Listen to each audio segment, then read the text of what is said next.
What is good, y'all? What is good? This is Mikey T, the movie star. I am reporting live tonight. Report card radio, reporting the news. You know what I'm saying? Reporting this breaking news actually in regard to young Dolph and his suspect straight drop. There's actually a second suspect in custody as well. As y'all know, watching the video footage that was released, there were two suspects actually involved in this case, and now both of those guys are in custody.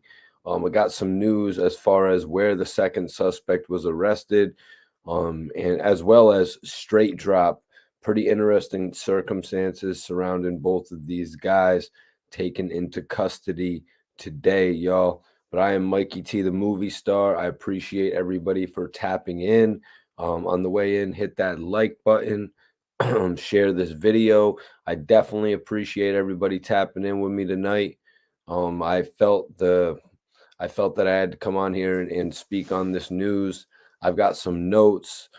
Several different outlets are reporting on this, from obviously the hip hop websites to all of the news. A lot of news channels actually reporting on this. This is a very big case. So everybody hit that like button on your way in. Go ahead and share this video. Definitely appreciate everybody tapping in with me.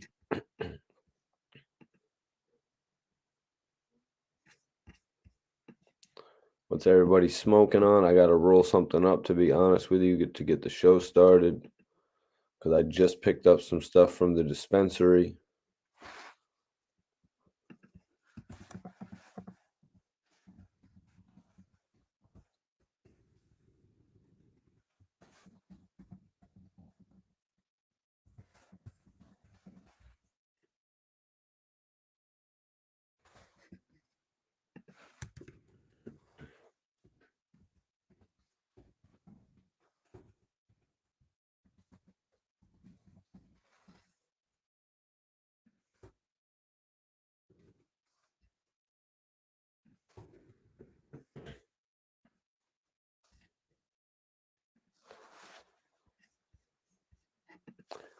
Skywalker OG.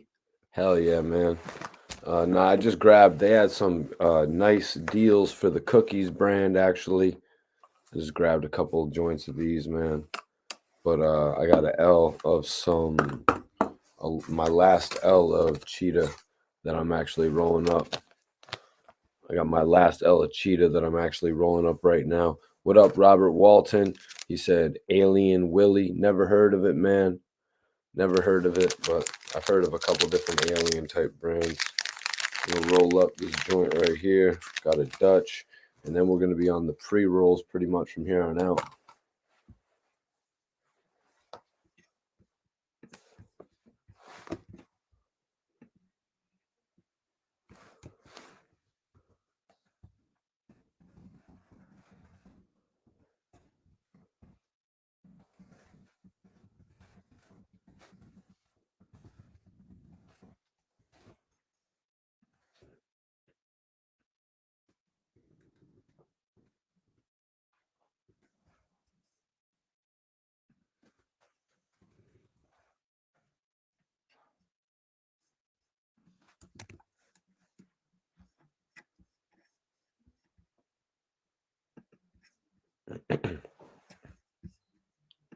Damn, that's crazy. OG Alien. Nah, I'd heard of a couple different Alien vape cartridges. How are you still on that blueberry muffin, bro? Be real with me, man. How are you still on the blueberry muffin? Where do you get that from, the dispensary? Let's see, I'm about to roll up the last of the Cheetah Piss that I got. Cheetah Piss is a dope brand. I had soap, Cheetah Piss, Granddaddy, Pluto, cinnamon buns. But now I got some honey buns, but it came as pre-ground, but it was a little bit cheaper. It was actually a little bit cheaper. It was only like $72 for a half ounce of it. So that was pretty sweet. I'm gonna roll up before we get started here. Oh damn, don't you love that when you do it right on the line? We got a lot of shit to talk about tonight. Straight Drop taken into custody. Pretty crazy. Pretty crazy that he only lasted that long. You know what I mean? What it do to my guy Marcus42? What it do? Mikey T. Dallas is in the building. Hit that like button. Appreciate you, man. 100%. Hell yeah. Magic. I've had Do-si Do. One of my favorite strands actually is Do-si Do. But now I'm more into the cookies. Do-si Do was cool. I had that right before I got into the cookies. And let me think. I forget what was it. Do-si Do number 22. Robert says just finished some wedding cookies. Wedding cookies. Interesting. Wedding cake is all right. What's popping with your Mudalas? Appreciate you for tapping in, man. We're just at the pre-show right now, getting ready for tonight's episode of the podcast. Breaking news: Straight Drop is in custody, and his accomplice has been taken into custody as well. Because you all know, if you watch the video, that there were two people on the scene. There was actually two people on the scene. Triple D, Def in the building. Salute to Triple D. Appreciate you. Hit that like button. Make sure to share this video. You know, a couple important things to do when you're watching the video. Yeah, I'm twisting up the last of this cheetah piss. And this is a dope-ass strand. Actually, a dope-ass strand. I really like this strand, you guys. No, that is not accurate, Magic.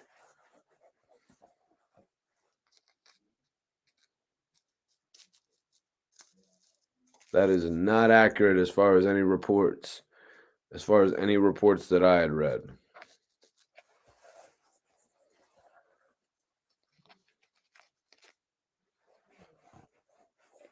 Nah, Robert, nah, nobody in the case is that young. Nobody in the case is that young. Straight Drop is actually 23 years old, and his accomplice is actually 32 years old. Yeah, he's actually 32 years old. And you could tell by the picture that Straight Drop, the guy he was with, is a significant, he's 10 years old, not a significant, but he's 10 years older than him. You could sort of just tell by looking at the picture.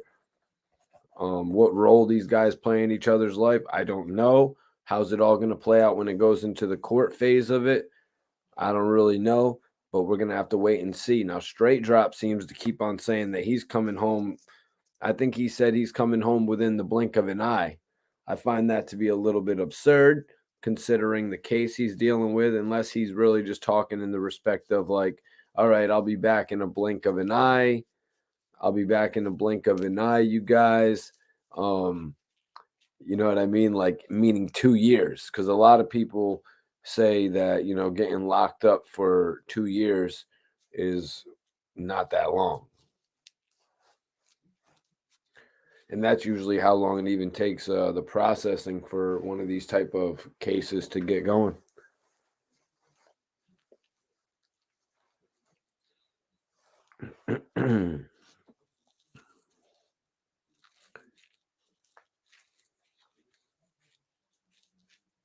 See. Nah. As far as I don't know anything about his lawyer. I don't know anything about what lawyer Straight Drop has taken on. If you were not tuned into the stream last night, I had said I think if Straight Drop had a lawyer, that he would actually be advising him not to have released the music video. I mean, we're going to talk about it tonight, but I think that music video is one of the main, you know, factors in his arrest. I don't know what he was thinking releasing a music video on his page after it was revealed that they were looking for him. They dropped a music video on November 22nd, just 5 days after Dolph's passing. You know, and at that point, Straight Drop had wiped his whole YouTube page because he was apparently on the run for a violation before that, because he was involved in a case Straight Drop was involved in a case, you guys, where he got 5 years.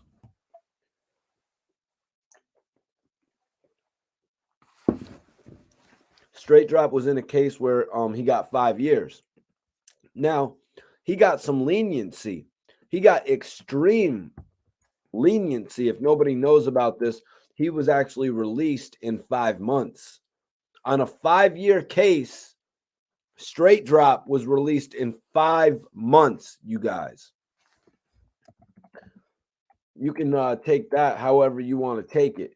I mean, a guy gets charged, hit up with 5 years in jail, and then he gets out of that case in 5 months, and he's wondering why young Dolph doesn't want to mess with him on a public level. Never mind just being in the same club, because anybody could be in the club with anybody on the real. You can get anywhere sometimes. Even if people don't want you around, you could still get in the club with them. Steven Rivera says, I knew he was going to get caught. Yeah, it comes as a shock to me that he's got caught that quick. You know, it does come as a shock to me that he got caught that quick, that he was actually driving on a highway. You know what I mean? That's one of the worst places to be on a long stretch of road when you're a wanted man. You jump on that highway, there's nowhere you're going to be able to go when they pull you over. And if one of your guys is driving, or if you curve over the lines of the road, you get pulled over for natural reasons. That's when you're most likely to get caught, when they say we need to see everybody's ID. Oh, you don't have an ID? Please step out of the car. You know, that's when the people are most likely to get caught. Now, it seems like he was in Indiana, in near Kentucky, I guess, Louisville, Kentucky. And he was placed 6 hours from Memphis. So where was he going? I mean, on the record, Trackhawk, he said that he had connections in Atlanta, pretty much laminating laminating the fact that he had, a reason to go to Atlanta, which I thought was a stupid move in the first place. Salute, Lou.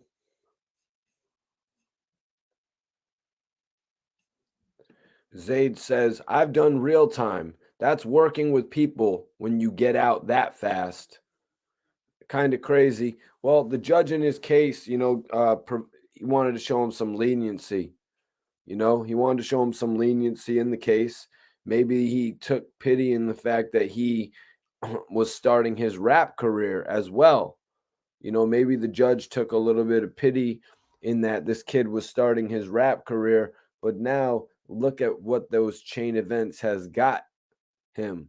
You know what I'm saying? Look at what this chain events has done. Now that judge letting this dude go after serving 5 months of a 5-year sentence, it is taken another life, because he wasn't really ready to turn back from that lifestyle that he had once been a part of. Straight Drop doing this to young Dolph proves that he wasn't really ready to even be released from his sentence. So that judge, man, letting him go like that has cost us all. It's cost young Dolph's family.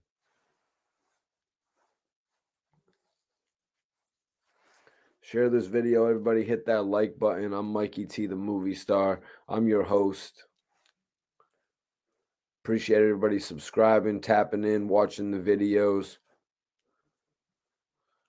Robert Walton says, because he straight dropped dimes in regard to him getting out of jail in 5 months. Got out of jail 5 months. Who knows? Maybe this is a situation like that. Maybe that was a situation in regard to that. Because, he got out of jail in 5 months. He got out of jail in 5 months, and the judge just decided, all right. Let me get this L lit up, man. This last video he did, believe me, they're going to use that against him. Facts. This last video he did, believe me, they're going to use that against him. Facts. Probably the last two, to be honest with you, because he had the last three. He had released three music videos since July, you guys. And in each of the videos, he was incriminating himself, talking about being on the run. And then in the video, he was actually wearing one of Dolph's chains, the second video. And now he's shooting off at the mouth lyrics about not wearing a mask, lyrics about how many shots were fired, um, things like that, you guys. He's shooting off at the mouth on the record and saying things he shouldn't be saying at this point, things that are going to, without a doubt, end up working against him, playing against him. But he's taking the TK route, y'all. You know, he's trying to get that buzz so that when he goes in, he has people that actually care about him on the outside. You know, he's really hoping that he generates some momentum so that his memory exists on the outside, because before this whole altercation, people really just knew him as a wannabe associate of PRE. And how many people fall under that line? You know, all of guys that are affiliates of the major labels, your Murder Inc. affiliates, your G Unit affiliates, your Rockefeller affiliates. How many people are there out there like that who don't really get their just due? So, let's see. Zaid, I don't remember them on the report saying that more arrests were coming.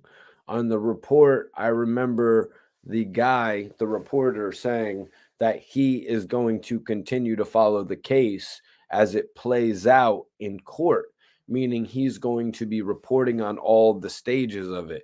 If there is another arrest that happens, he's going to report on it. When they go in for the first hearing, he's going to report on it.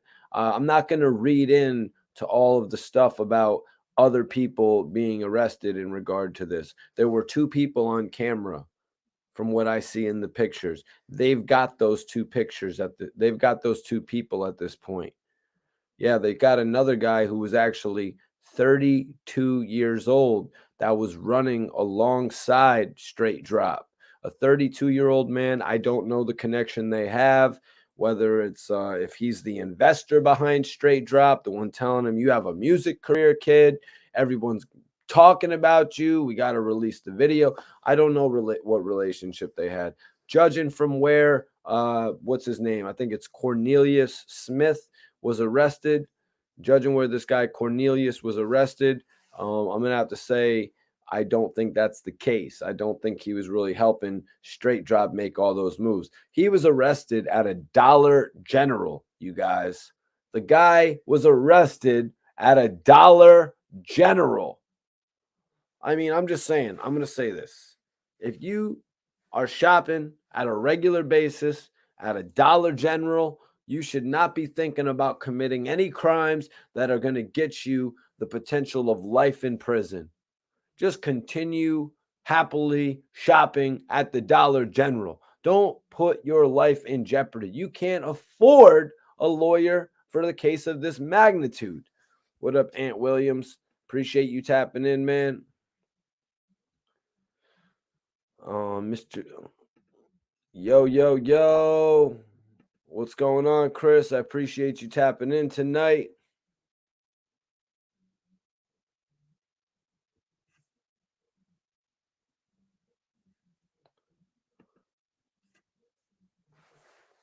Appreciate y'all tapping in, man. Zaid, go talk about that shit on your YouTube channel, bro. Don't ask ignorant questions, man. People just be typing anything on the internet these days. Thank you, Mark Zuckerberg. All because Mark Zuckerberg had to call some girl a bitch. Everybody types what they want on the internet this day and age. It's like, come on, man. Have a little bit of respect. Stop saying such vulgar shit on the internet, man. I come on here and I have a little bit of class about myself. You know what I mean? I come in here with a little, you know, I don't just come on here shooting off at the mouth about all types of weird shit.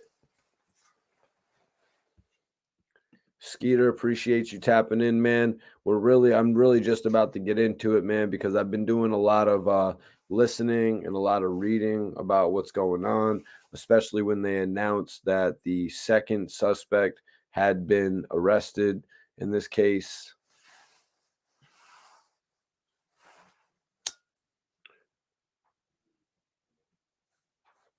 What's going to happen in the future of the case, I don't really know. But there are going to be reporters really tracking this. This is something that is all over the community headlines because of how much of a positive effect Dolph had, not only on his peers but on his community, just in general, helping people that he didn't even really know, but he knew they needed help. And he's really being commended for it from what I'm seeing on the news reports. I really do respect that they're actually taking all of the efforts that young Dolph did in his life, and they're admiring him for it, because that's what it's all about at the end of the day, man.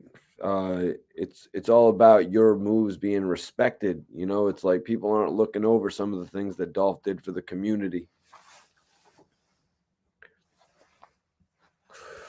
But let's see, I got a bunch of notes here for this, man. I definitely appreciate everyone tuning in to Report Card Radio tonight. Like I said, both suspects involved with the young Dolph case are in custody.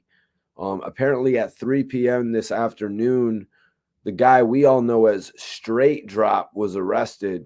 He was captured in Indiana along a highway, I guess, between Indianapolis and Louisville. And this is 6 hours. So a quarter of a day. So he's 6 hours away from Memphis. But in all honesty, a lot of people that are from Memphis probably do live outside of the area in bordering areas. On the record, Straight Drop actually revealed that he had connections in Atlanta. Was he heading to Atlanta? Is this even the way to Atlanta? I haven't done that much research in regard to that. But I do know he gave up his position in Atlanta when he said on the song Trackhawk that he had people with straps in Atlanta. And it's like, really? You're giving the police, no, in his words, the feds. The feds are watching him on fake pages, he said on that song as well. You're giving the feds the pieces to the puzzle to track you down. Where was this 32-year-old guy? Was he shopping at the Dollar General when Straight Drop decided to release his music video? Putting his music video online for the feds to see where they put it up from? Now, don't get me twisted, you guys. I'm not sitting here trying to defend him and telling him how to hide himself. I'm just sitting here and calling out stupidity. I'm just, you know what I'm saying? El Capitan in the building. Mikey T, salute. I heard the U.S. Marshals got him. It was very shocking to hear that Straight Drop and his associate, his accomplice, have been apprehended. 10-year difference in age between the two of them. You can tell noticeably there is an age difference there. A lot of the times, you know how it is. You know how it is, fellas. We will be hanging out with older cats that get us involved in crazy shit. What their relationship was, I don't know. I don't know what their relationship was. But all I do know, their relationship now is that they're both in custody in regard to this case. It's being said that the older dude possibly could have been the aggressor in the situation. I mean, Straight Drop is the one seemingly taking all the credit for it on these videos, acting like the new young Dolph. You know what I'm saying? It's going to be interesting how this plays out. I don't think they're going to be able to pull a situation with Biggie like Biggie and D-Rock pulled off. With the artist not having to take the crime. I don't think it's really going to play out like that. What up, Chris Meza? I appreciate you for tapping in. Major salute to you. Major salute to you. Everybody hit that like button, share this video. I am your host, Mikey T, the movie star. There's a lot of other people talking about this whole situation with young Dolph's suspect straight drop getting arrested, making crazy implications. I'm not going to do that. I'm not going to do that. I'm not going to implicate anybody in this shit. There was two people on the camera. Those two people are in custody. Those two people did what a lot of people don't do when they get involved with crimes. They don't go and they don't shoot their mouth off.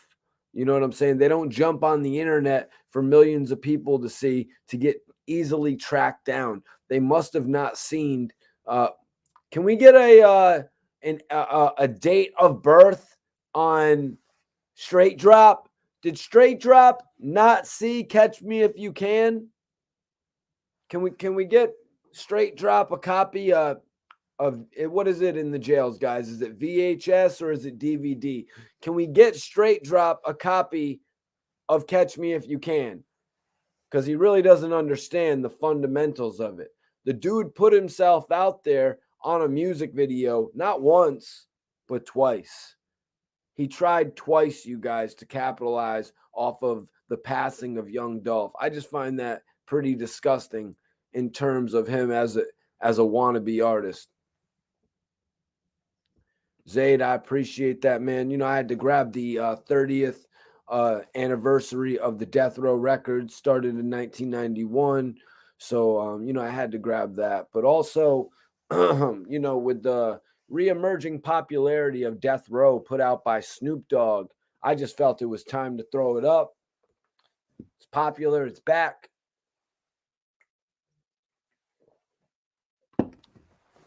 And Snoop, I need my Death Row chain.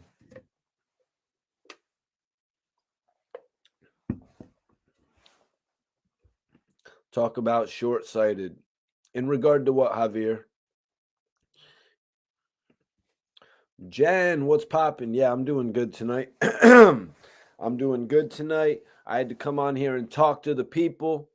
You know what I mean? We got to talk because it's crazy that young Dolph's suspect Straight Drop is in custody right now. This guy has he's been out since November, but from what they're saying, there's been talk for the last 2 months about this. People in Memphis have been unruly. Apparently, there's been a lot of talk on social media as well before even the rest of the world got a hold of it. A lot of people knew what was going on in regard to this case, things that we, you know, and the general public don't know because you can't dig in that far. A lot of us didn't know who Straight Drop was before the last few weeks.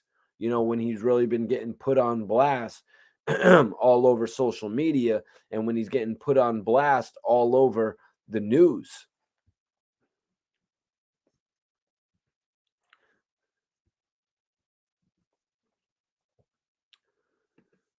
What Rosmine 7, appreciate you for tapping in.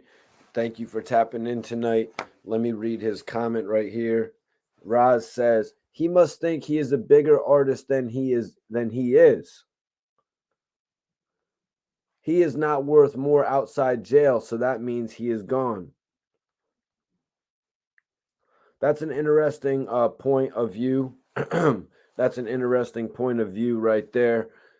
He is not worth more outside of jail, so that means he is gone. Now, you see, in a lot of cases, like Lil Wayne, like Kodak Black, these guys worth more out of jail. You know what I'm saying? These guys generate thousands of dollars per appearance, 50,000, tens of thousands of dollars, I should say, per appearance. Who's not to say some of that money isn't being kicked back to certain people over the course of the next 5 to 10 years? You know, some artists being outside, you know, some artists not being incarcerated, it benefits. You know, it drives the economy up.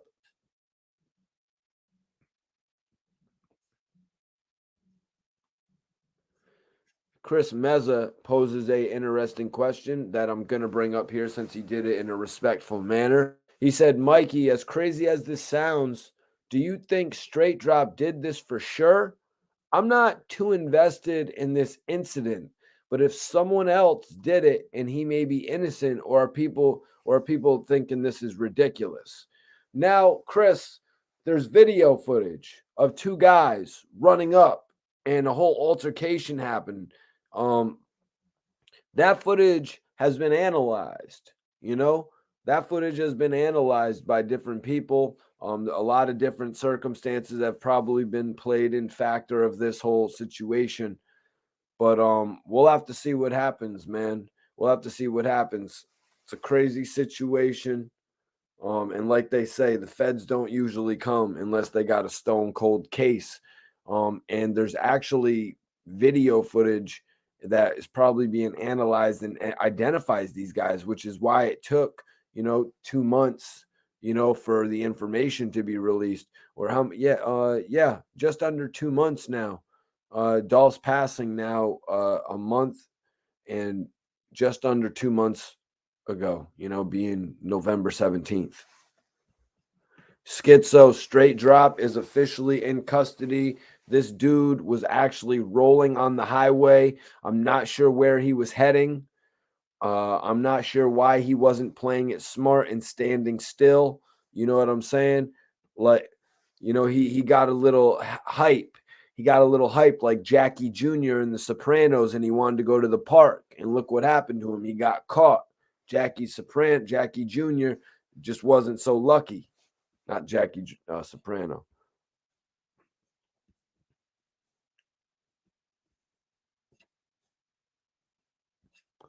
Jennifer says, yeah, he was talking about the feds in that video. They are going to use it. Yeah, he said that the feds were watching. He was quite aware that the feds were watching, Jen, and he still provoked them. How did he provoke them? He told them that he was going to turn himself in on Monday. And I don't know why they gave him till Monday. Like, that doesn't make so much sense to me. Like, in all honesty, like, you get until Monday? Like, you got to be shitting me. So you're telling me if I do some crazy shit like that, I can just be like, yo, it's all good. I'm going to turn myself in on Monday. Like, that's just ridiculous to me. But look what happened. He said he was going to turn himself in on Monday. He ends up releasing a music video, and then boom, within 24 hours of releasing that music video, Straight Drop is incarcerated. Oddly enough, his accomplice arrested as well. From what I'm reading, his accomplice was arrested at a Dollar General. Like, that just makes me want to puke. You know what I'm saying? That makes me want to vomit. Like, you're telling me the guy that took out young Dolph is now days later shopping at a Dollar General? Like, you got to be shitting me right now. This guy had better shit to do than out there committing crimes. This guy could have been out doing laundry. This guy could have been out changing the oil in his car. This guy had better shit to be doing. His bum ass shopping at the Dollar General. I'm sorry, I'm going off on a tangent right now, but I just can't believe that the guy that took out young Dolph days later, months later, is shopping at a damn Dollar General. What a disgusting individual, man. Guy wakes up in the morning looking at himself in the mirror when he washes his face, probably disgusted that he took out one of the best rappers in the game. Shit like that makes me sick, you guys. I just want to get it off my chest. SWP Bandit says Straight Drop has got money, plus CMG is backing him. Bandit, you're 100% off on that one, bro. Straight Drop had another warrant. Interesting enough, Straight Drop has 2 charges compared to the older dude, the 32-year-old, having 4 to 5 charges. I'm going to get into it in a little bit. But Straight Drop not only charged in regard to what happened to young Dolph, but Straight Drop was charged for stealing theft for something between $10,000 to $60,000. I don't know if it was cash. I don't know if it was jewelry. I don't know if it was a vehicle. But Straight Drop stole something and sold something in regard to all the money that he's been showcasing with his Gucci pants with the matching shoes. I'm saying, I hope that matching Gucci outfit really did it for you, man. I hope that really was enough for you, man. It's sick what can happen in the culture sometimes over somebody wanting a matching Gucci outfit. So people in here trying to tote that Straight Drop had bread. Let's look at the realistic factors. Since July, Straight Drop has released 3 music videos that were actually decent quality. Everything else that he releases is trash quality, filmed with an Android. I'm just being 100% real, guys. He released 3 music videos of quality, probably that cost $1,500 a piece to do. So don't come on here telling me all the bullshit allegations of who's backing Straight Drop. That's why Straight Drop is mad. Straight Drop is horrible. Not even horribly. Straight Drop is insanely mad right now because nobody isn't investing in him. Nobody is investing in Straight Drop. The real truth about Straight Drop is that he was charged and sentenced to 5 years in jail. 5 years in jail, you guys. He came back in 5 months. That sounds like some of the most suspect shit ever in the hip hop community. No wonder Dolph couldn't sign that shit up. The dude went to jail. He straight dropped some information.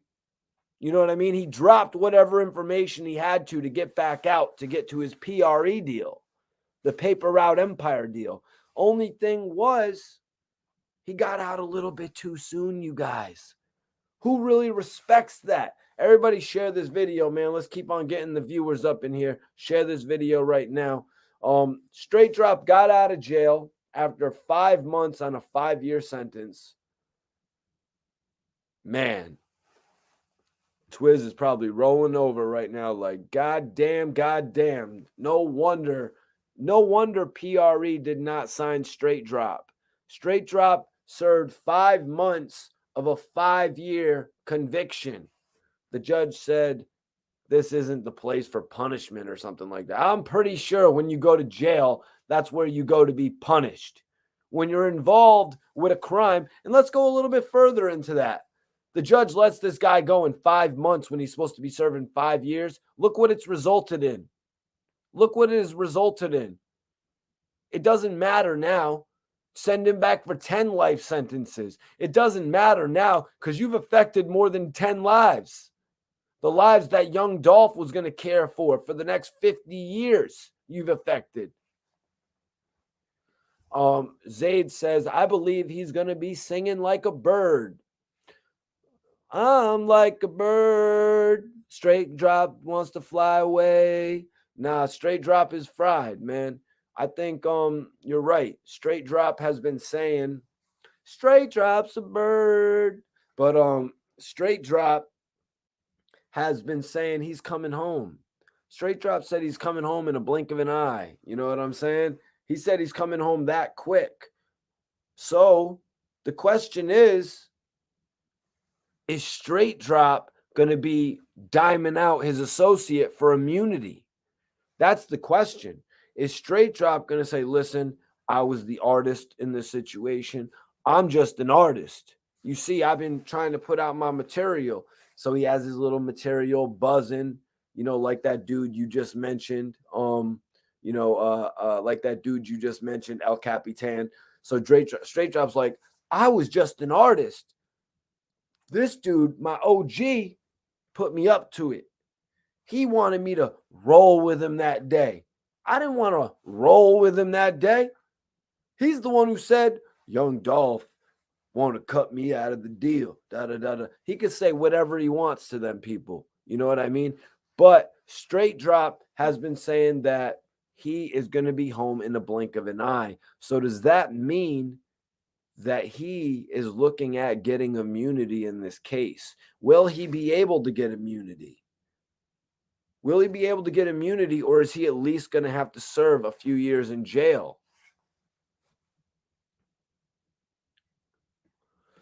That's what I'm saying, Jen. Jen says, I don't see him getting full immunity, even if he told on everyone he can. Now, I've heard about other cases where people were looking out, but Straight Drop's situation is a little bit different. Straight Drop was actually on the scene of the crime. Straight Drop was actually right there with the other individual involved in this situation. So, in all honesty, I don't know how much of a cut he can be given. Now, if he does a full testimony against this dude, we could see him get out of it with a little 5 year stint. I've seen dudes get out of it with like a little 5 years in this town. I've read about it here in Connecticut. I've read about shit like that. Like I was saying, witnesses got like 5 years in the trial. But look what Straight Drop did. Straight Drop did it, pulled his little TK, not as successfully as TK. Not as successfully. Because TK actually had his whole song going and he had everybody emulating it when the race, you know what I'm saying? Now, this dude, Straight Drop, TK was famous. Straight Drop is infamous. Like I said, even if he comes home in a few years, he's still going to be remembered as this guy. Young Dolph, Young Dolph had so many allies in the music industry that nobody is going to want to hear from this dude. His music career is over. He might as well open up a chain of Pizza Hut restaurants. I'm not going to. Yo, salute, salute, salute, salute, salute. AWAX, 59th Street. Salute to you for being on the tap in tonight. This is breaking news about Straight Drop, a man who literally was taunting the world, not just the feds. Don't get it twisted. Don't get it twisted, you guys. Straight Drop wasn't just taunting the feds. He was taunting the world when he said, I'm going to turn myself in on Monday. I got personal friends. I got personal associates that love Young Dolph's music. He was taunting more than the feds. He was taunting the family, the friends, and the fans. You know what I'm saying? So it's kind of crazy to me that he does this. He drops a video, you know what I mean? In place of turning himself in, Straight Drop drops a music video, and then within 24 hours of that, he is taken into custody. Now, he might have been heading to his next location. He was already 6 hours away from Memphis. So it doesn't really make sense to me that he's heading to his next location unless in this area near Indiana and Kentucky, he actually uploaded the video there. And I was theorizing that wherever he uploaded that music video, the feds were on their way. You know what I'm saying? It'd be interesting. I think some people would come out with it if any of the videographers had ever been, talked to and questioned over Straight Drop. But Straight Drop really hasn't been on anybody's radar as of this past July. When he was releasing a video, when he was allegedly, I guess when he had just been released, or he might have violated his supervised, and he knew he was going back in for the remainder. Like I said, he only did 5 months of his 5 years. Dude only served 5 months of 5 years. And he was on the run from that. He was on the run because he didn't want to go back to jail and face that time. He will have to deal with the men in prison also. Well, he's more than likely. I don't really know how. I don't really know how it works in Tennessee. You can look that up real quick if you want. When it comes to that, but he's probably going to be locked up for his whole life.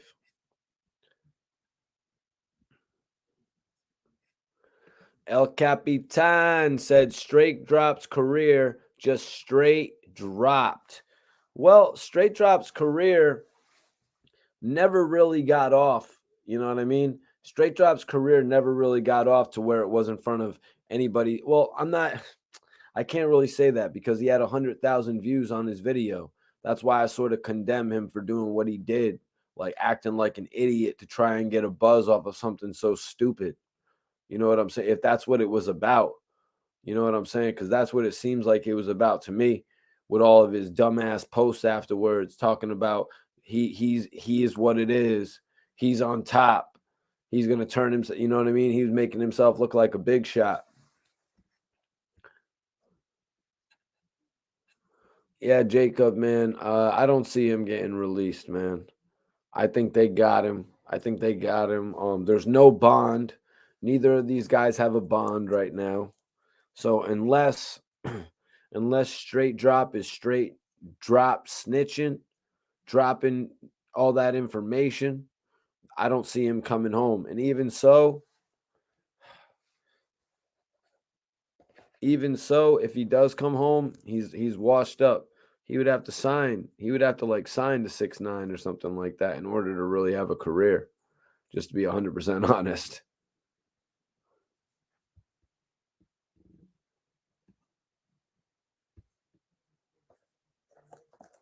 But yeah, everybody share this video. Let's go. Let's go. I'm about to be joined by my guy Rosewood in just a few minutes. You know, we're talking about the exclusive information tonight. This news on young Dolph suspect straight drop. He's been brought in. He's going to be brought to trial now.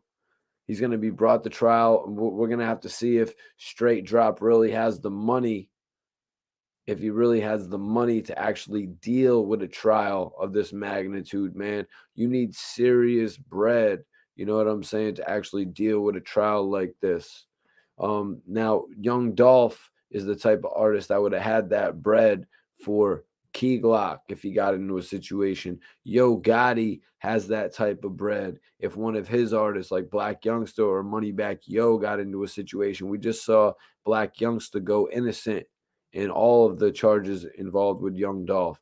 Like we saw what happened with Snoop Dogg and Suge Knight when Suge Knight and Snoop really came together and they put up all that bread from Interscope, you know?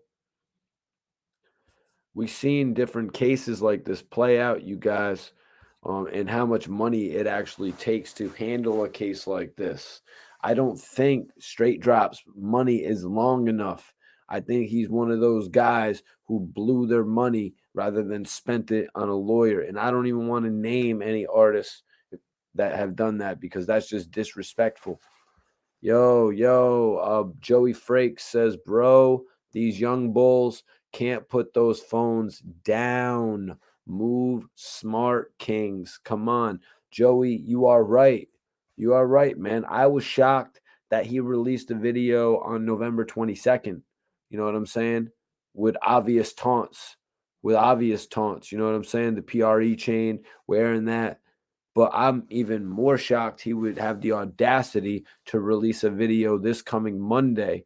You know what I'm saying? Or whether it was released based on him uploading it from his phone or if it was released based on him uploading it from his computer. He's still putting himself in a crazy predicament, a naive move he made. From what I see, he's only 23 years old. He really made a move right there that got him locked up the very next day. It's evident. It's evident. You know what I'm saying? And I said it last night on the stream. They're going to know where he uploaded that shit from. They don't even need somebody to provide a tip now for the $15,000 reward. They got him, you guys. They got him. He got himself. Straight Drop literally snitched on himself twice, two, three times. You know, he snitched on himself, putting the PRE chain in the video. You know what I'm saying? There were people commenting about that afterwards because they knew about his beef with Moochie Grape. Like he did a lot of shit putting himself in a bad light. What's going on, New York, New York? I appreciate you for tapping in, man. Hit that like button, share this video. Straight Drop has turned himself in. It's cause to celebrate. What bottle? What bottle are we drinking? Should we do the blue? Should we do the blue? We ain't popping no Dom Perignon for that punk ass, though. I'll tell you that much. We ain't popping no Dom P for that punk ass. We ain't pouring no lick. Yeah. Punk. That's a little punk right there, man. Punk ass moves. 23 years old. He's probably going to be singing like a bird. He's probably going to be singing like a bird, telling on his OG that shops at the Dollar General. Maybe he was going to the movies. I'll give him the benefit of the doubt. Maybe him and his friend, his young buck like friend, were on the way to the movies and they were picking up some candy. I'll give him the benefit of the doubt. But you know what I'm saying? That type of shit is disgusting to me, man. Dudes should be worried about how they're going to pay their electric bill. You know what I'm saying? Rather than some dumbass shit like that. But nah, they're only worried about paying their electric bill 5 or 6 times. They're not worried about it paying for it the whole way down the line. You know what I mean? Really taking care of their kids and shit. They're like that dude from BMF, Lamar. You know what I mean? They be like Lamar from BMF. Halfway ass dads. What did Mobb Deep say? Halfway crooks? Halfway dads. Damn, that would have been awesome if they could have got an endorsement like that. Like, we ain't no halfway dads.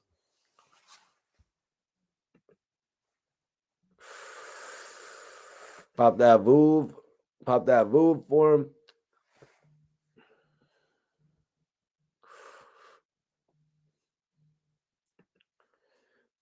Yeah, this whole situation isn't going to go good for Straight Drop. It's not. It's not, because they got the other dude in the custody.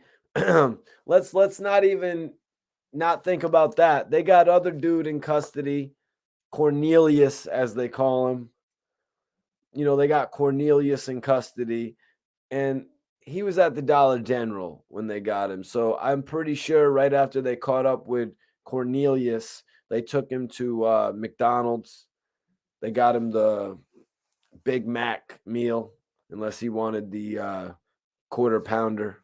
You know what I'm saying? They got him his little meal. They went to the station, and OG, 32-year-old OG, if you could even call him that, he probably is singing. He's probably like, man, Straight Drop has been up to this for a while now. Straight Drop always wanted to be as big as Young Dolph. Straight Drop was mad that Young Dolph didn't sign him and give him an opportunity.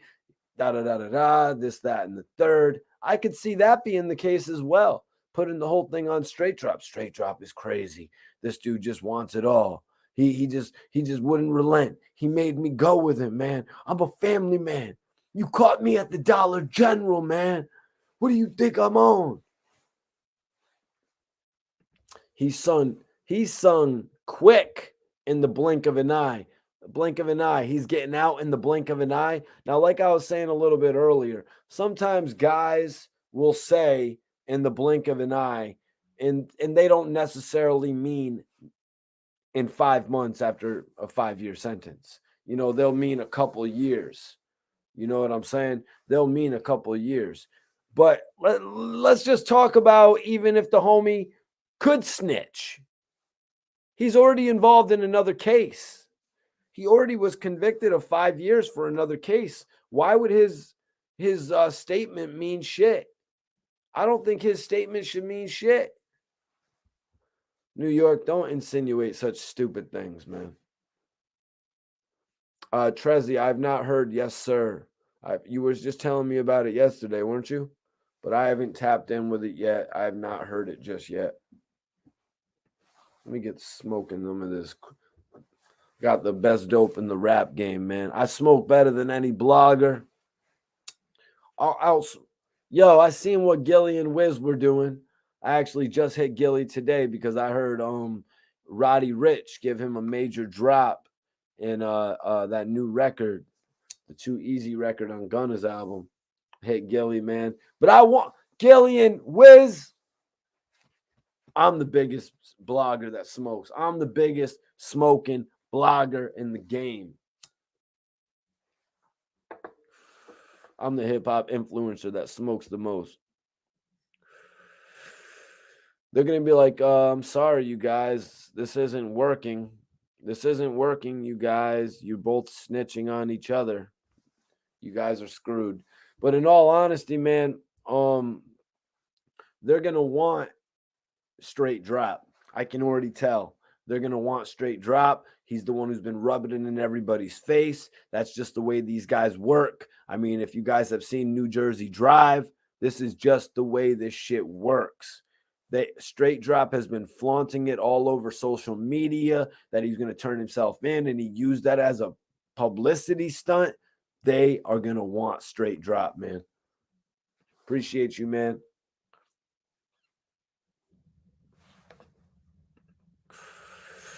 Hell yeah, I would do a smoke off with Gilly. But I'm on tonight I'm on some cookies. I actually got this shit is good too, you guys. I actually got some they actually had the honey bun cookies pre-ground. So I got that shit, man. Shit was dope. I actually got 2 of them, man, cuz you never find the cookies in pre-ground. So I had to do it. But yeah, I'll take them on, man. I'll take them on, man. Gilly, I got you when it comes to this smoking shit, man. But nah, Gilly's a good dude. I remember one time Gilly gave me a Dutch in the studio. And Gilly would probably want the smoke off with me because of that time I didn't smoke the Dutch with him. So we could do that. And some other shit I'm not going to reveal about Wiz right here on the air. Hell yeah. Honey Bun, man. It's a cookies brand. Look it up. Look it up. It's one of the best joints, man. They like the Jakes in New Jersey Drive. You know that big ass dude who looks like Jerry Springer's son? Hell yeah. I stay with that fire ass chronic, man. I gotta smoke. I gotta smoke bigger than any blogger in the game, man. That's just how I do. No blogger in the game smokes bigger than me. Please, I'll wait. I'll wait. I mean, unless we're talking Nori and Snoop. Unless we're talking Nori and Snoop, that's it, man. That's it. They're the only ones. They're the only ones who can almost mess with me because it would have to be a competition. And it had to be like a 24-hour competition, too, probably.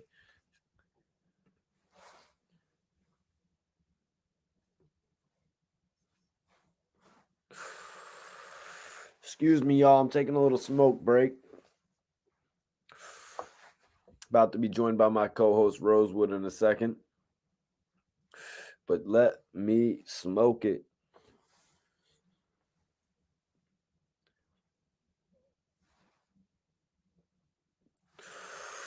What's everyone in the building smoking?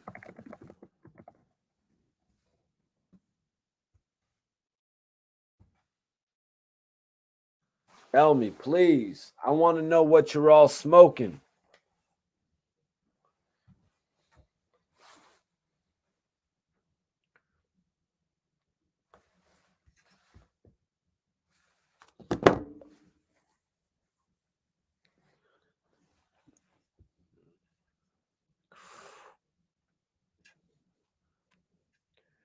XO King, I appreciate the follow, man. Skittles with the runts. Okay. Okay, man. I salute you. I salute you on that. El Capitan says biscotti up in Northern California. That's lit. I actually had a half ounce of some biscotti pre-ground a couple weeks ago and some GMO pre-ground. Snoop should switch to drill music. Maybe what would that be called if Snoop did a drill album? What would it be called? Snoop Drill? That's it. That's all it needs to be called, right?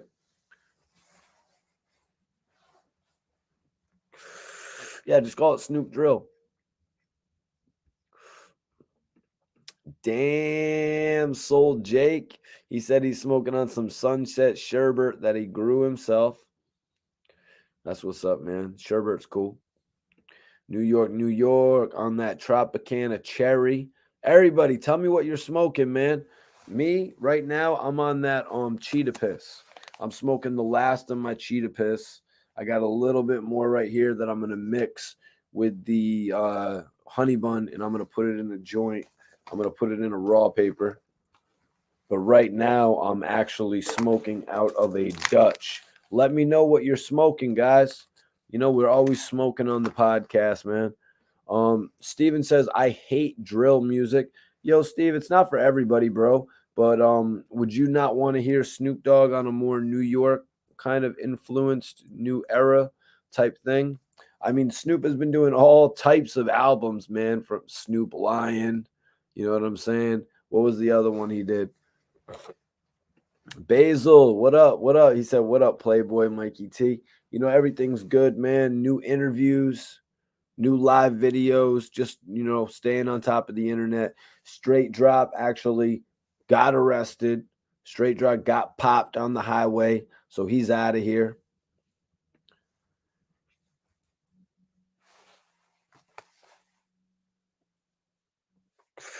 It really is, man. It really is good. Magic says I got Runts, Muffin.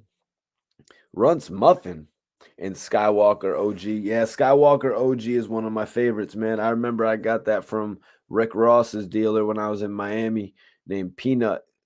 Rest in peace, Peanut. He had sold me some Skywalker OG, and that shit was amazing, you guys. Like, I shit you not.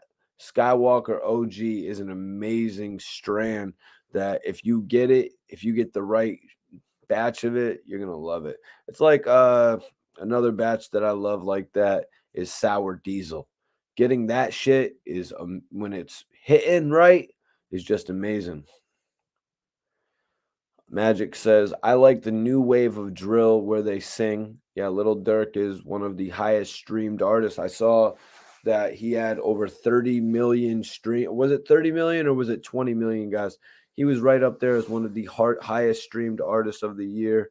You know, I think he's really probably going to be at the top of the game for a while. New York, New York says a Snoop Dogg drill album would be dope. Who would he put on it? Obviously, Snoop Dogg would do a drill album if he did a song with Bobby Shmurda, right? He would do a song with Bobby Shmurda. He would do a song where we're putting together the Snoop Dogg drill album right now. We'll be back to the main topic in just a second. Sometimes we get distracted on the Mikey T, the Movie Star podcast. But so the Snoop Dogg drill album, I guess it would have to be Bobby Shmurda, Rowdy Rebel would be on it 100%. Obviously Snoop would go and get Chief Keef.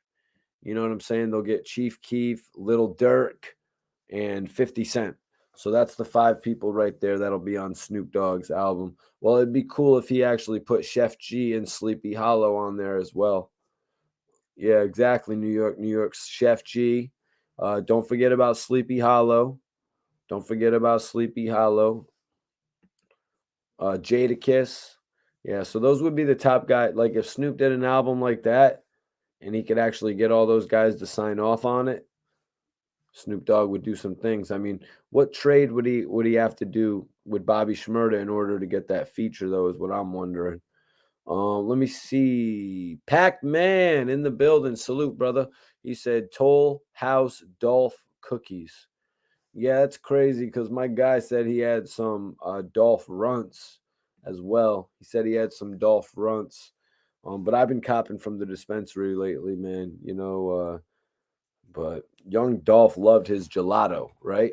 Young Dolph was always talking about smoking gelato, man. Gotta love young Dolph, man. Rest in peace, Dolph. Glad I had the opportunity to actually interview him 2 times.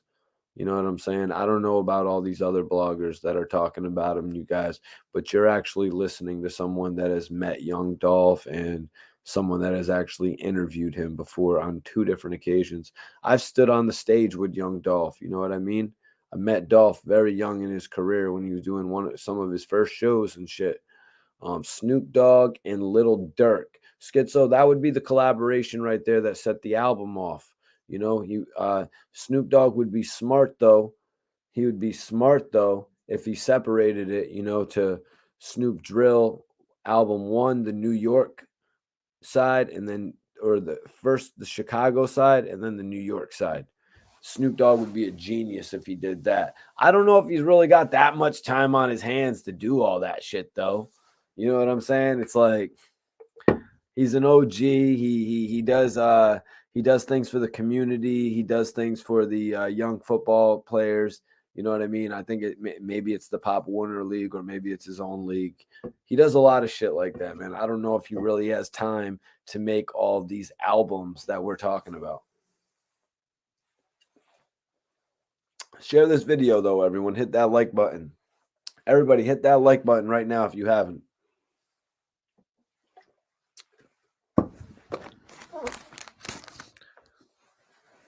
I'm just smoking on this. Cheetah piss right now, you guys. Finishing it up, and then I'm gonna get into the honey bun. But obviously, it's a big night for hip hop, man. You know, it's kind of crazy to see this case wrapped up so rapidly. You know, it's crazy to see the case wrapped up so quickly. From what we've seen with guys like Pac and Big and Jam Master Jay, you know, the case is dragging out for a long period of time. You know, in all these other cases, you know, people usually keep their mouths shut. South Georgia, major salute to South Georgia on the tap in. You know, I got love for Georgia. My guy Bonds from Queens, New York is actually in the Georgia area right now. You know, he's right there in the mix of things in Atlanta and shit. That's dope because Atlanta is really like when I was in Miami back in 2011, 2012, 2013, 2014, Miami was the Mecca. But right around 2014, 2013, Atlanta started becoming the Mecca. I won't lie.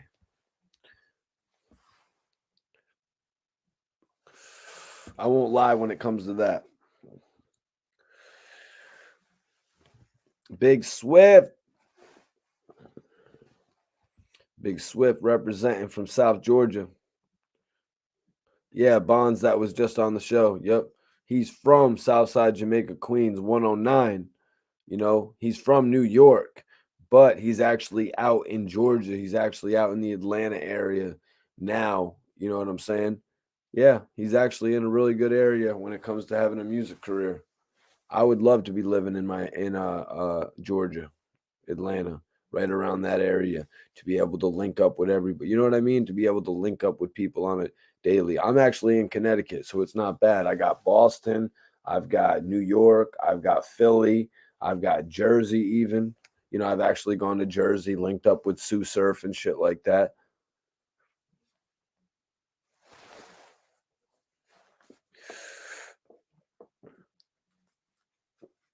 I went to Jersey. I interviewed Fat Boy SSE. You know, I've done different things like that. New York, I interviewed Joe Budden. You know, I've done a lot of different things in regard to that. New York, I interviewed 22Gs, Casanova, all these guys. Boston, who have I interviewed? Terminology. You know what I mean? I've interviewed Terminology in Massachusetts. I've interviewed Millies from Massachusetts. You know what I'm saying? I've done a lot of different things in the game. Steve says, do you eat edibles? Nah, man, I don't eat edibles. Not so much, man.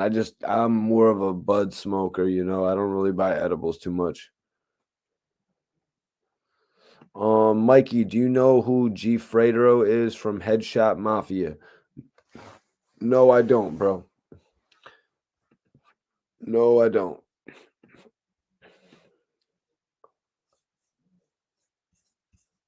I do not know who that is. Is he from Philly? Because I heard about Headshots a little bit.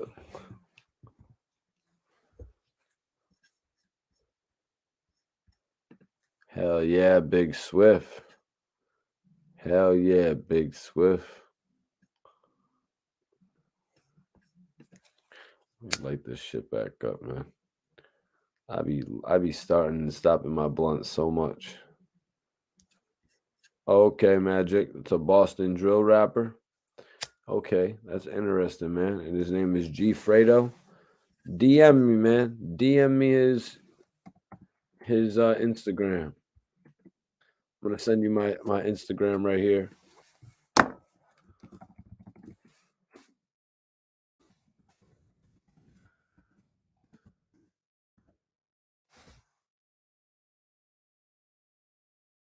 Nah, that couldn't be more false. Straight drop. Come on, don't buy into that bullshit.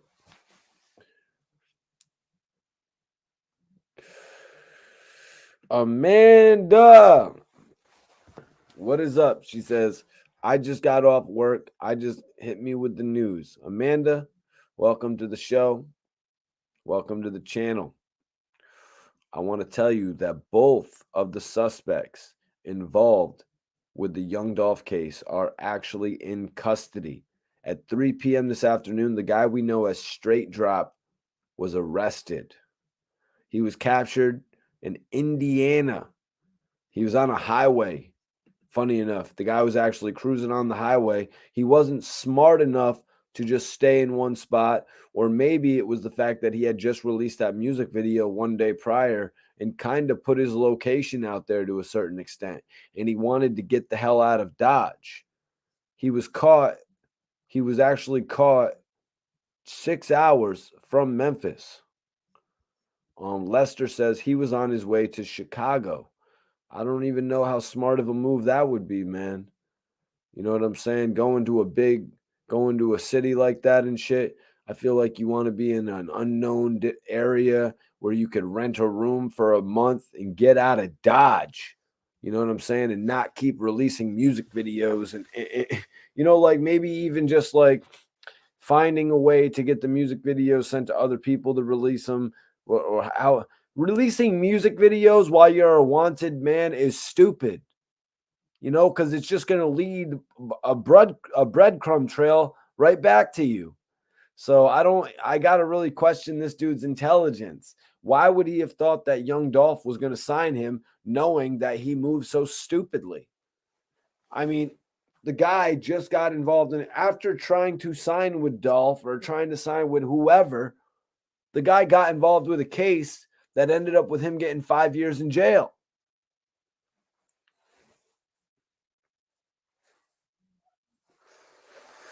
Nobody wants to sign a problem. Nobody wants to sign a problem, you guys. We've seen it play out like this before in the past.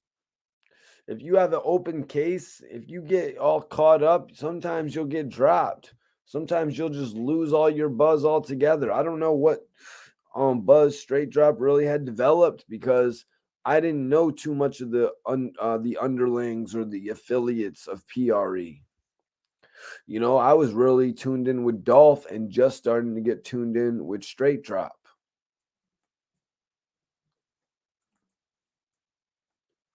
I was really just starting to get tuned in. No, tuned in with Straight Drop. Key Glock. Wow. Key Glock, Straight Drop. Was he copying him with the name?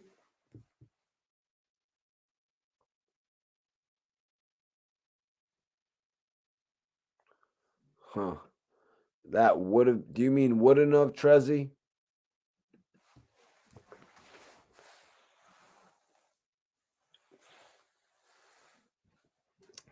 Hell yeah, I got the big Red Bull. We cooling tonight. We Gucci tonight. I'm like, yo, it's going to be an epic show. I got to get the 20-ounce Red Bull.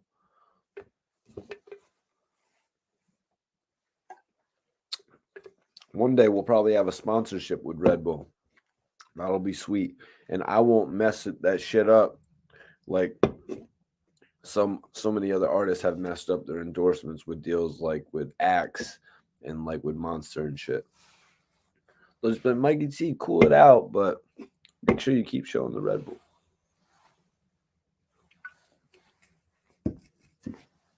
And there ain't nothing in it either. That's just straight Red Bull.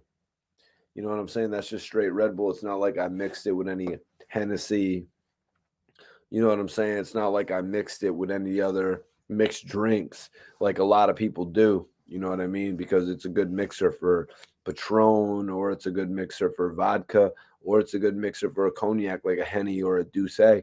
But drinking it on its own has its pluses as well. You know what I'm saying? But if you're at a party and you want to mix something with your liquor, Red Bull is just an easy go-to take that edge off of any type of like I said, Douce, Hennessy, Tito's, Ciroc, Patron, De Leon, or what's the other joint? I don't really be doing too much 1800 anymore. That was more back in the days type shit. Thank you, Jen. Appreciate you. Oh, Steven says, I love Red Bull. Hell yeah. Red Bull's the shit. You know what I mean? Red Bull is the shit. Big Swift. Appreciate you, bro. Appreciate you for tapping in, man. Definitely appreciate you for tapping in. Appreciate everybody for tapping in. New York says Goose and Belvy. Oh, yeah. You know, Belvedere was really that number two. Belvedere was really that number two vodka before Ciroc stepped up. You know what I'm saying? But now I think you got really, when it comes to popularity, you've got Ciroc. You've got Goose, Ciroc, Tito's. No, it's those are the four in Belvedere. Like, because Tito's is really like I noticed everybody loves Tito's, and it's not like a absolute type of vibe. You know what I'm saying? It's not like the absolute type of vibe from back in the day. Hector, I appreciate you for tapping in, man.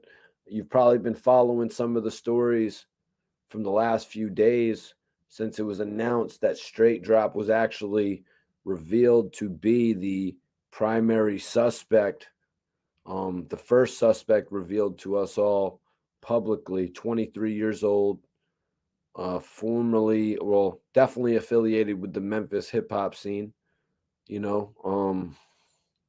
And it's bullshit because you don't hear much about beef in Memphis other than Yo Gotti and Young Dolph. And that's why a lot of people were looking at Dolph sour, like, what are you doing, man? This shit hasn't been done in Memphis beefing tip since, like, you know, Yo Gotti kind of went at 3 6 Mafia a little bit. But Yo Gotti was really doing a lot of different things to get his career started. Yo Gotti's a superstar, a bona fide superstar. Sup, would you, Jay Walter 81? Appreciate you for tapping in. Yeah, man.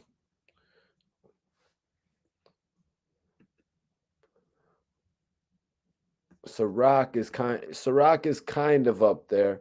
Well, Ciroc is definitely up there, man. Ciroc is definitely the most popular. You know what I mean? It's the most popular everyday one. You know, because it's a little bit cheaper, and it's just recognized, which makes it more accepted. What is good with you, Hector? Amanda says, All Eyes on Me, Tupac, Jay Z Blueprint, Little Wayne Carter 3, One Gotta Go. What's your choice, Mikey T? One Gotta Go. Goodbye to Little Wayne Carter 3.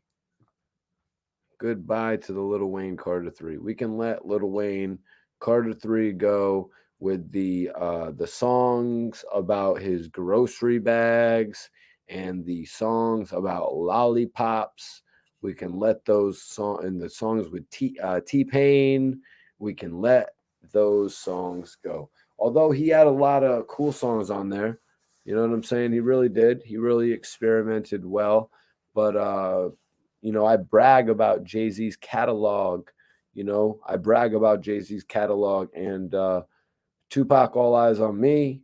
Although that was technically before my time, it's an amazing album. I really like a lot of Tupac's albums. You know, Me Against the World and All Eyes on Me are definitely the top two, though, in my opinion.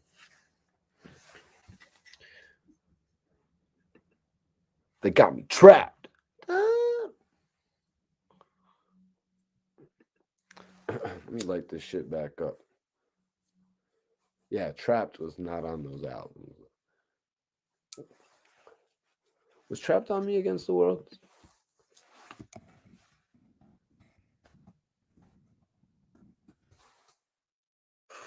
Nah, it was on Tupacalypse Now, obviously. Because like the flow of Tupac's music.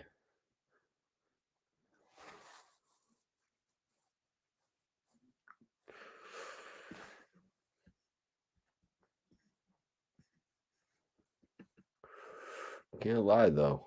Yeah, I can't lie though. I definitely liked the Until the End of Time album as well. Yeah, and I like the stuff that he actually some of the stuff that came out after his passing, you know what I'm saying? It was kind of weird how they put out that second album so damn fast though. The second album on Death Row.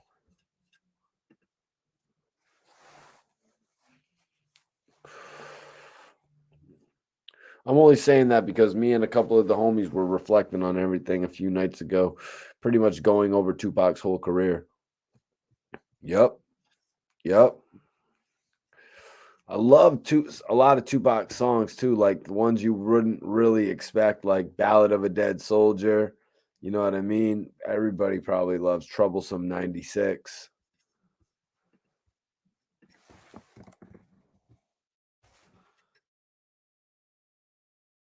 Wasn't as big of a fan of Trapped though. They got me trapped. I wasn't really too big into that. I'm not gonna even lie to you, man. I liked when Tupac, I liked seeing Tupac's career play out in a more like he thug life aspect. That's what I was more interested when it came to Tupac, his career in that aspect. Sort of like Hulk Hogan turning heel. You know what I mean? Tupac getting out of jail and signing with Darth Rowe was sort of like when Hulk Hogan turned heel and joined the NWO. Machiavelli, yep, that was he dropped he had dropped All Eyes on Me, and then what was it right after that? Was it Are You Still Down, or was it Are You Still Down, or was it no, it was the 7 Day Theory. Yeah. The 7 Day Theory dropped in November. And it was sort of like this is interesting because it's both Interscope, you guys. And I put this theory together a few months ago. But it was interesting that, All Eyes on Me dropped in February, sort of like Get Rich or Die Trying, dropping in that February or March, whenever it dropped. And then they dropped the 7 Day Theory, Don Columinati, the 7 Day Theory. They dropped it in November, and it was actually released sort of like when 50 Cent and G Unit released Beg for Mercy in the same year as Get Rich or Die Trying. That's just sort of what it reminded me of, reading back on it. I was like, damn, it kind of looks like Interscope actually, it looks like Interscope actually, you know, positioned that to be the way that they would release artist albums. Now, let me see here. Did it go? The album went to number one. And let's see, all others. Yeah. So wow, February 13th, 1996 and November 5th. So Tupac actually had two number one albums in the same year before DMX. But but but this is a major but. DMX was, I believe, the first artist to have his first five albums debut at number one. So that whole thing, because 50 Cent, they wanted 50 to release two albums that year. They wanted another 50 album in November, sort of like how they released the Matrix 2 and 3. Bad move. Thank you, Santana. Appreciate you. Always got my head up, brother.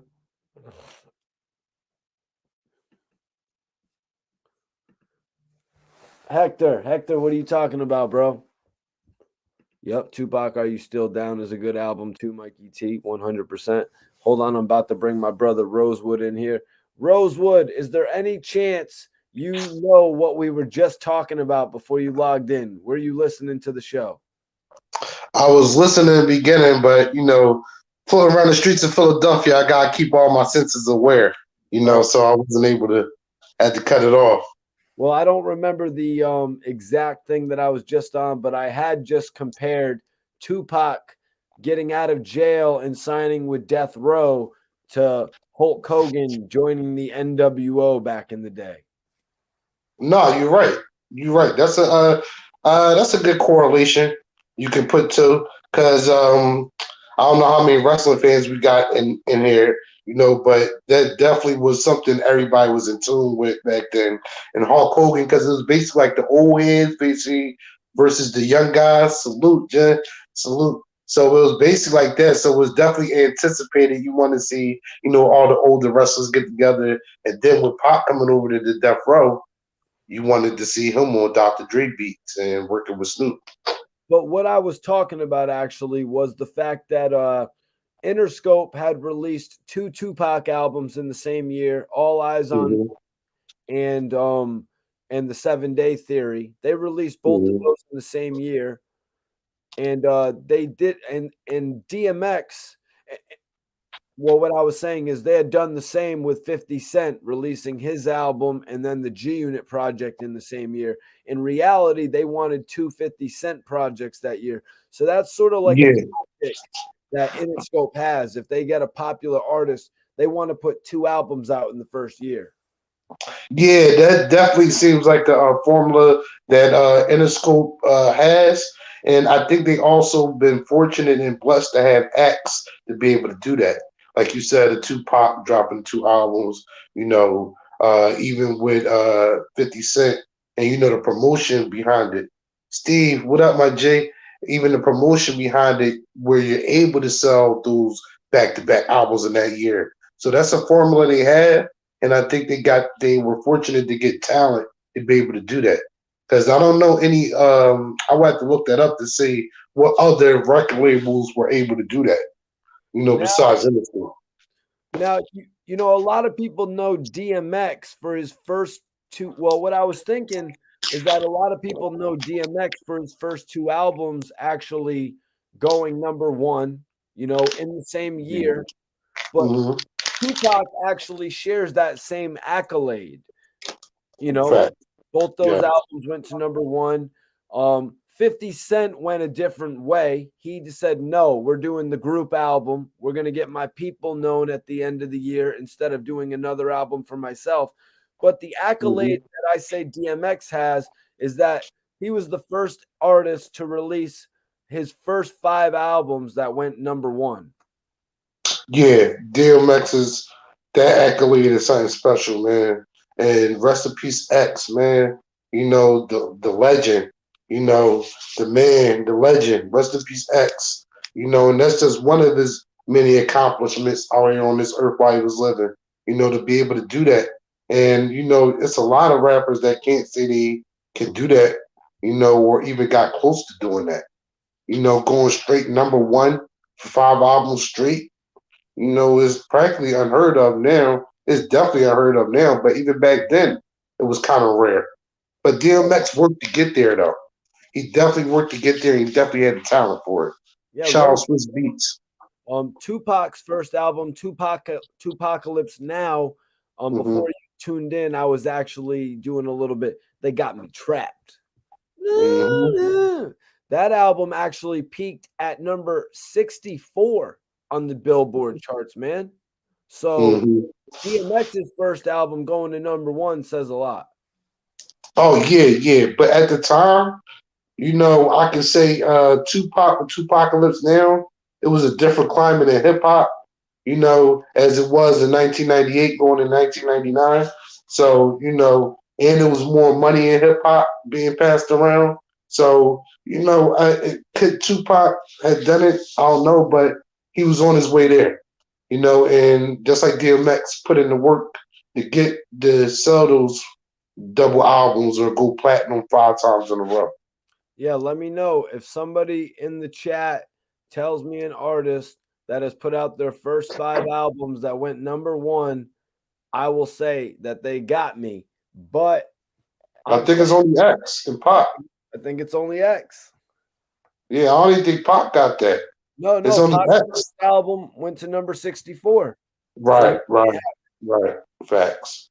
Only X. Only X. That's like one of his major accomplishments that's going to be legendary. It's like one of those basketball, football records that'll never be broken. well, hold on, Rosewood. Let me ask you, man, before we talk about Straight Drop and Young Dolph, because I know we didn't really get to speak on it last night and all the dumb things that he did. The Tupac album, the two no, all right, I'm gonna disqualify that from the whole Tupacalypse Now. Tupac's Mhm. first album.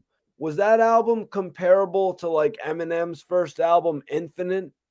Like, an album that nobody really knew about. I couldn't really say that because you've got Trapped on here. You got Brenda's Got a Baby. You know what I mean? Mhm.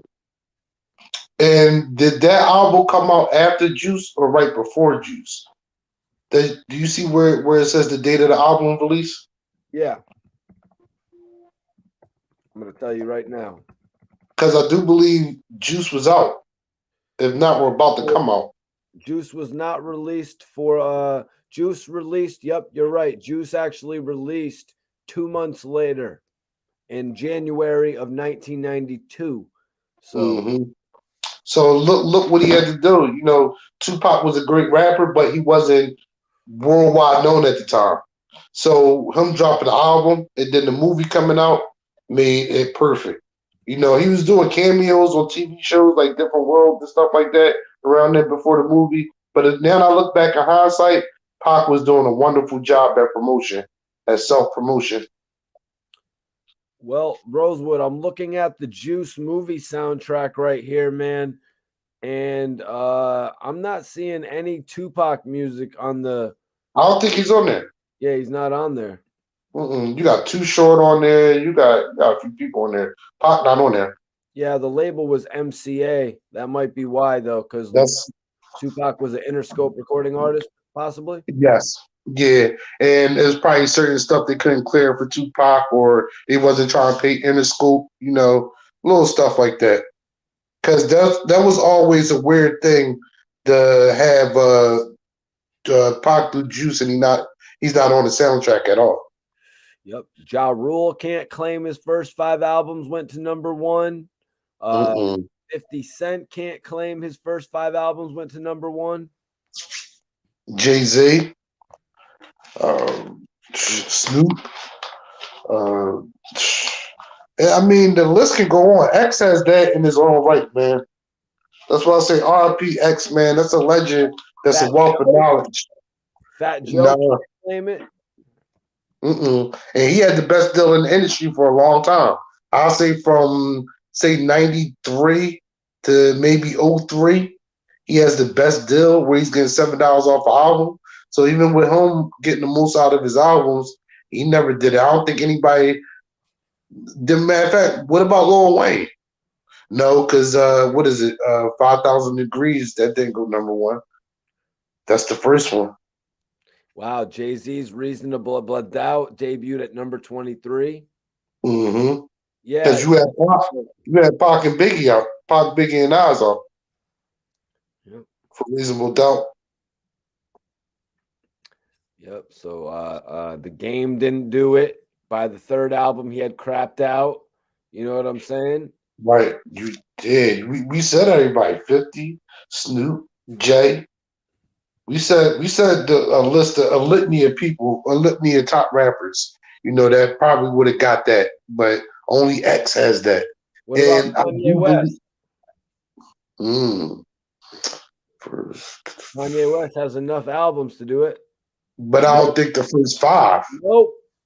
The College Dropout, even though it sold 440,000 units in its first week, the College Dropout debuted at #2.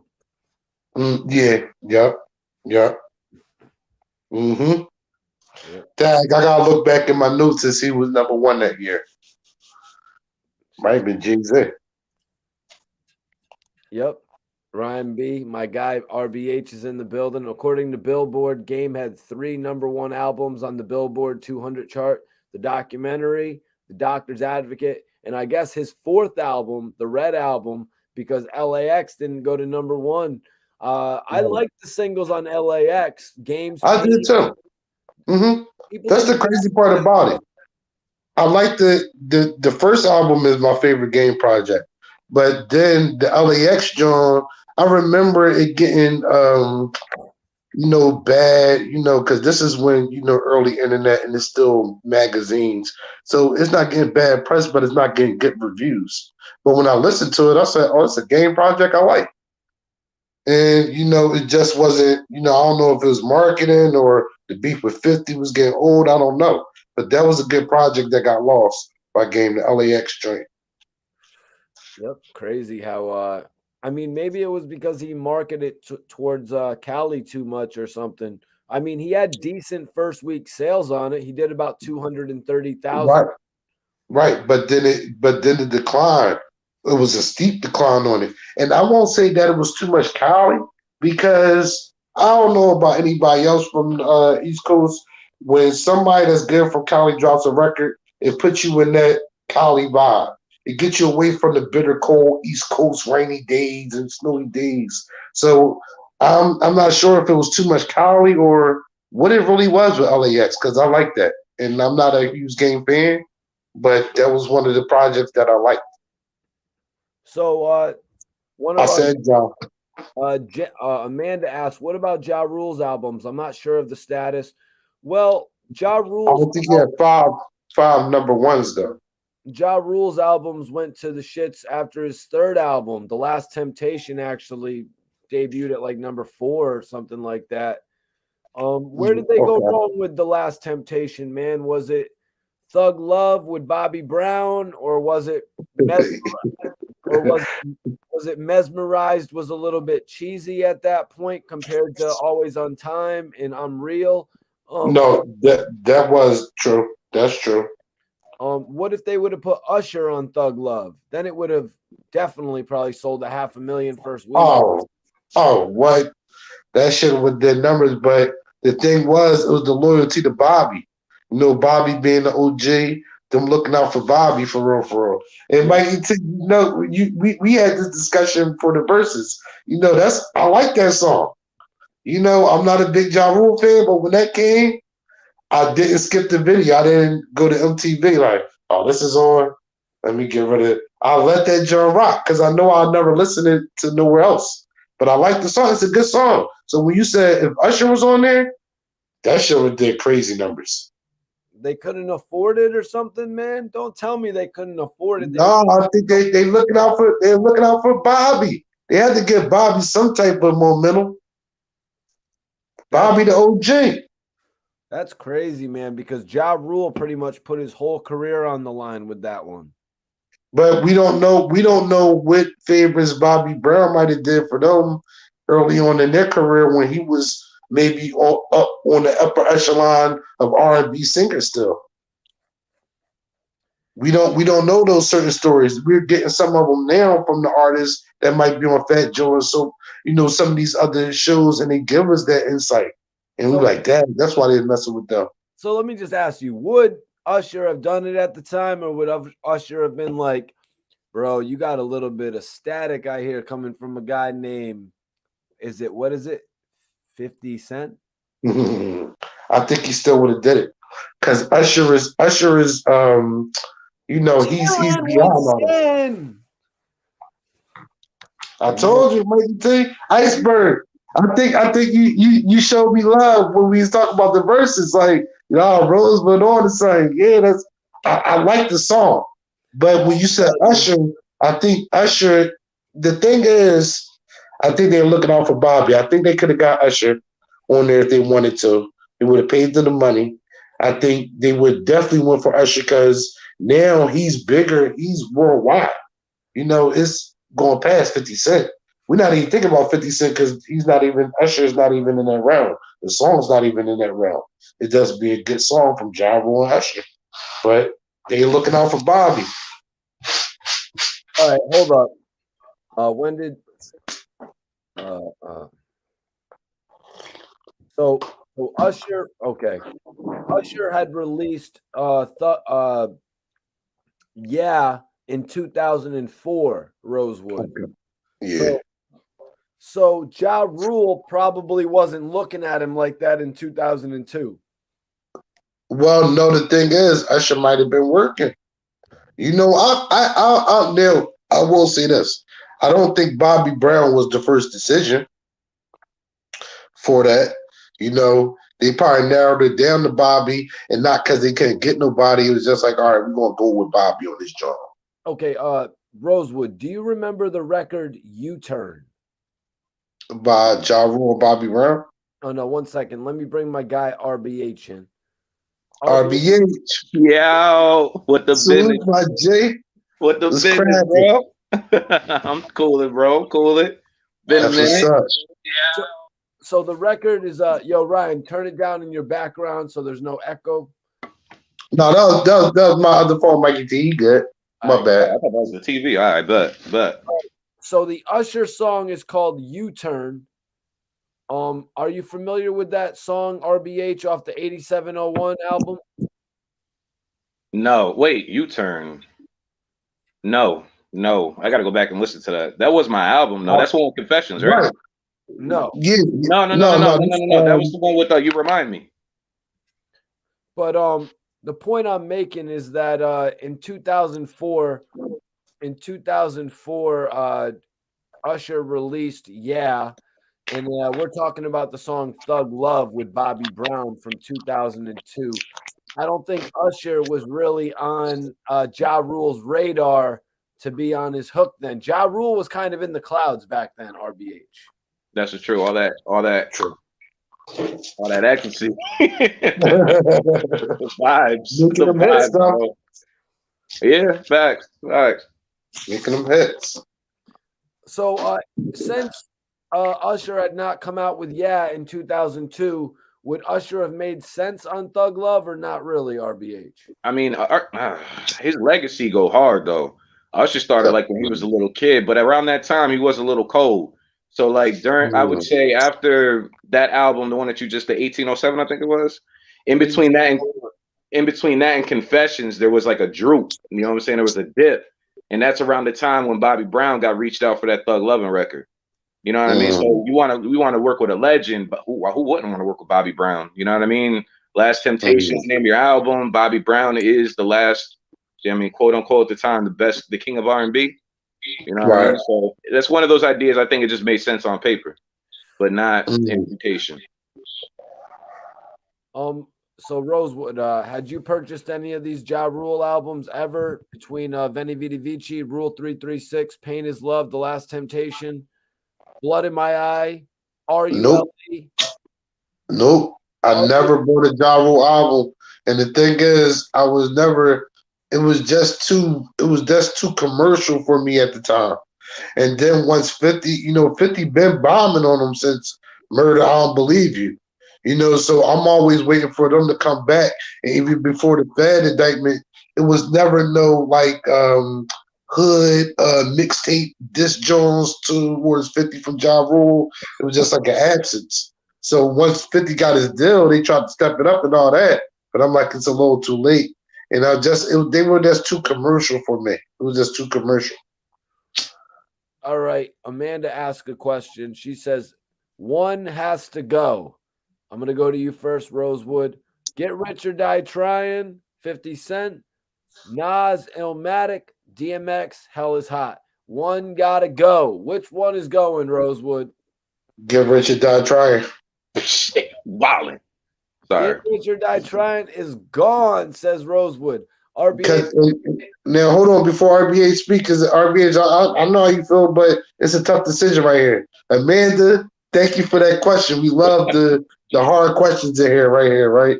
And I only say that because Illmatic, I was around when it dropped, and the same chills I get when I first hear it, and I hear it for a long time, the same chills I got. The same thing with DMX. Hell is Hot. I'm ripping and running the streets. It's like, even 50 Cent Joe now, I'm getting a little money then. But these are the times where, priceless childhood memories, teenage memories, high school memories. Like you can't replace these things, man. So that's how I look at it. All bodies of work are great. But I looked at Illmatic, I can't replace that, and I can't replace Extra. So 50 that's got to get the short straw. That's all it is. And man, that was great. That was great right there. RBH, 50 Cent, Get Rich, Nas, Illmatic, or DMX, Hell is Hot? Illmatic gotta go, bro. And I'm only gonna say that because It Was Written is a way better album. If that was his first album coming out the gate, bruh. In comparison, Illmatic sound like a mixtape. Because Illmatic was the beginning. Rosewood, I want you to respond to RBH saying that It Was Written would have been a better album out the gate than Illmatic. Respond to that. I'll respond. Well, the first thing I'll say is we wouldn't get It Was Written if we didn't have Illmatic. Illmatic is almost like a brutal, rough draft. And because you got to think he had Live at the Barbecue before that, and then he's stepping into a hardcore project. So when it coming out, that's the perfect sound for that time. It's a perfect soundtrack for everybody's life. You can play New York State of Mind, and you'll feel like he's talking about Philadelphia. He's talking about Chicago, Baltimore. He's touching people in his joint. So we needed Illmatic to get there. So I don't think we have Illmatic. We eventually would have got there, but we needed that. We needed that formula. I agree. Okay, I'm gonna have to agree with RBH. That's kind of crazy because we're both from Connecticut, but also, the albums "Get Rich or Die Trying" and "Hell Is Hot" were just more fundamental to me personally. Same. We got another one. Steven asks, and send in your questions now, man. Send them in. Send them in with a super chat or just send them in, man. I'm glad I got RBH and Rosewood here on the panel with me tonight to answer everything. Steven asks, Lloyd, and I'm going to go to RBH first on this one. Lloyd Banks, Hunger for More. Beanie Siegel, The Big is Coming. Cameron, Purple Haze.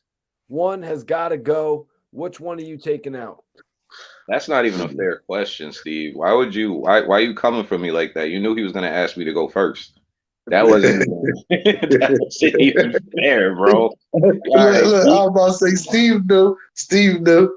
Hunger for More, Becoming, or Purple Haze, brother. I plead the fifth. Got to. What? You gotta take one. Yeah, RBH, you gotta take one, bro. All right, then I'm gonna go with Hunger for More. Then Hunger for More gotta go.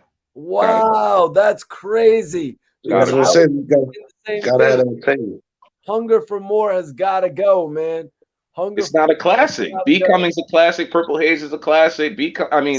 Hunger for More, although it was it was up there. Don't get me wrong, especially for me. I was a Banks fan, so I'm not even being biased when I say this, but yeah, bro, Banks gotta go. Well, bro, Lloyd Banks' album probably actually sold more first week than both of those albums. Definitely. Yeah. But which one aged better? I don't know about overall. Good question. Aged better? I'm not throwing Purple Haze out of there, man. It's got too many good records.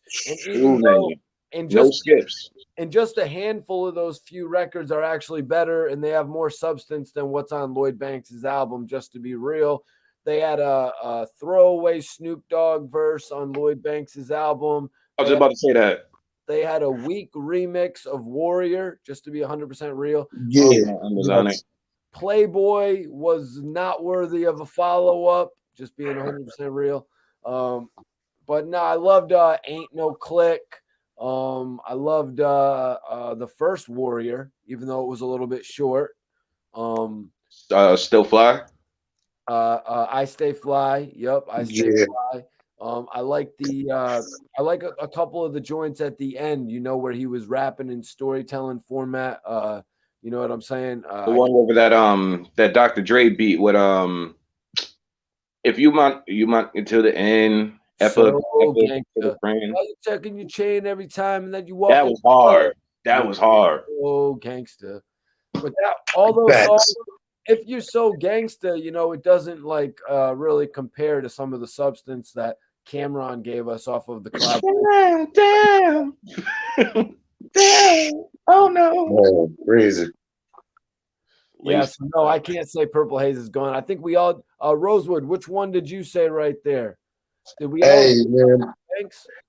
it was. I'm gonna have when RBH broke it down. I realized I said, nah, it would have to be Hunger for More because that's thinking of Purple Haze and it be coming.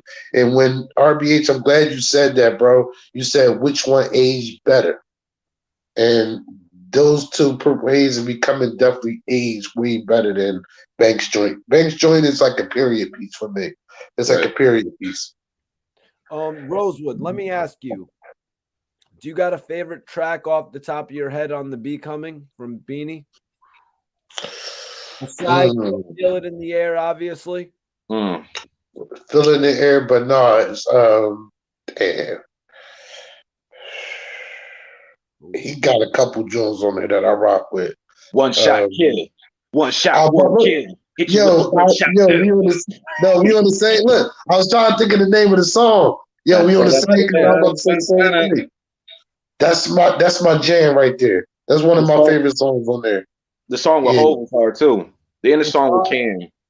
Yo, that whole album, bro. I ain't even. Yeah. Matter of fact, Joe Mahone, is that Once Again Is On? Is Once Again Is On there? That's my favorite song on there.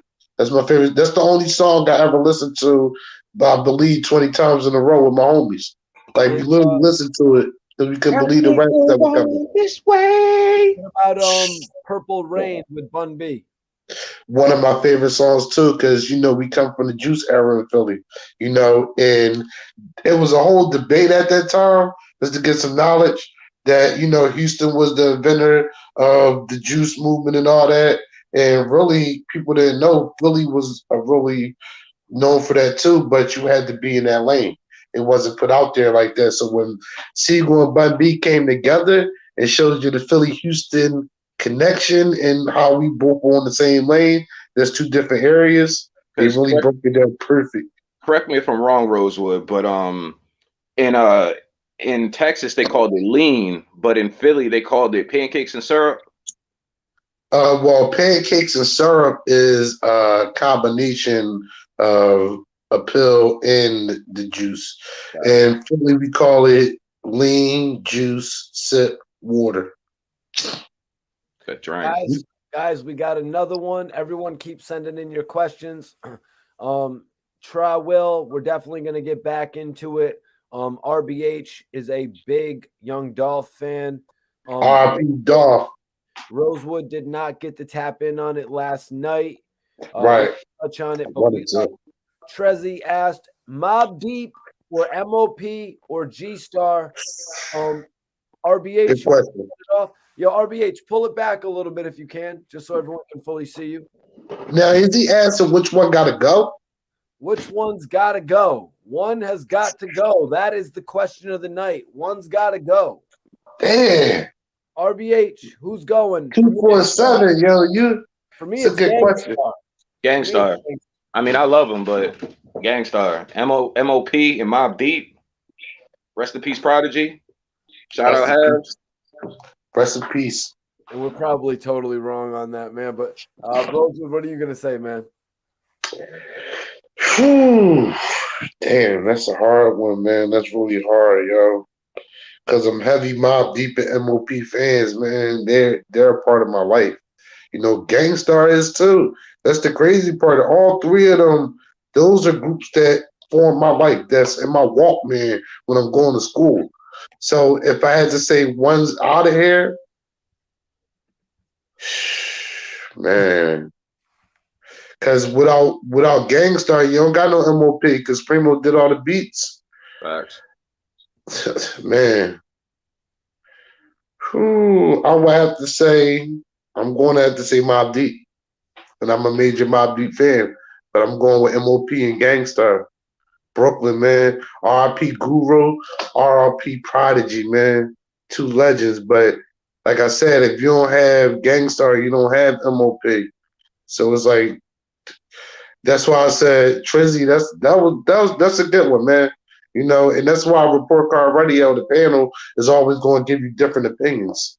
We might agree on it, we might not all agree on it, or we try to give our opposite opinion.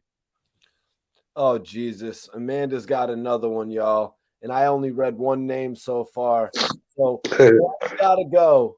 Jay-Z, the Black Album, take into consideration what album it is, you guys, like I did earlier when they mentioned the Blueprint. But it's Jay-Z, the Black Album, Rick Ross, Teflon Don, The Game, the documentary. Which one's going first? I'm going to set it off.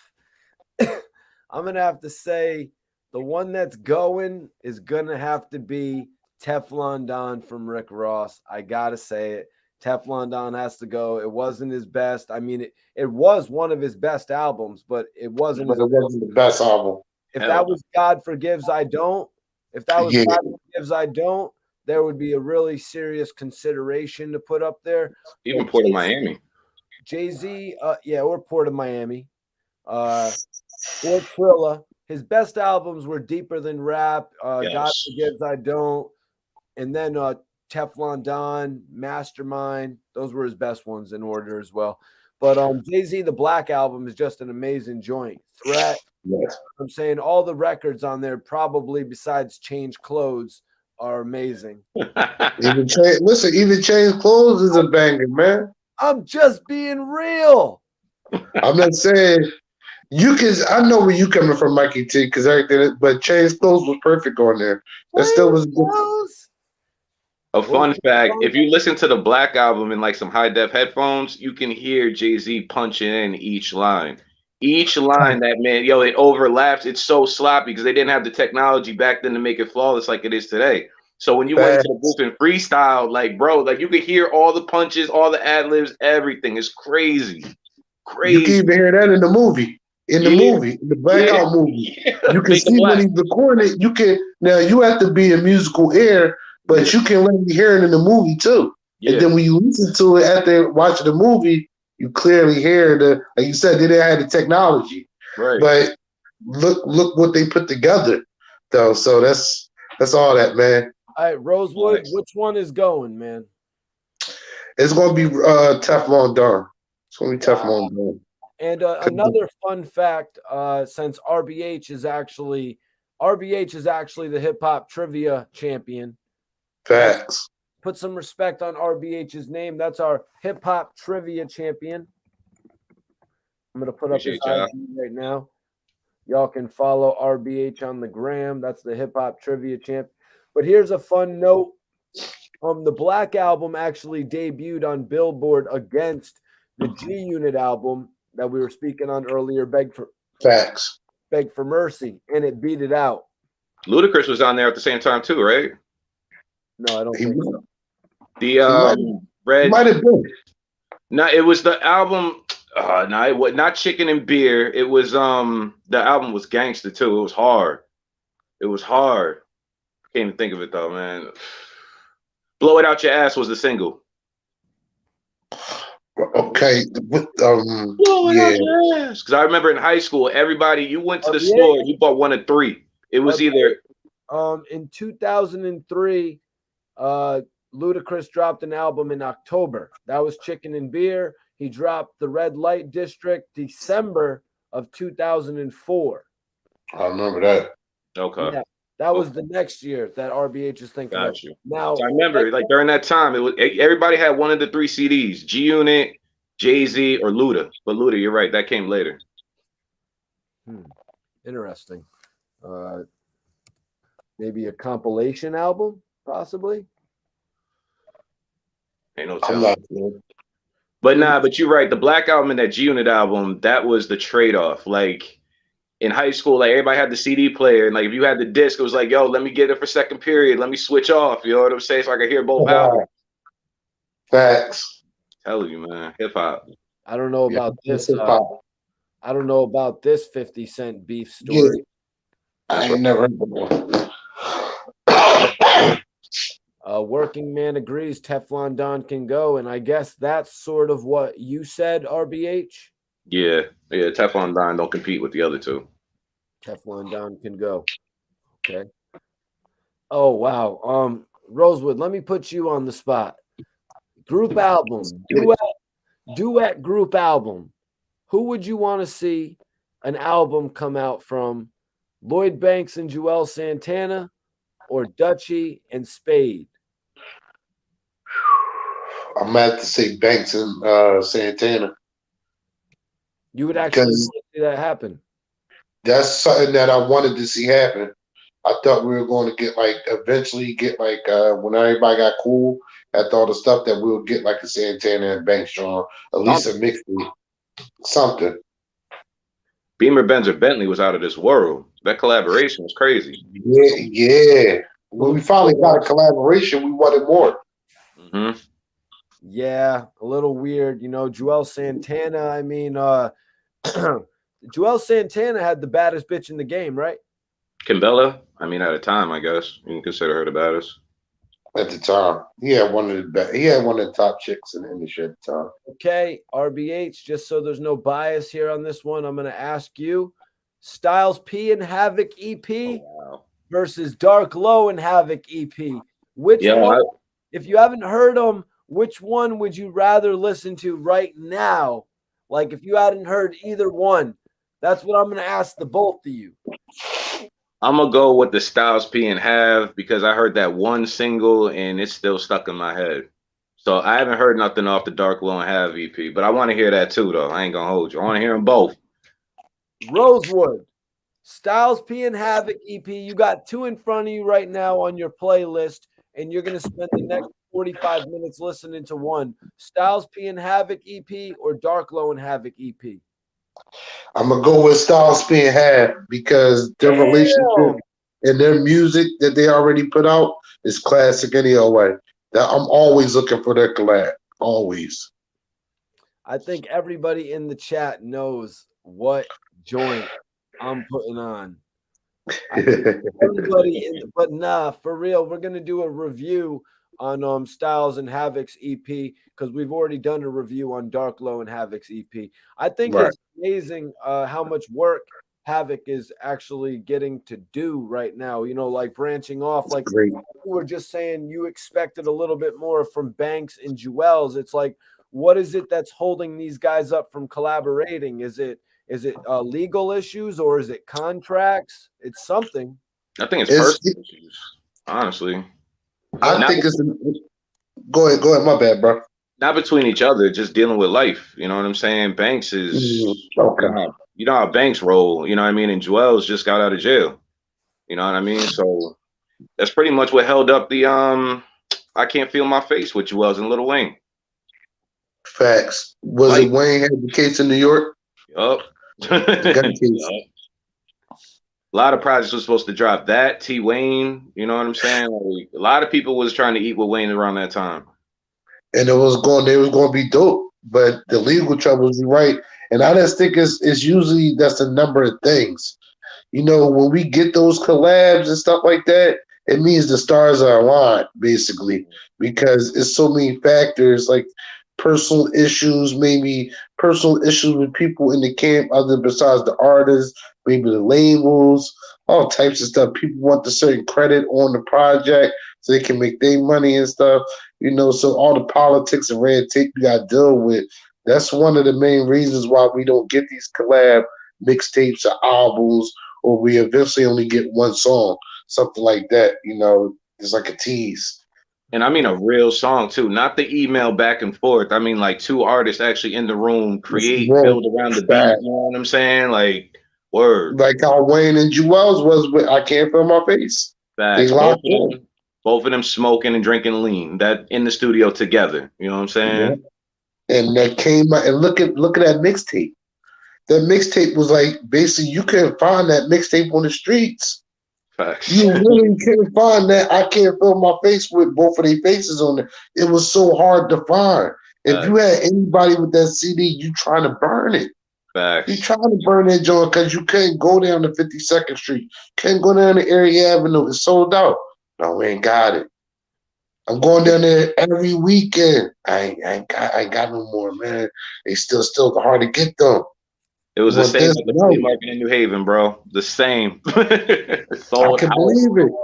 You got to take into consideration that Lil Wayne, like you said, he went to jail for just about a year. So when he gets out, his label, they're not thinking about a Joel Santana and Lil Wayne album. They're like, okay, we want that next Lil Wayne album that's going to sell 10 million copies. Whoa, I can't feel my face. What the hell are you? Why are you talking about cocaine right out of jail, man? We need you talking about putting food in the grocery bags and the Windex grocery bags, and we need you 6 foot, talking 7 about foot, lollipops and shit punch. like that. Yep. 6 foot, 7 foot, 8 foot punch. We need one song where you prove that you can really rap. You know what I mean? We don't need you, like, you know. But I got through that sentence like a subject and a predicate. Real G's moving silence like lasagna. Woo! Jesus. yeah, Lil Wayne, Yeah. Lil Wayne probably got pulled away from doing a lot of these projects because, you know, he was kind of on a bigger scale. But once he was out, you know, in between releasing the albums, he was going to find time to do the shit with Joel Santana. Kind of crazy. We never got to see that. Maybe Joel's was thinking, oh, I can't do this with Banks because then Lil Wayne is going to be like, oh, he moved on. Do you think there's any potential in that, Rosewood? Nah, because they understand the situation. They understand what the reason why it wasn't put out or whatever like that. And I don't think Wayne got a problem or Jewels or Banks. They got a problem with each other. You know, if anything, I think if Banks and Jewels was able to do it, I think we had a Lil Wayne feature on there.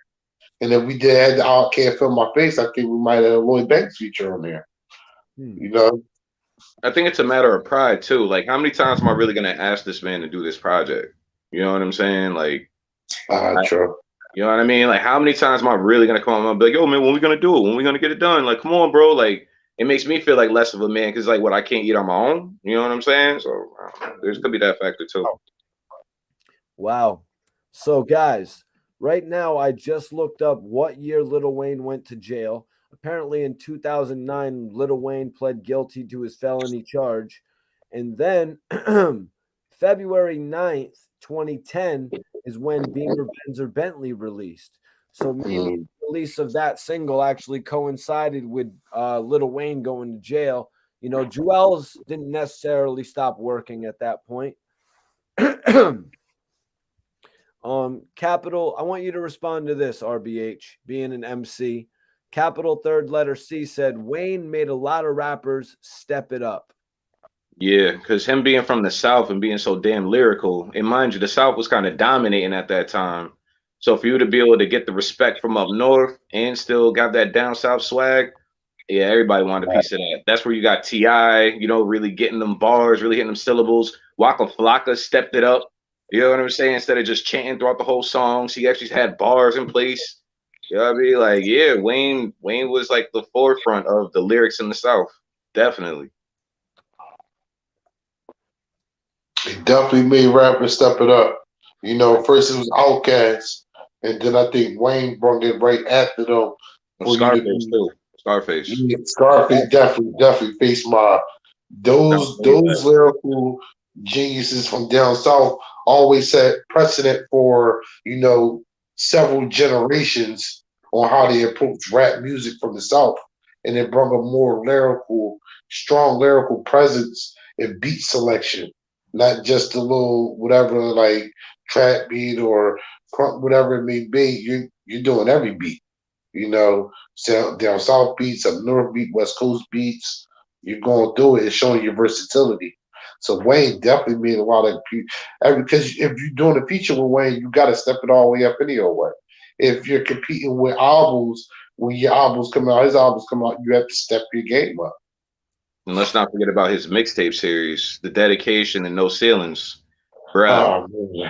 I mean, you talk about going over different beats, bro. Like, yo, he made some of those. He did what G Unit did back in the days. He would make other people's songs his. You know what I mean? You'd be mad if Wayne jumped on one of your beats because don't nobody want to hear you rap no more. They just want to hear Wayne rap over yo beat. Yeah. But guys, let's get into the topic. Let's get into the topic, y'all. I'm glad I got you two here. I'm trying to avoid it. It's touchy for me. I ain't gonna hold you. This was fun. This was a good conversation. Like this just got depressing. We got it. So at 3 p.m. this afternoon, we're still in the same day. It's only 10:45. The guy we all know as Straight Dropp was arrested. So the rapper was actually captured in Indiana along a highway between Indianapolis and Louisville This is about 6 hours from Memphis. RBH, Rosewood, let me start with you, Rosewood. What do you think this guy was thinking moving on the highway like that, man? Moving on the highway when he's wanted, his face is all over the news reports. Listen, man, I must say that man name is straight dumb now. And it's just being, I think you said it earlier, being naive. You know, it's like I don't think he really understood how to maneuver in those lanes when you're going on a run or whatever it may be. Like you said, it's being young and naive, thinking you know everything you really don't. And then when it finally catch up to you, it catches up to you. Because it's just like, listen, man, they had your whole government out.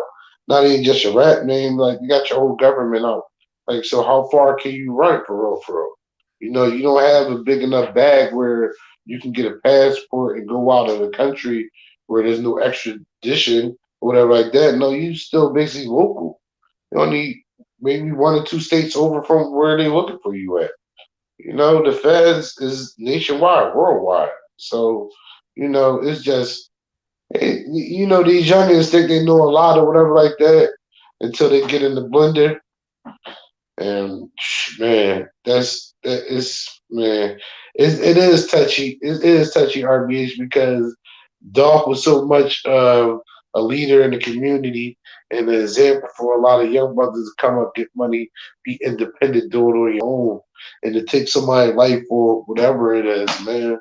Like, you know, still they still not you know, they still gotta go to trial and all that, but it's not looking good. It's not looking good on their end. Yeah. So RBH, these guys, they were cruising on the highway and he's arrested. Straight Drop is arrested just 24 hours or less after releasing a music video. Do you think he was potentially running from the location where he was staying because of possibly the feds were on his ass because of dropping a video? Like, why do you think he was going to, Mexico? Some people in the chat are saying, like, what do you think his intentions were jumping on that highway? Man, Why not stay put? he was just paranoid. You know what I mean? These kids do a lot of drugs. You know what I mean? They're young. They don't have the right people around them, obviously. You know what I'm saying? So just paranoia. So we gotta go. We gotta go. We gotta go. We gotta move. We gotta move. We gotta move. And look at him speeding and got pulled over. Come on, bro. You got pulled over at what, 3 o'clock in the afternoon? So during rush hour, you got pulled over. How? Facts. Like how? What were you doing? Like, what? Come on, bro. I mean, yo, I already knew what time it was, man. Like the first question you asked Rosewood was, what was he thinking before he seen them lights in the rear view? I'm gonna be rich. I'm gonna be successful. I just killed the hottest rapper out. You know what I'm saying? I'm about to be the biggest dude. I just put out a video. I'm about to be the next 6ix9ine. I'm about to be the next TK. I'm about to be the next Bobby Shmurda. I'm gonna be the biggest rapper ever, and then I'm gonna get locked up. And then since my clout is so big, it's not gonna go that bad because I'll be a celebrity in jail. That's exactly what he was thinking. Clout chasing, bro. Like he didn't do the murder because he didn't like Dolph. He did the murder so me and you could be talking about it right now. That's what makes it so sickening. You know what I'm saying? Like it was really about clout. Robbing his man after Dolph got killed. He robbed it, or before Dolph got killed, he robbed his man. He had the PRE chain, wearing it on Instagram like it's a badge of honor. You know what I'm saying? Then he goes and kills the dude, and then what? Then does a music video talking about doing the same thing. He did this so we would know about it. He didn't do it because he had beef with him. He didn't do it to impress nobody other than people that will follow the whole clout chasing movement, man. Like, and that's what makes it sad. It's not even real beef, man. You did this for views. You took a man's life. Like you killed a father for views, bro. For views. Like you're not like most gangsters are remorseful when they gotta look somebody in the eyes and kill him. He didn't even do that. He shot him in his back. You know what I'm saying? They send flowers to their mother. You get what I'm saying? That's what real gangsters do. Real gangsters show up at the funeral, kiss the mothers on the cheek. You know what I'm saying? And it went left. I'm sorry. Like they don't even say nothing. You know what I mean? And he didn't do none of that. He made a music video. Like he didn't lose no sleep over it, bro. Like the reality check didn't even hit yet. It won't hit until he's in jail and getting raped. That's a fact. That's the wake up call. RBH, try not to use such stupid language on my channel, bro. That's real though. I don't know another word for that. For I being know, penetrated in jail. no, I know, but try not to even say that stuff on my channel. Just to be honest with you, bro. I So don't. I'm just real passionate about this, bro. No, Because I know, honestly, when he goes to jail, bro, when you can he be passionate about it, but I'm not going to respond to everybody in the comments saying stuff about that. You know what I mean? Like, I hear you, but listen to my point. Listen to my point. no, RBH, you don't need to say kill 10 times in a paragraph to get your point across, bro. No, Like, that's not even what I'm talking about. What I mean is no, he's that's not what I'm gonna talking wake up about. until he's in that prison cell because he thinks going to jail he's gonna be a celebrity. He's really RBH, thinking this. RBH, can you wait till we get to the next part of the topic? You're My going bad. off on a tangent, bro. Hmm. You're going off on a tangent. Can you just wait for a second? Instead of saying kill, like, bro, all these other dudes, they get their channel flagged. You know what I'm saying? All I these hear other you. My bad, guys. My bad, fans, and all that. It's just know this is about a touchy that as an subject for me. artist. Like, bro, like you just said the kill like 12 times in one paragraph. Like, come on. I was honestly having a conversation with Rosewood and Mikey T. I forgot all of man. My bad, guys. My bad. You just say like got taken out. You just say what happened to young Dolph. You know what I mean? Like, bro, what is this video gonna do when they take it down because you say that I word? don't Like, know, but are we gonna keep talking about it? Or are we gonna move on? My bad. I'm just saying, bro. Me Like, too. All right, next. you know, like, so I was trying to get into it, saying it wasn't that long into Straight Drop being on the run that he was actually caught. It seemed like he was trying to create a fan base before going in, because it seemed like he was actually trying to create a fan base before going in, because he had possibly seen stuff like this with guys like TK, who like famously released music videos while on the run. Do you think he was trying to do something like that, Rosewood? Yeah, yeah. He was going for the clout. He was going for the clout move.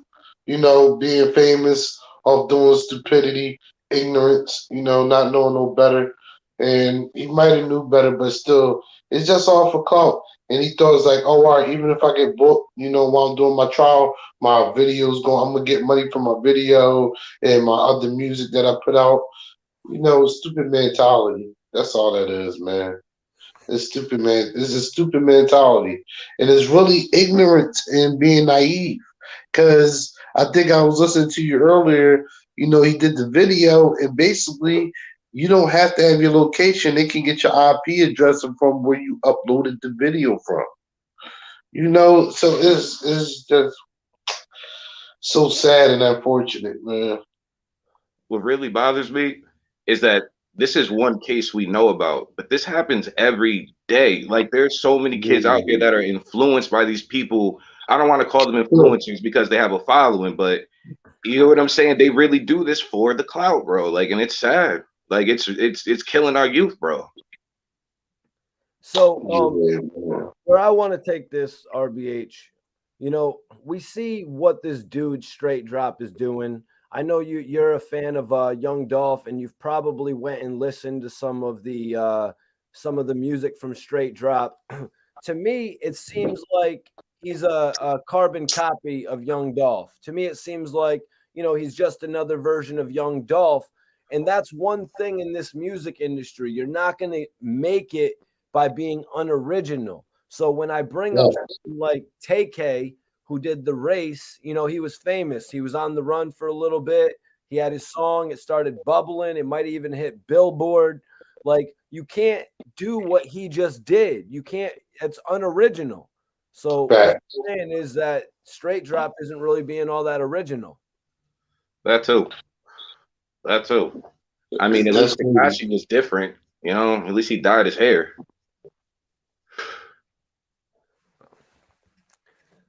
This is a straight carbon copy. We've seen this already. Like, it's not even entertaining.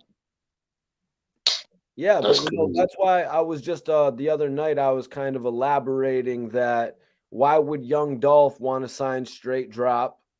Why would Young Dolph want to sign Straight Drop when he looks just like Young Dolph? When he makes the same noises as Dolph. You know, Dolph would always go, Dolph. This guy's going RBH. This guy's going drop. Like, why would you sign that guy? You're, you know, like, speaking as a CEO of Shut Your Mouth Music. At the same time, yo, I mean, you just brought in the whole plot. The whole thing just thickened. We just found a Scooby-Doo clue. honestly, like to answer that question, because Dolph probably taught him everything he knows. Mm. Real talk, he spent all that time around him. Dolph was grooming him. You know what I'm saying? We seen the pictures where he was in the audience. I mean, like he was in his entourage. You know what I'm saying? He was obviously learning from the dude. And that, bro, they be the ones closest to you, man. Or learning from Key Glock, because I do believe that was Key Glock folks that he brought in, and Key Glock is one of the reasons why Dolph started rapping. You know, so it's definitely him being influenced by them and taking it or whatever. But he probably still could have blew, but he didn't have enough confidence in himself and his art form to keep pushing it and do the grassroots and the work. He's looking like, oh no, I can get it this way. Like that, even if I don't get caught, the streets know it's gonna be me and I can sell like that. Which is a foolish, stupid mentality. It's that's stupid, man. Stupid and sick. So there was a reward. A reward was offered for $15,000. This was actually upgraded, I believe, from an earlier reward of 2,500. I believe I read. But I personally, RBH, I don't think that it was a reward that came into play. More so, I think him releasing videos on YouTube, one on November 22nd, 5 days after Dolph's passing, and then this second one right here just yesterday. I think that is what it is. I don't think it has anything to do with a reward. What's your take on that? The reward might go back to the first question you had. That might have been what made him paranoid. Yo, homeboy just seen me at the gas station walking to homeboy's crib. We gotta go. We gotta go. Come on, we gotta relocate. You know what I'm saying? Stop, go, hit the light, hit the gas. Bow. Woo, woo, woo, woo, woo. And what about this factor, RBH? The real great grandson. Salute to you, bro. Appreciate you for tapping in. 15,000. That's it. How do they offer $15,000 reward for a multi-million-dollar man? You got to think about it, bro. They're in the trenches, right? Wherever he's staying at is in the trenches. Somebody sees that, they're going to call. They're going to call ASAP. That 15 is nothing to us, but to them, that's a whole flip. So what do you think, Rosewood? Do you want to respond to the $15,000 reward? Do you think eventually got higher? I mean, this guy pretty much turned himself in by releasing videos and posting on social media. Yes. And the thing is, that's another reason why I think it was so low with the reward.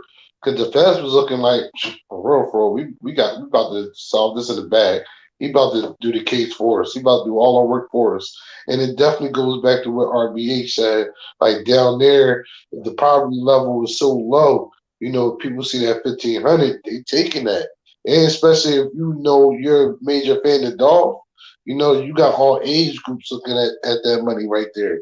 So I don't think at the end of the day, it was the reward money. Somebody collected it. I do believe the feds, they basically triangulated his location from him, like you said, dropping a video, whatever amount of days after the shooting, then dropping a recent one.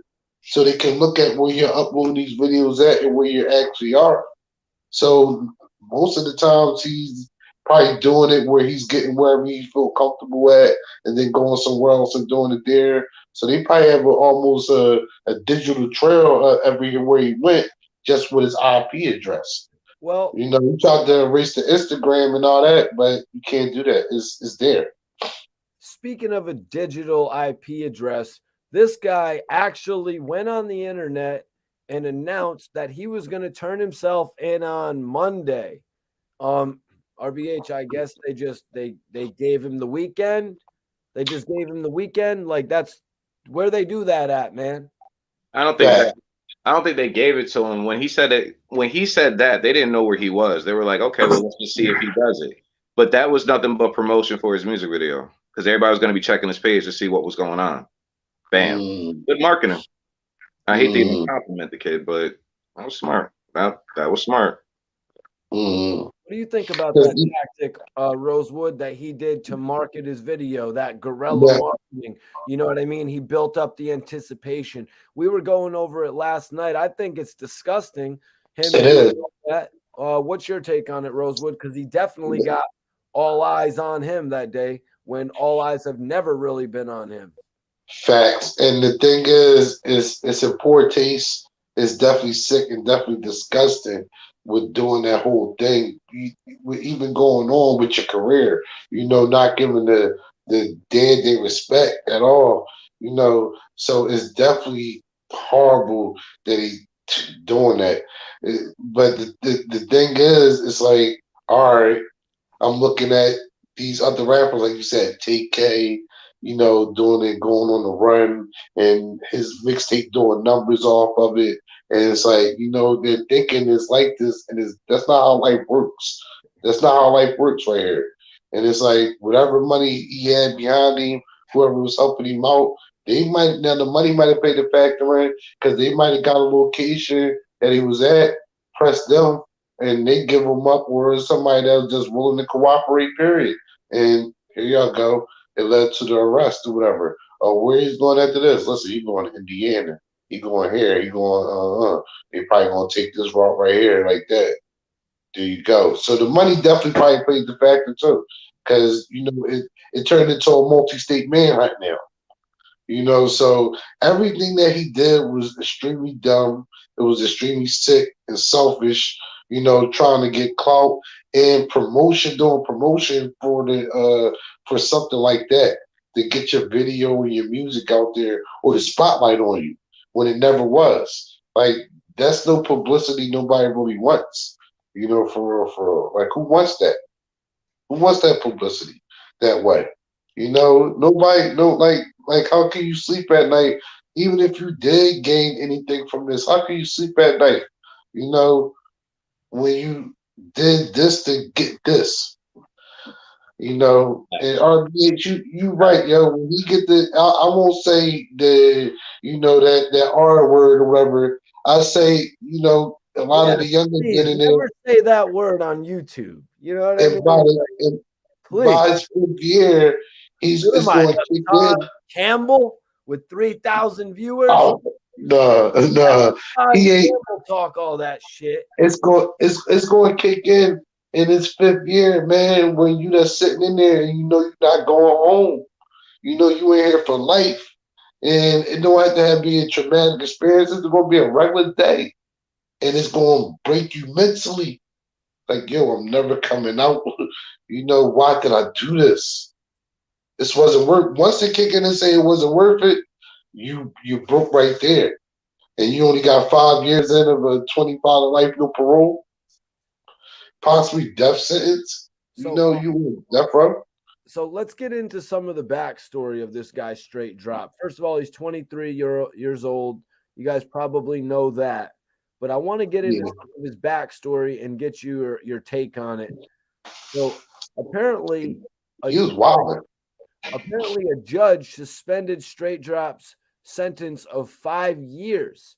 Straight Drop was convicted and sentenced to 5 years, and after a short term in prison, he was released. And I'm talking about a short term of 5 months in jail.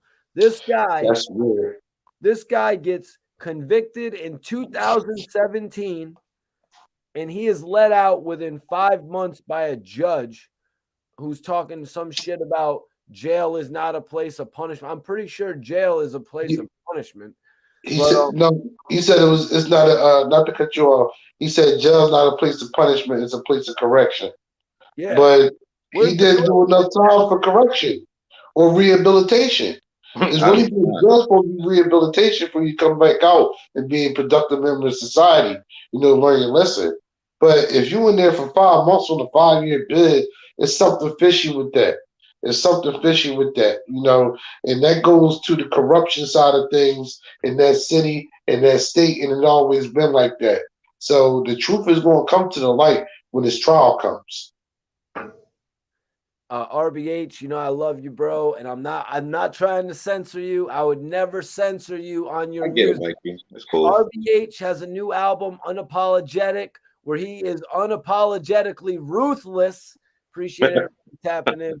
Y'all can follow RBH. But RBH, you know, obviously he's probably over there sipping something, but I gotta ask you, man.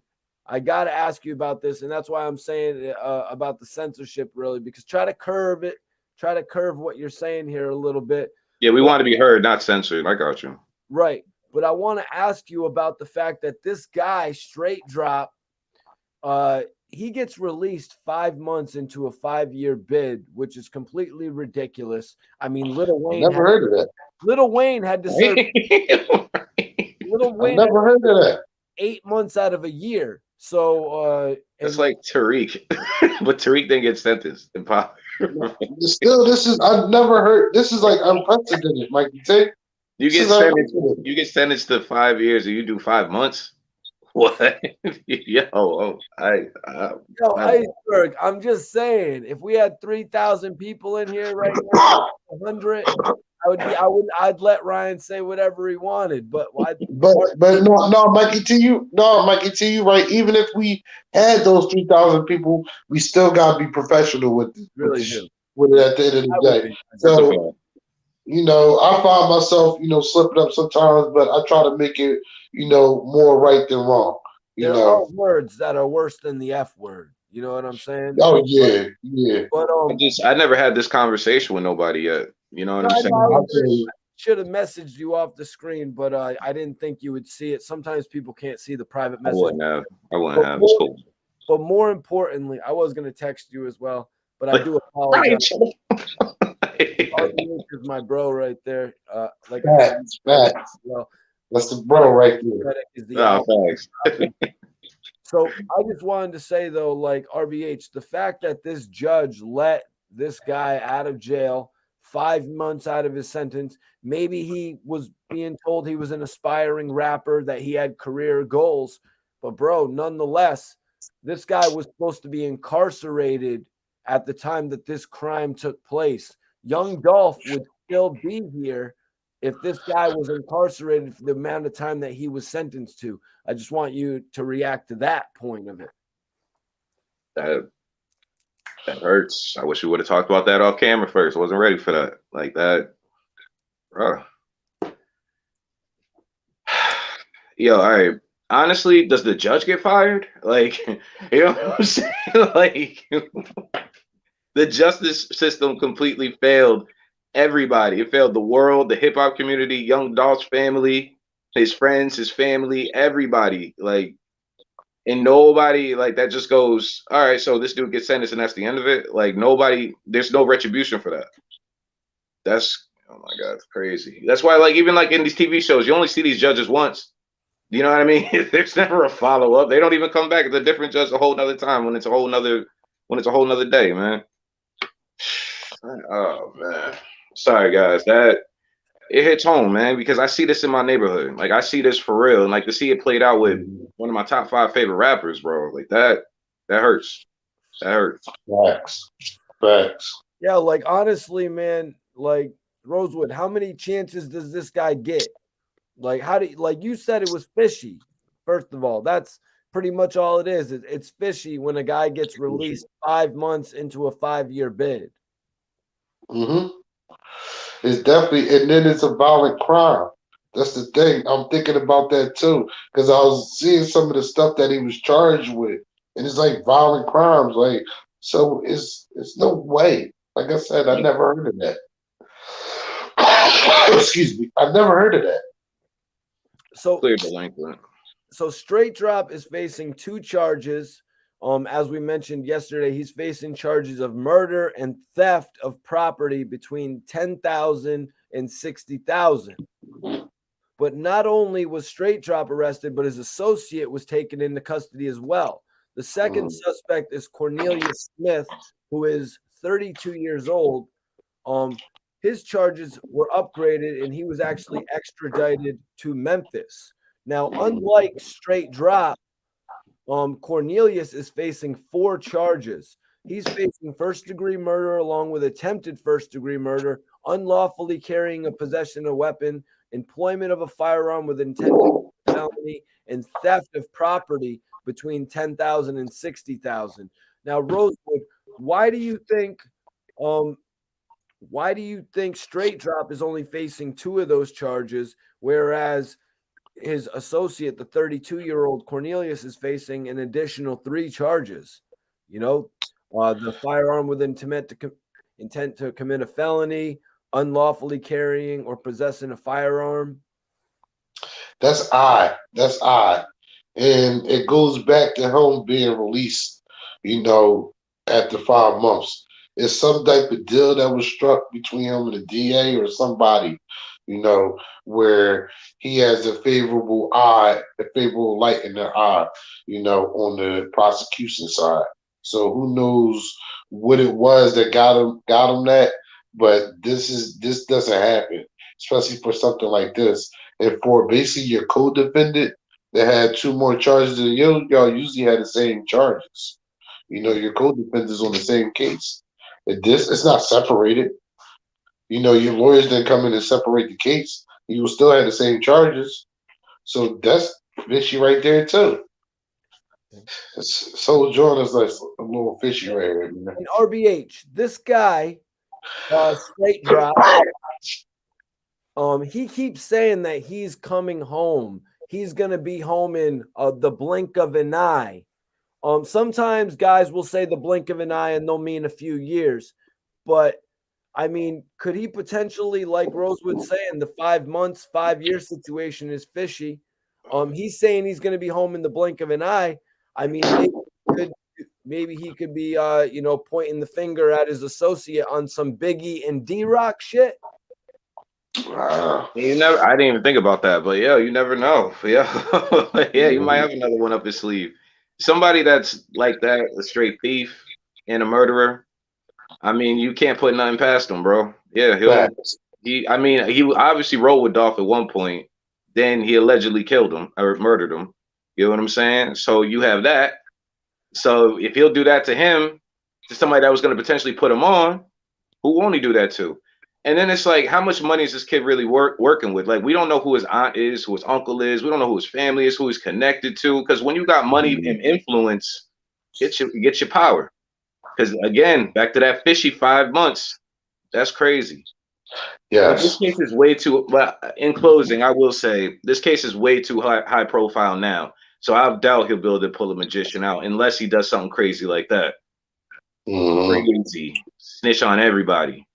Yo, everybody allegedly in the mix. Start pulling out names, just like 6ix9ine, just like Homeboy did with the rainbow hair. RBH, another key thing, never say in closing, and another key thing, never say 6ix9ine. You cost us a few viewers. I said rainbow hair. I try to correct myself, but I did say in closing because I gotta be out though. I gotta be out, guys. I gotta be out for real. RBH needs a little bit of media training. He doesn't know that every time you mention 6ix9ine on the show, like 4 people tune out. I don't know, but I just don't speak on certain people. I don't put their energy out there. I don't say their name and put their energy out there. He will sail out his own mama. Now, I was mentioning the aspect of his other guy, the older guy, actually taking on the charge. And taking the bulk of the charges for him, but still he's going to get caught up with something and have to do a few years.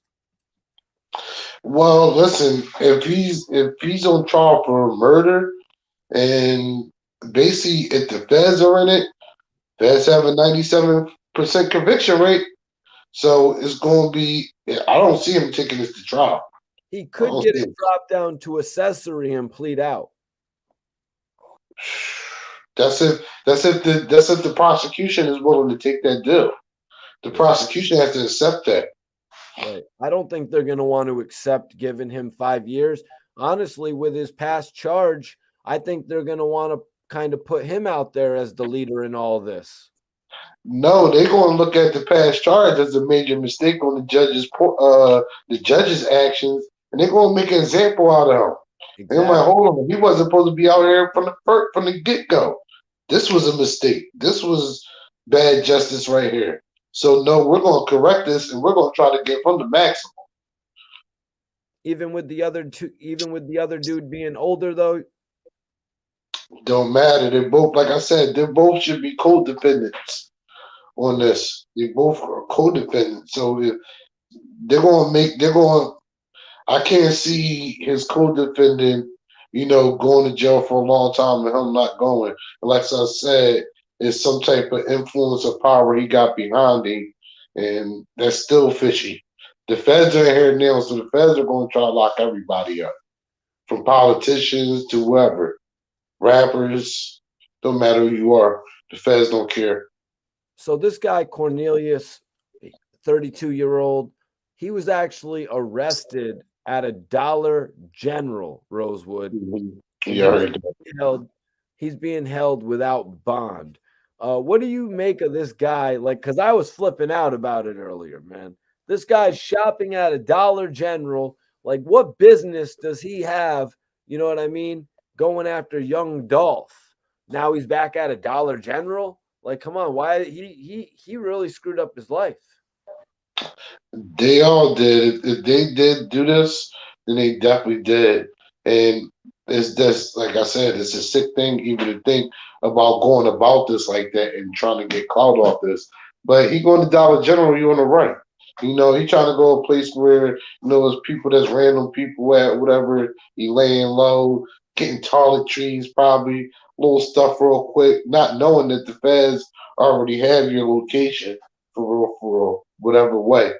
And at the same time, the feds, they have a lot of new money in. They got a new budget. So whatever new toys the feds got, they use them out on them. They Yeah, showed the reason why they need a budget.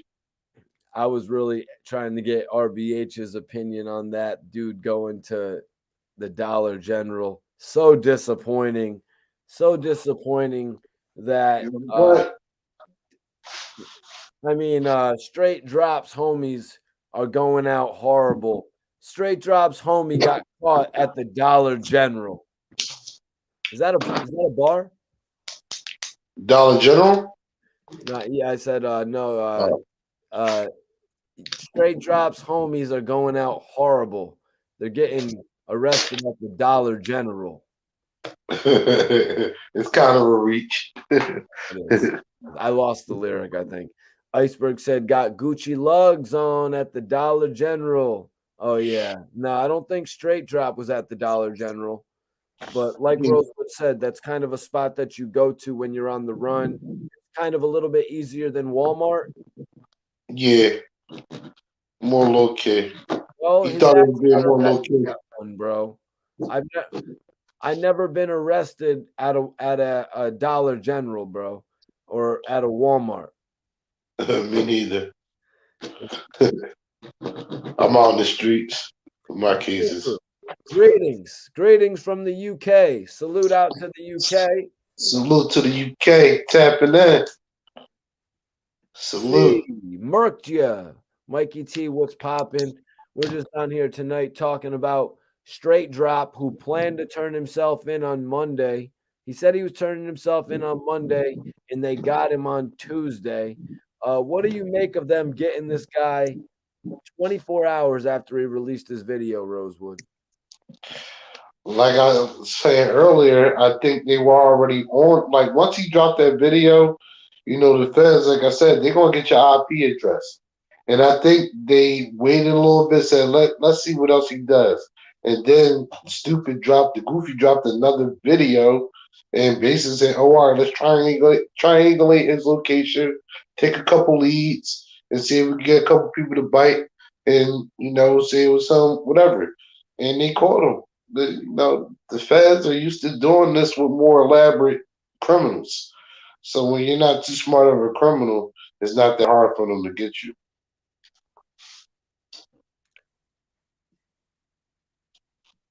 Yep. No, you're right, man. He really did it to himself. But you know what I Yeah. mean? He wanted a rap career. Personally, I think Straight Drop. I'm not sure how it's gonna go. I'm not sure which one of these guys is gonna drop the dime on each other.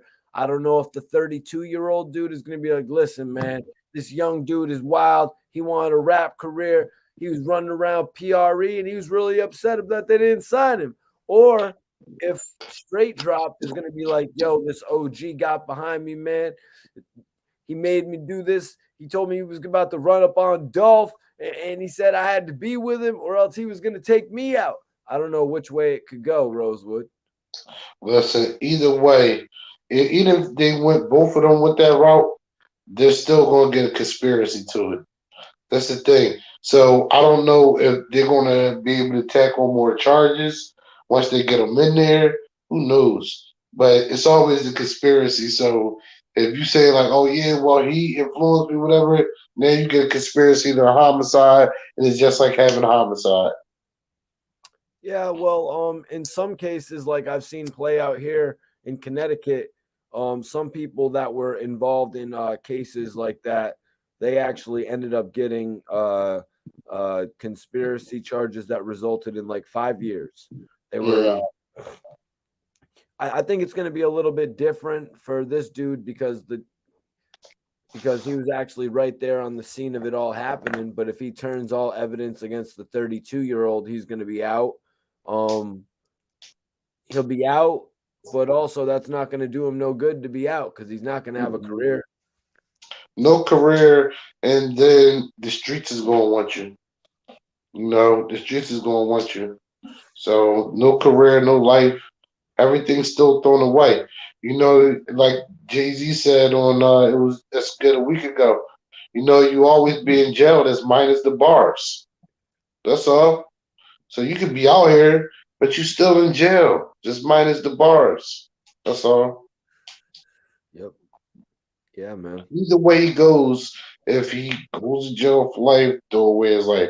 If he comes back out here because he made a deal and cooperated on everybody else, his life is still thrown away. Yeah, I would say it. There's only one. There's only one other snitch that could actually sell him, but that kid can't even sell any records. Mm, mm-mm. When it comes down to actual selling these records, you can have all that clout and publicity and gimmicks and stunts and all the nonsense you want. But when it comes to making that actual music and then promoting that music and pushing it out there, come on. We know we ain't got that. I appreciate that. Like you ain't got that in you. You ain't got that in you no more. You know what you actually gonna rap about that people want to hear. And then the fans that were really behind you, they're probably older now. They're on different type time. They don't want to hear what you got to say, and it's a backfire. It's a backfire every time. So let's look at it like, his charges from he went to jail. He had a 5-year case, right? He cops out or he gets convicted, and then he gets out in 5 months, right? So he gets in trouble again, and then he's wanted. And so if you get in trouble while you're out and you got the 5 years, the rest of the 5 years over your head, this guy would have been facing 4 years, whatever, 3.5 more years. Now he took that, he threw all the rules out the window, and now he's going to be facing a life sentence. Facts. Plus whatever he already had. I'm glad you brought that up, Mikey T. That's another reason why, it's something that's fishy. And I think the feds are going to make an example because they're going to say, oh, okay, you thought you slid by last time? No, we got you. You're going to go see your back judge, and he's already looking bad. So he has to step it up now and say, all right, listen, you want to do I'm going to take back your good time, all that. Everything, boom, boom, boom. And then we're going to add this time on top of the 5 for the violation. He can give him a possible 5-year hit for a violation on that. We don't know what the terms and agreements were. If you say, like, look, if you mess up or whatever, you get in the case, or whatever like that, all this is off the table, and you got to get the original what we was giving you. It can go like that, especially with the feds. They have all the cards in their hand. So he has to deal with that. And now, like I said, the judge is already in an unfavorable light because it's like he wasn't supposed to be out. The feds are probably like, yo, he wasn't supposed to be out. So no, you gotta correct this, and we going to make an example of this guy for future characters that want to act like this. Big Wayne, thank you for tuning in. Big Wayne 918. Hey, salute. share this video, man. Let's get it. We're about to be up to 100 people in here. Share this video right now. Tonight, we are giving our response to Straight Dropp getting straight arrested. We're wondering if he's going to be straight snitching so we can get some immunity, Rosewood, because that's the only thing that's going to save Straight Dropp right now is immunity. Is there actually, if he's able to blame it on his, his Cody in this case. Yeah, and I think he blew that because he already had some type of deal with getting out 5 months on a 5-year sentence. So he already had something, right? And that judge let him go. Hold on, before we get back into that, I want you to comment on this. Big Wayne said these dudes made it all the way to Indiana, though. That's crazy. Damn, Indiana. Young Dolph suspect Straight Dropp was arrested 6 hours from Memphis. What do you make of him getting all the way to Indiana, Rosewood? I mean, he had a plan, but he was being straight dumb and making videos and being on social media or still having social media active. Once they get the IP address from you uploading videos on YouTube and stuff like that, it can triangulate your location just like a cell phone. So it was just being straight dumb and naive. None of them were smooth criminals at all or used to doing something like this because they had the right idea to get as far this way as possible. But now you're opposed to all communication devices and stuff that can track you. You're off the grid. That's gone. Well, I don't have no computer. I don't have no phone. Well, Rosewood, it's like RBH said, these guys wanted to be famous, so they wanted to share their moves. But also, on the note of throwing away all your devices, I don't think these guys had as much money as they're presenting to the public. Now, they're both going up for a charge of stealing $10,000 to $60,000 of maybe a possession or something like that. So I don't think they really had enough money to be throwing away and buying new phones and setting up things like that, Rosewood. No, they didn't. And with this type of homicide and murder, this high profile case right here, you need out of the country money to a place that doesn't do no extradition to the United States. If you don't have that money, then you're getting caught. Because the feds, you got the brunt of the feds that can go worldwide on you. But at least if there's no extradition, that means you got a bag where you can go worldwide. And they definitely had that. Because if they had that, they wouldn't have been doing this to get put on. They'd be using their money in the right way and the right platforms to get put on themselves. Well, I mean, Rosewood, this guy had a video in July of 2021 with 100,000 views on it.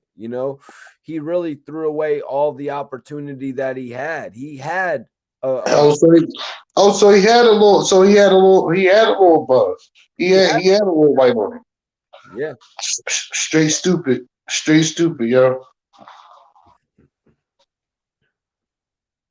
I hope this is a lesson learned for a lot of young artists, man. I swear, I hope it is. Guy has the buzz. And then, like I was saying, so he releases the video November 22nd, 5 days after Dolph's passing. Guess how many views got on that video, Rosewood? 200,000. He got 300,000 views on that video. So that's all that did for him, man. The dude didn't. That's all that he had. If anybody was in his ear talking about how beef with PRE would set shit off, it didn't. He already had it going for himself. Right. You only got it. So you trying to tell me this clout, this stupidness, this foolishness only got him 100,000 more people to look at it? Yep. Stupid, man. Foolish and sick. I can't stop saying that, man, because it's like you throwing away 2 lives, man. And it was somebody that's doing for the neighborhood. And obviously you were up and coming. And you had the support of the bull that's doing this. I'm pretty sure he has support of all rap people in the city. Rosewood, maybe when he came home after 5 months, maybe that's what made people kind of look at him different. Like maybe they played him to the side a little bit. That, I would believe so. I would believe so. Because I said it earlier, that's unprecedented. On something like that, you have violent crime, and the judge says, yeah, whatever we said it earlier, what the judge said, whatever, which was a nonsense. But it's like, come on, no, we don't know what's up with main man right here. Sounds like something that you would say to an informant. Yeah, or a cooperating witness, Yeah, a yeah, yeah. 137. So Bulls is like, no, that don't happen. We gotta keep our distance from him.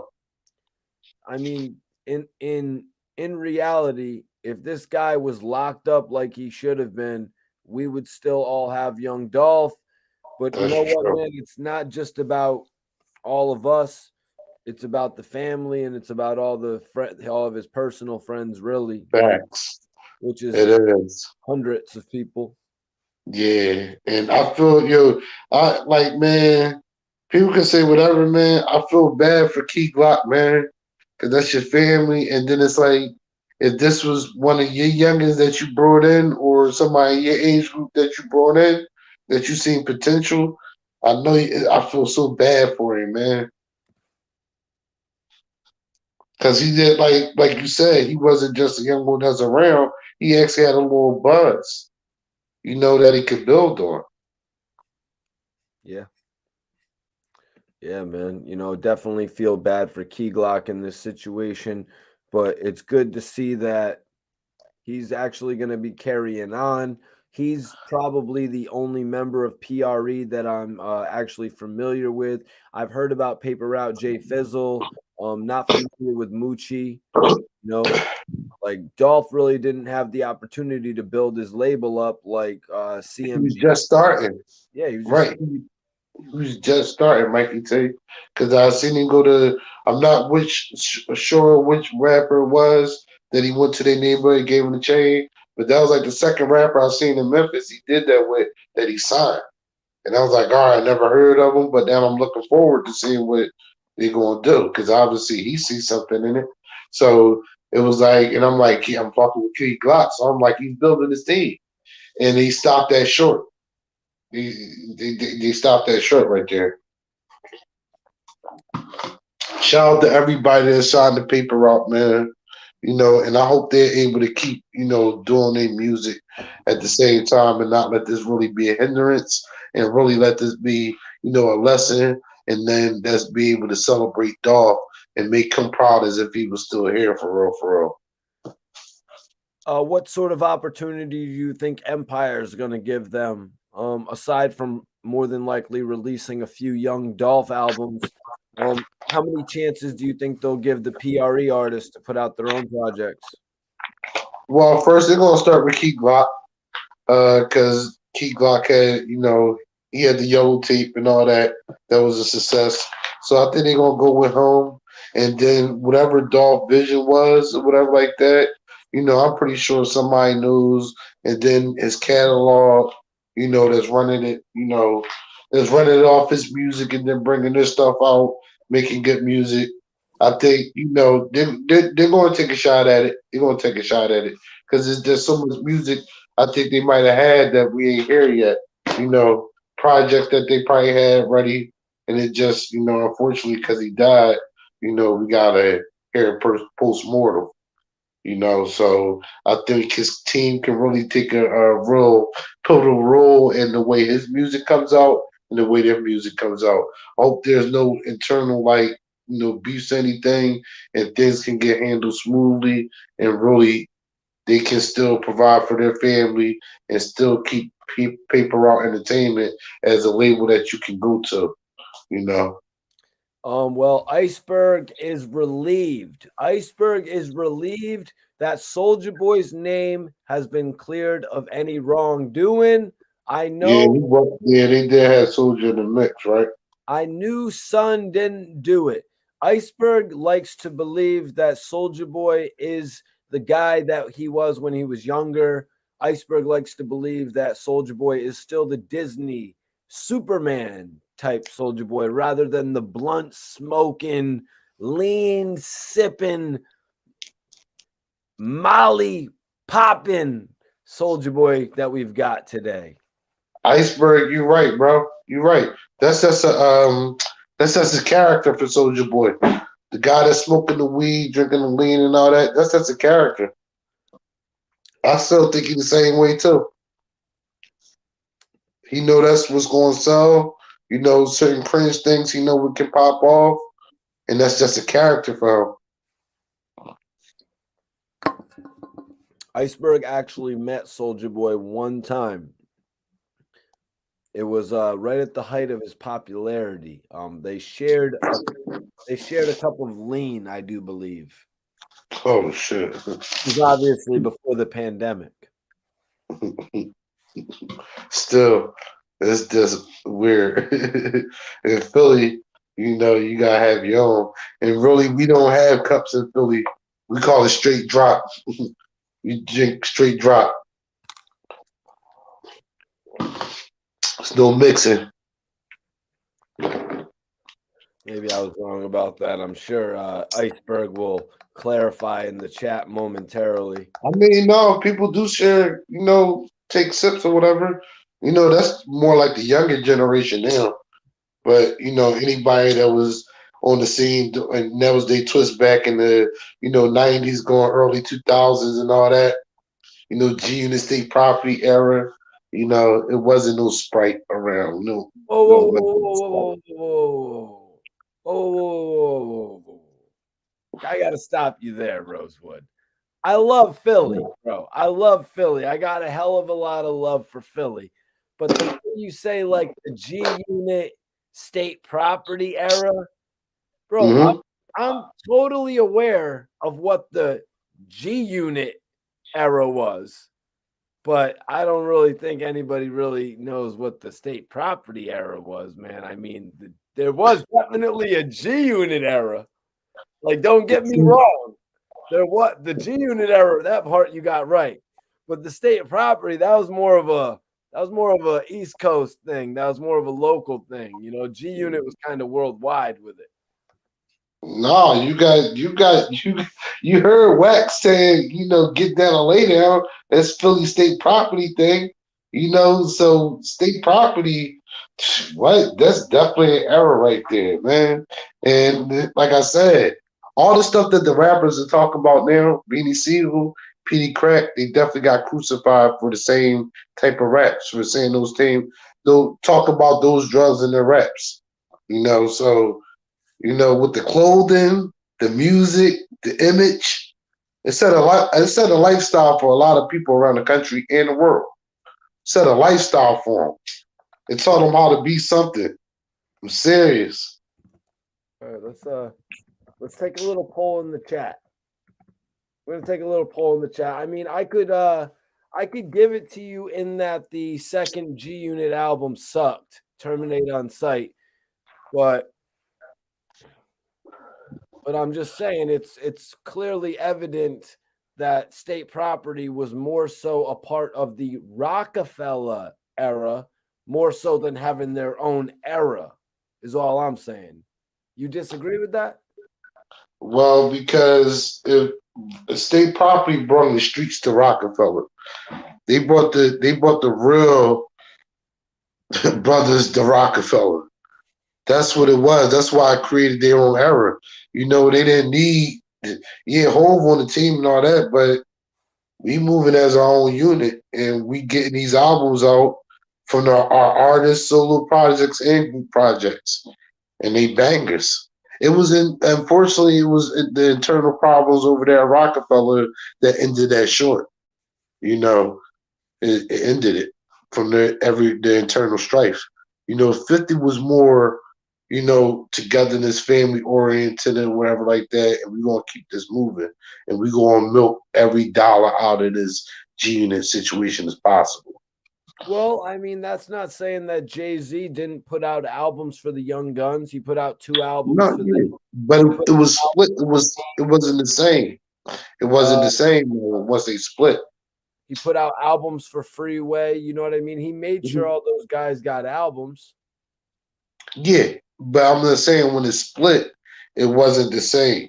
No, It wasn't the same. but neither was G Unit. You know what I mean? That was No, the second album because G Unit turned into more of a record label, and yeah. you know I would still debate you on G Unit versus Rockefeller, but Treasy says, please do not say G Unit and drank in the same sentence. It don't go together. No, I would never mention G Unit and drank. Yeah, we was talking about Philly. Talking about Philly. Philly is more known for the drank. Were they highly emphasizing drank on their two state property albums, Rosewood? No, it was in certain songs, but we There never were said the songs. word. Yeah, we never said the word drink. Yeah, we never said the word drink either. And the thing is, it was really coded in the raps. It wasn't put out there in Philly. We weren't on camera with it and all that, showing you what it was. It's like if you did that, it was like an underground world. Only you knew, and the other people that went down J Street, Spark Street, and stuff like that. That was a twist. It wasn't put out there like that. You know, it was like taboo. But what I'm asking is, were they mentioning sipping scissor or sipping lean? Were they mentioning sipping lean on their albums? On certain songs, it wasn't a main staple. G Unit was not mentioning sipping lean on any songs, Rosewood. Because at that time in New York, that wasn't a twist. They weren't fucking with that. Right. Jewel was like the first New Yorker to be really fucking with it. Right, exactly. And Iceberg, you can't really say album for album because the only album G Unit really has is the Beg for Mercy, but then they have all of those G Unit mixtapes. You know what I mean? Like all those points, even some of the newer ones which were kind of weak, like the Elephant in the Sand and shit like that. Yeah, yeah. Maybe the Body Snatchers was kind of good, but Yeah, that was all right. Is that the one where Kid's on there? no, The Body Snatcher? He's not no, on. Oh, no. That's the Beauty and the Beast. okay. Yeah.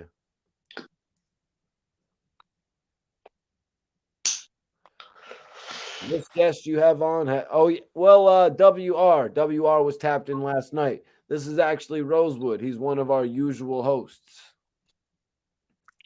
Hip hop panel, baby. Shout out to my man Bon Simmons, the local legend, Southside Queens. Shout out to my brother SB Twiz up in the city, man. The hood vlogger. Yep, I think Bonds is actually going to tap in with us momentarily. So, but let me put it to some open questions. If anybody has any open questions, if you want to ask about Dolph, if you're just tuning in, you might have missed us speaking on it. I'm just going to open it up, man. Now I know, yeah, we had RBH on tonight with us. Shout out RBH. Yesterday I was with Bond Simmons.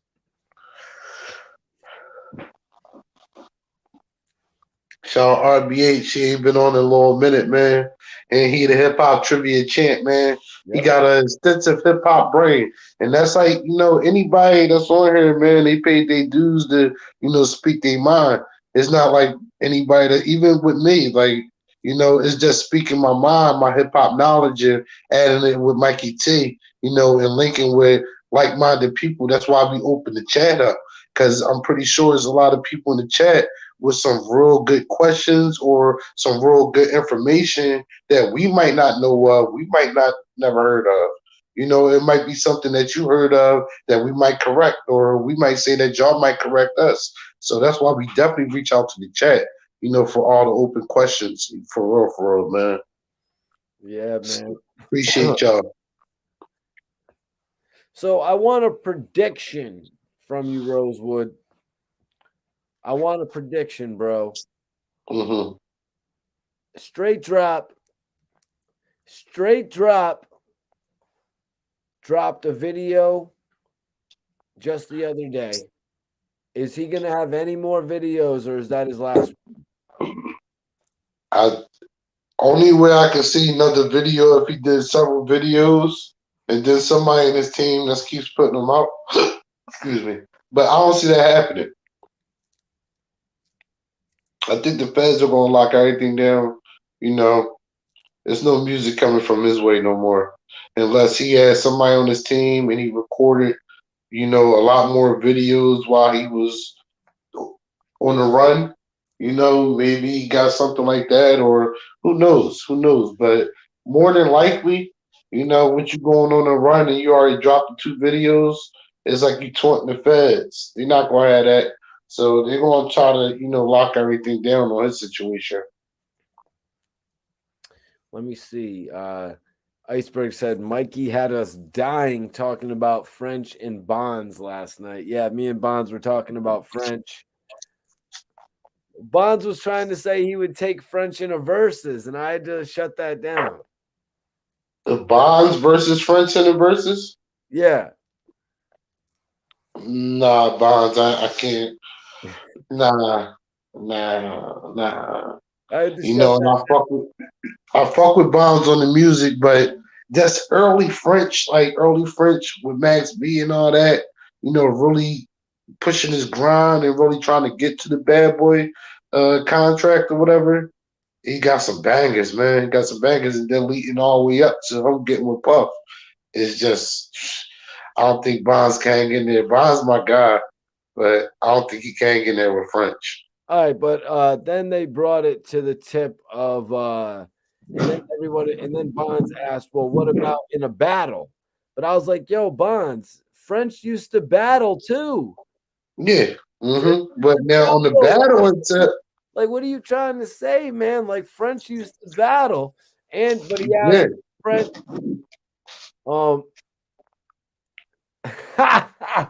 Yeah, you're right, Iceberg. I was hyping it talking about the verses just because you would know, like, but no, on the battle, This shit, Iceberg. uh, French Montana went on Hot 97. Don't you remember he went on Hot 97 and did that freestyle? He's like, took the wrong pill last night, F my night up. You remember that one? I remember that drink. Like, come And on, the thing man. is, on the battle until Bonds, Bonds got a better chance. But I think he can fuck with French on the battle. Oh, okay. Song, no, but the battle, yeah. Because Bonds is, still more in tune with the battle scene down there in Atlanta, the battle scene in New York and Philly as well. So it's like, lyrical exercise with Bonds. So French is more industry now, and I don't know about it on the battle tip. Bonds might got him on that. Rosewood, read this right here. Trezzy 24/7 said this. Pope on smoke before that fat nigga. Yeah. I always laugh at that bar from Banks. Who was he talking about? It was a boy from Houston with a song. I don't know if it was Big Pokey. It was somebody like that or whatever. Down in Houston with a song, Blowing on Purple. It was all about purple. All purple or whatever. So purple weed, purple drink. Even what he had on was purple. Oh, so just saying, but Lone Wolf TV. What up, my G? nah, man. Yeah, Bonds. I guess Bonds was maybe just talking about a battle. He might have said a verses at first, but we agreed that a better verses would be French and Jewels. And I said French would wash Jewels. Would he wash Jewels? I don't think he'll wash it. But 20 songs from Jewels, 20 songs from French, it'll be interesting though. Interesting. I won't say he gonna bomb me though. I don't think. And before we get into this one more, what I was trying to tell the guys yesterday is that 20 songs. Hold on. I think it was probably you I was trying to tell this yesterday. 20 songs T.I. versus Luda is better than 20 songs T.I. versus Little Phil. Yeah, we talked about that the other night. Definitely. All right. Yeah, we came to that conclusion. All right. So French Montana, Joel Santana. I'm saying French is taking him. French has more hits. Mm. Even with the Max B era. Bring in the Max B era. Or you think I don't think he could do that against Joel's. He probably had to go bigger hits. He could do some songs from that era. He could definitely do some songs from the Max B era. Definitely. But no, I don't think it'll be a wash. It'll be interesting because I don't I couldn't pick neither one right now, and I would have to go do my homework and all that or whatever. But I can't really say it's going to be a wash, but it will be interesting because I want to see what songs Jewel uses to counter French's songs. And Jewel's been up there already on the stage. Oh yeah, that's true. So he ran through some of those Dipset records that he's not going to be able to do again. True. I guess he's got Dipset. Anthem. Yeah. And then he's got Mike Check, the Whistle Song, Clockwork. He's got records. And he could dip in to some mixtape stuff, especially off Lil Wayne. I Can't Feel My Face. If you bring Lil Wayne out and he do some I Can't Feel My Face stuff, that would be epic because we never seen them perform that live. Yeah, he's got Clockwork. Yep, he's got some shit he could do, but I think French would take him with Pop That, with Worried About Nothing, with Unforgettable. Would Famous really fit in there, or is Famous not really a good one for the verses? I think he would have to save Famous. Save that. Save that. You better save that one. And please, French, don't do that tiptoeing on my marble floors record. Yeah. Marble floors. No. He can say if he does that, no. And that would be interesting though, if it can happen. That would be something I'll tune into. Our co-host is here, New York's own Southside Jamaica Queens. Simmons is in the building. Genius. Goody, my guy. Salute. Everybody in the chat, man. Yeah, my joint tripping. It's time to upgrade that MacBook, man. Yeah, man. Well, we got an extra long podcast going on tonight. We had RBH in here tonight, the hip hop trivia champion. Shout to RBH. Yeah, RBH. That's the J. He is unfiltered and unapologetic, RBH. But now we have the local legend in with us. We are the hip hop guys. Bonds, appreciate you joining us, man. They actually so last night dude releases a video. Now they catch dude 6 hours from Memphis in Indiana on some strip on the highway. They catch him on the highway, and RBH was going in. He's like, how the hell do they catch you at 3 p.m. in rush hour on the highway? Like, what the hell is you doing out there, man? Yeah, somebody gave him up. I would believe. I think he gave himself up by putting the video out, man. Oh, yeah, definitely. Ultimately, he gave himself up. But I think, somebody out there in Indiana probably saw him. Somebody out there in Indiana got that check. Maybe. Mm-hmm. Somebody got that check. Somebody got that 15. Somebody got that 15 racks. Yeah, some people in the chat were saying, man, they were like, man, I'm in the trenches. People from where I am from would do that. People would do that anywhere. Anywhere. Facts. What does this say? Indiana is 20 minutes from me. Bonds, what do you make of the fact that he was 6 hours from Memphis in Indiana, though, that specific location? The other night, we were actually talking about the fact that he mentioned Atlanta on his song. Right. Could have been a little throw off, or he could have just been babbling stuff like a lot of rappers do, babbling senseless stuff. But that really has no connection. I mean, just stuff that sound good. But I ain't gonna lie, it's crazy though. Like he probably has some family out there, connections to somebody out there. You know what I mean? Somebody gang that lied to him. Somebody got him over there to get that 15. Somebody was like, "Yeah, I got you. Pull up. You on the way." Yep, that happens a lot of the time, and then they get him. They get him an hour later when he's on the in freeway. traffic where he not by you to make it seem like Yep. Bonds, they say he was potentially heading to Chicago.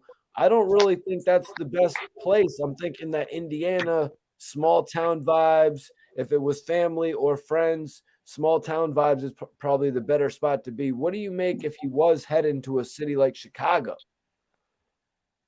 he's a gang member. He's relying on the gang. So he's relying. I mean, he had his gang network. Is the only thing he got. He ain't got no. You know what I'm saying? No people in a position to really hold him down. He got to rely on. You know what I'm saying? And only people he could trust to be loyal to him while you in a grimy mode is your fellow. Gang dude. So salute, peace, king. You know what I mean? So. Yeah, WR said, dude is stupid. I would have been ducked off in a cheap Airbnb in Kansas or some shit. Somewhere totally like off the grid. Away from people. What do you think in regard to that, man? I mean, it's not just Chicago, it is Illinois. So maybe there are other low-key spots once he gets to Chicago where he could go in that area. But what do you make? Do you think he was heading to Mexico or? Hell, he's gonna do it, but nah, he wasn't, man. He was headed to the gang, man. He was not heading to Mexico, huh, Bonds? You know what I'm saying? Even though it wouldn't cost that much to survive, you know what I mean? Survive, but he can't afford that, bro. Right. That man is like a mouse in a maze, man. He ain't going nowhere, bro. They could reach out and touch him anytime they want to, man. Yeah. Broke nigga ain't going too far, bro. You broke. You ain't going nowhere. You already won it. You go to that border, the feds is down there already. You want to run for something dishonorable. Ain't nobody really jacking you, but you know what I'm saying? Your gangs that got to stick to their code or whatever. Nobody else jack you, really.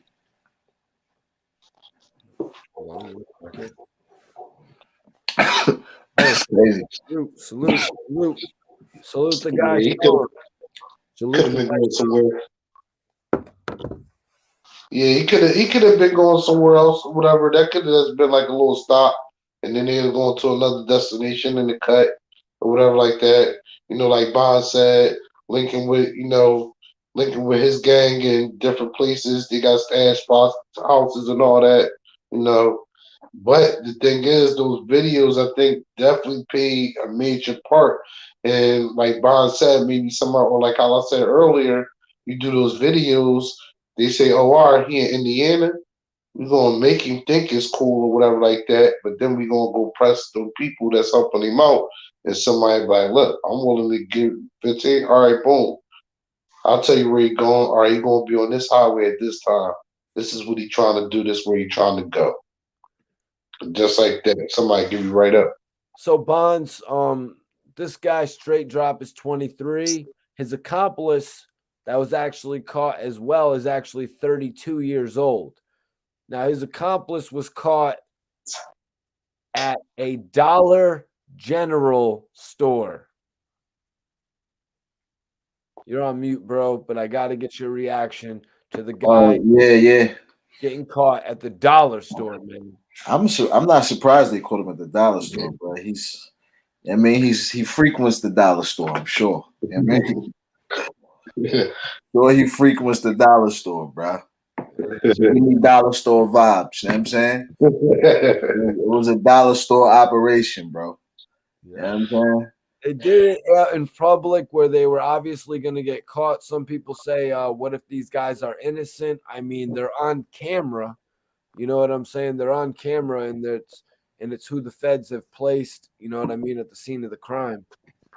Yeah, dudes is like, you know, if you're going to commit a crime and the first or second thing you think about is, you know what I'm saying, your social media reaction or the clout, that's crazy.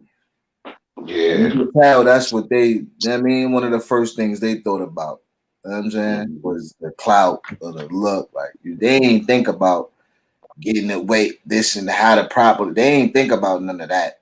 They thought about the other side when they was planning that. Had to, bro. Had to. Mm-hmm. Mm-hmm. Had to. We said that earlier, Bonds. It was for the clout, man. They thought they was like, even if they didn't get caught, they looking at it like, oh, well, the streets know we gonna push it off of that. Or if we do get booked, we gonna like AK, go on a run and then make music for the catches. Stupid, sick, immature. Yeah, Bonds, I wanted to get your take on that as well. Schizo says, I would have never shown my face online if I was straight drop. That's how you get caught. Now, what's your take on the fact that he was trying to get his online personality out there, he's getting his videos out there, somewhat similar or trying to be similar to TK with the race? Yeah, I mean, because essentially, bro, he did it for hate. You know what I'm saying? He did it for hate and clout. You know what I mean, hate and not being able to get the clout that he felt like he deserved. So at the end of the day, why not go for the clout after the fact? It's like you done already ran up in the bank, you know what I mean, and somebody didn't already die. Like, you might as well. They already have your face on camera. Yeah, you know what I'm saying? So he's just looking at it like, I mean, because why would he? If you gotta think about it, he gotta go get the clout because he only did it because of hate and clout. Like, so why would he do it and then remain quiet? It ain't like it was a G move for some real beef. Like, you know what I mean? So he had to go. That was his next stop, was to do a video. Yeah. Sad. It's crazy. Facts. He had nothing else to do but a video, man. Well, He had no choice to do it if he wouldn't do the video. Well, Bonds, they say he was on IG Live on his story and on his live that very night. Yeah, I seen little clips of his live and all that, how he was wilding, like. But like I told you, like, that's really part of how they beef. Like, you even see how the dudes in Chicago, like these young boys now, they gangbang and social media at the same time. That's what they do. They FaceTime each other to tell each other they tweet beef, they FaceTime and bang, they FaceTime bang each other, they call their ops on live, they tag into their lives. They do it on Bonds. And what percentage of the time do they actually get away with it? The majority of the time? When nobody cared. As soon as somebody look at it, as soon as they look at it, they're going to jail. But dudes, the police wasn't really looking at it like that. If you get famous, like, you know what I'm saying, but now as it's starting to spread like wildfire, they're gonna be Ricoing whole gangs and everybody who's following followers. You about to get Rico for following somebody in a minute. You get a shitload of followers. You get a shitload of followers real quick, and then a few of them are people you don't want to be following you. Right. Leeches. Like leeching on for something, man. Also the feds, man. A few of those are the feds as well. Oh man, the feds, they ain't gotta hit the field no more, man. Yep. Nope. All they gotta do is put on their notifications, they post notifications, and sit back. Yep. Man. All they got to do is go on their computer and then make a call and tell people where to show up at what house and who to arrest with a picture. It's probably really spicy. It's nasty out here, bro. It's crazy, man. But I mean, what do you make of him actually? It only was 24 hours, Bonds. The guy thought he hit the super jug. You know what I mean? He's like, even PH was on here saying it. He tricked everybody.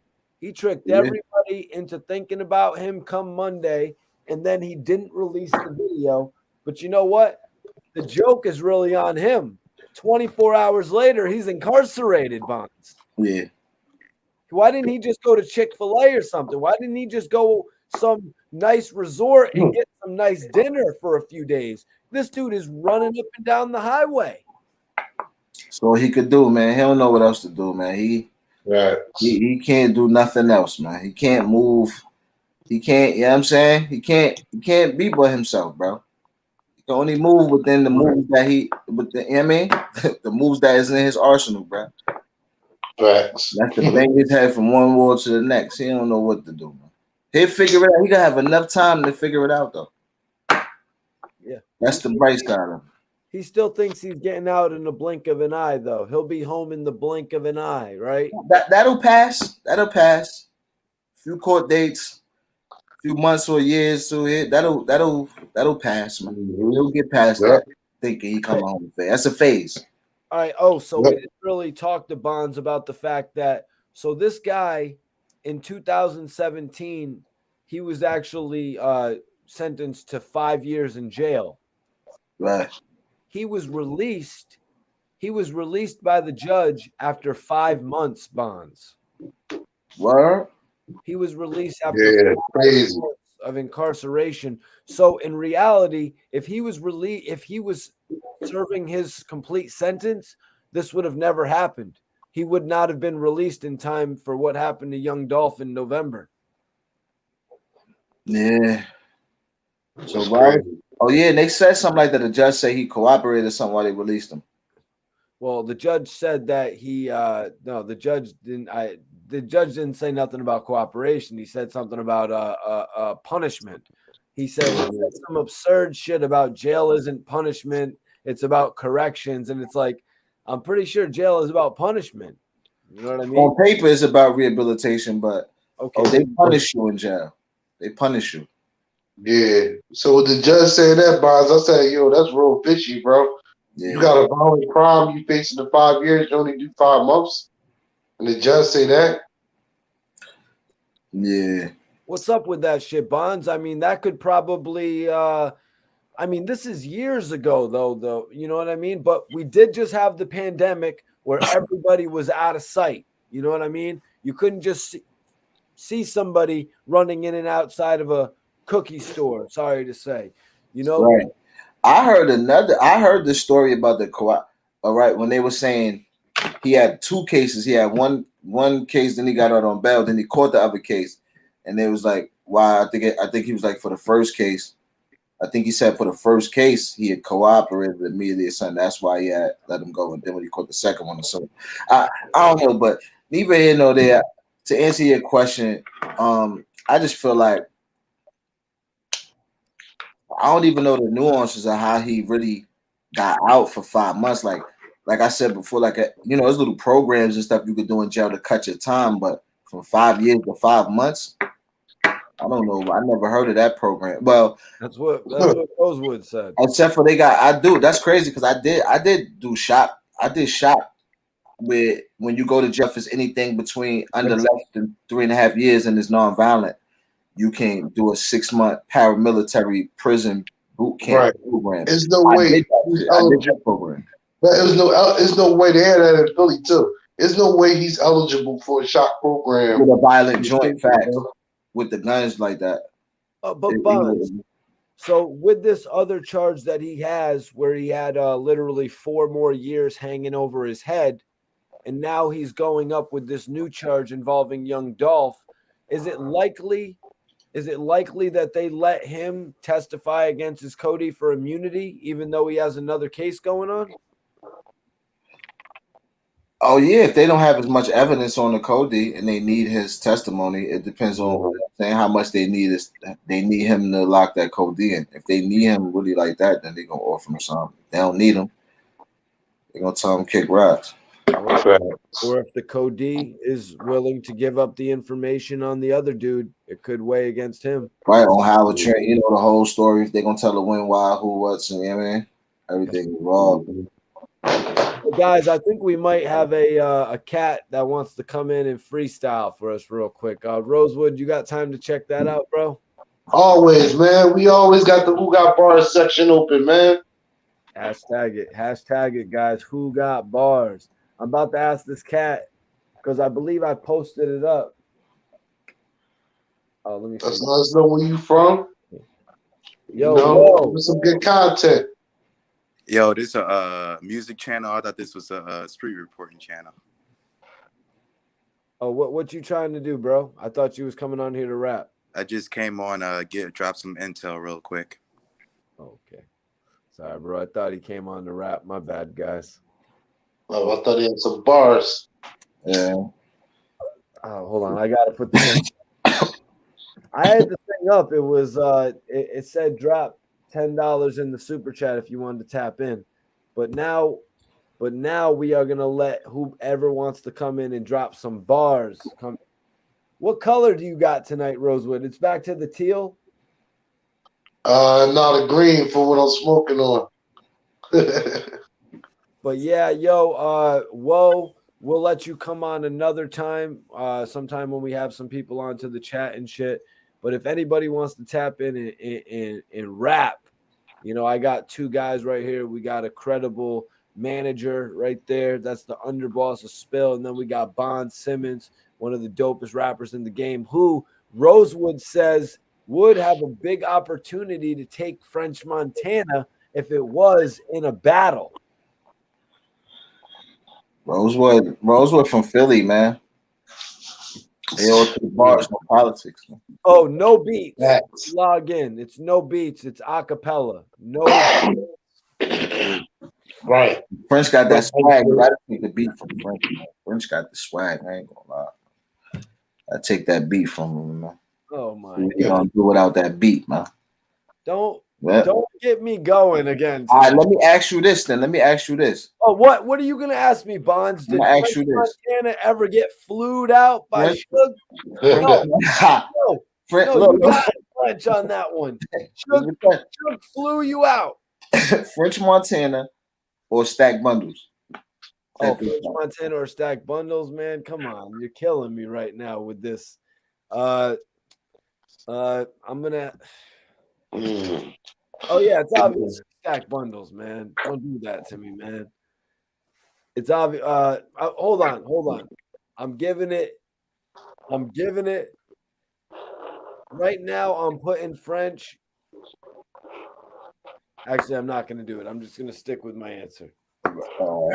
I'm not going to put French over Max B and Stack Bundles right now.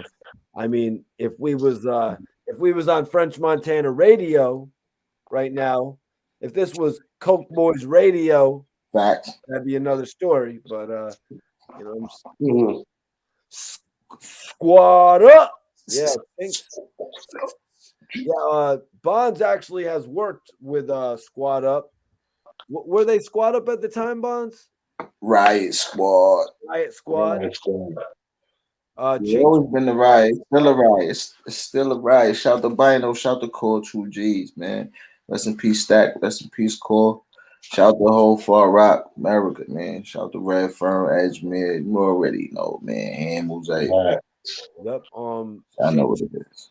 Chinks' project was called Cocaine Riot. Right? Coke Riot. Yeah, some cocaine riot joint.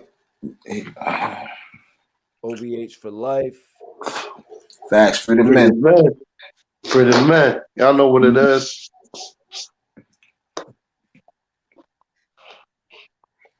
Oh, damn. My bad. Well, I should have seen his message reply. With them bars. I guess nobody wants to take this opportunity to nobody want to come through and spit no bars.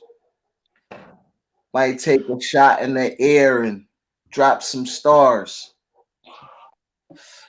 Get a bag, go to the lot, cop a car.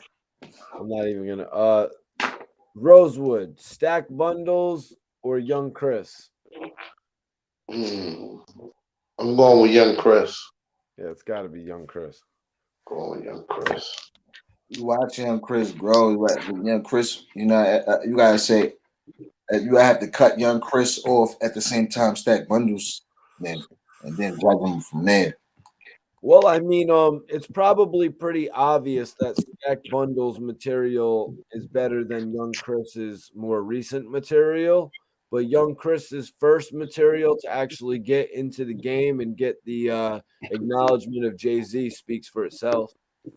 Yeah, he was right. I think he was right. And they would say, like, I mean, Jay he really made an impression on Jay. I'm gonna just leave it like that. You know what I mean? Man, Young Christian, I definitely respect Young Christian though. He was a Yeah, earlier I got on Rosewood because he was talking about eras of music, and he tried to sort of slip it in. He was like the G Unit era and the state property era. And I was like, whoa, whoa, whoa, whoa, whoa, whoa. Yeah, G Unit had an era, but I don't know about the state property era. Like, what? Nah, put some respect on state property, man. Era Bonds. Am I right?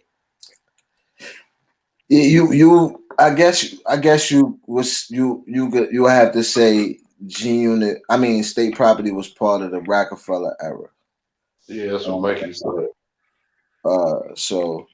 And they was a big part. They prolonged that era for, you know what I'm saying, like the second leg of that era. Like, you know what I mean, so you really got to give them that respect.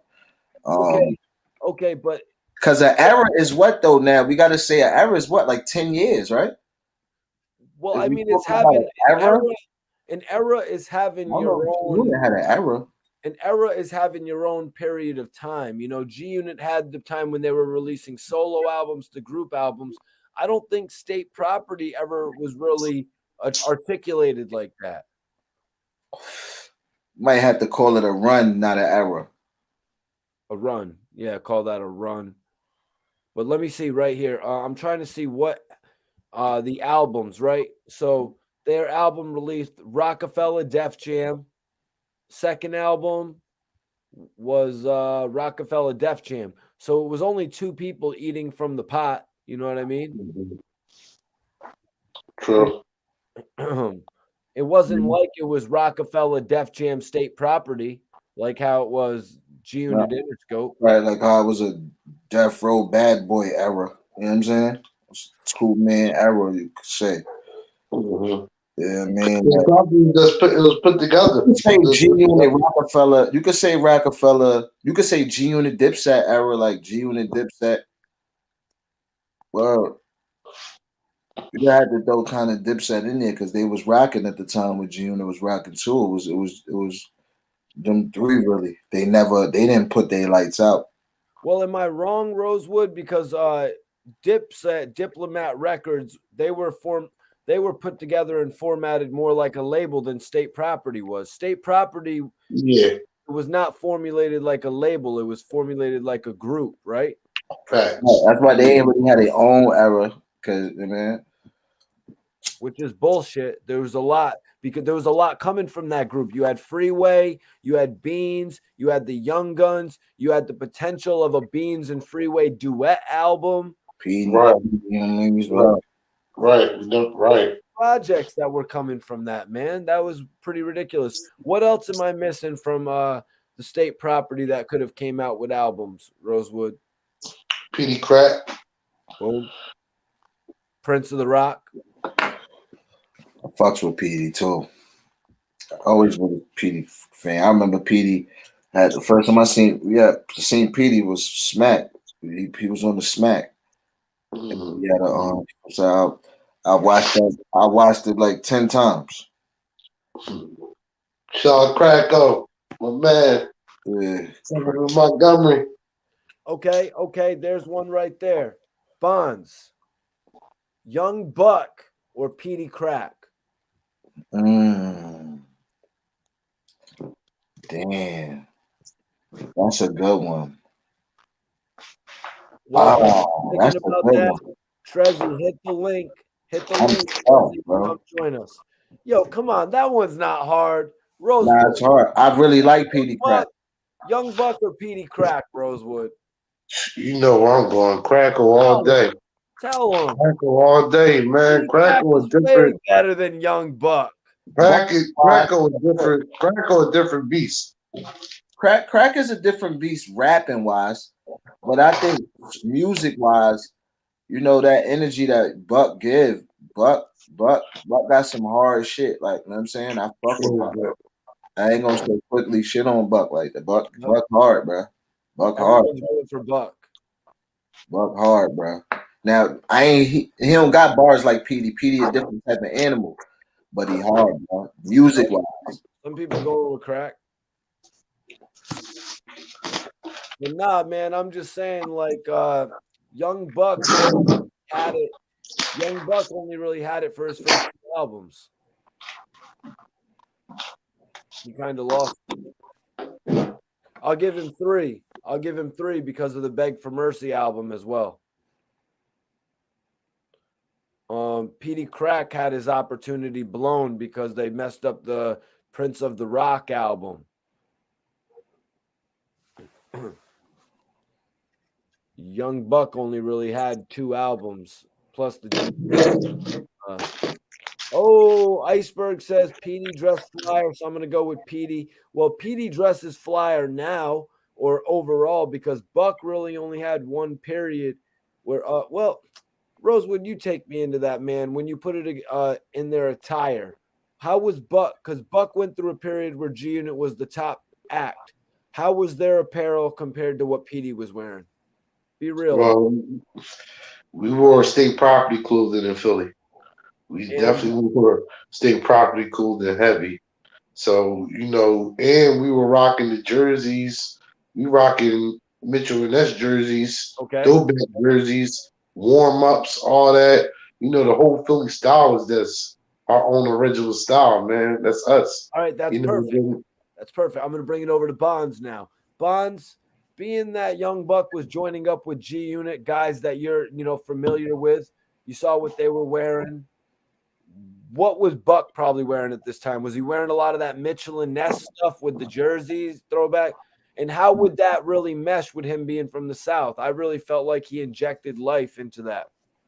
Yeah, he had the dope YB. He got his own YB spinner chain. Remember, Fifth had the spinner chain. So he was doing this thing. It was more, jury things. But, like you said, the throwbacks and all that. He was doing that. Dudes wasn't really, I ain't gonna say, setting trends like, like Dipset dudes was, you know what I mean? Bringing new styles and all that, like, but that's Harlem dudes. They was wearing a lot of plain black tees and plain white tees and shit. Yeah, dudes was wearing, you know what I mean? It wasn't, yeah. That was everywhere. That was everywhere at the time, though. Yeah. That was everywhere. Yeah, but it just seemed like the G Unit guys were doing a little bit more, and like it was weird because, like Bonds is saying, rather than set trends, they were kind of just wearing some bland type of outfits. You know what I mean? Rather than set trends like all these guys do nowadays, like the Young Thugs, like every rapper even like Dipset and them set trends though. Dipset set trends like with the sparkly belts and all that. Like even with this fitted jeans, like types of things, like they. But before that, like Rockefeller, Jay-Z did. Why wasn't G Unit doing that hard? Did it have something to do with being from Queens? 50 do not got no swag, bro. 50's a beast, bro. He ain't no swaggy dude, man. No. Never had no swag. 50 don't know what the hell to wear, bro. He throwing a vest on. Wow, like, Iceberg says G Unit in general overall has no drip. Nah, that's a fact. None of them, like I'm saying, none of them had drip. Who? Tony Yayo had mad drip. Tony, nah. Didn't you see him at the MTV Awards when he was wearing that orange type brownish jacket and the a dope jacket? That was dope. That was dope. You see a dude with some dope stuff on. Even 50, you'll see him with some dope stuff on here. Throw it on wrong. What? Hold on. In 05, Tony Yayo came on BET 106 in Park, and he had all the big ass rings on his fingers. All the big ass rings that Future wears now and shit. Yeah.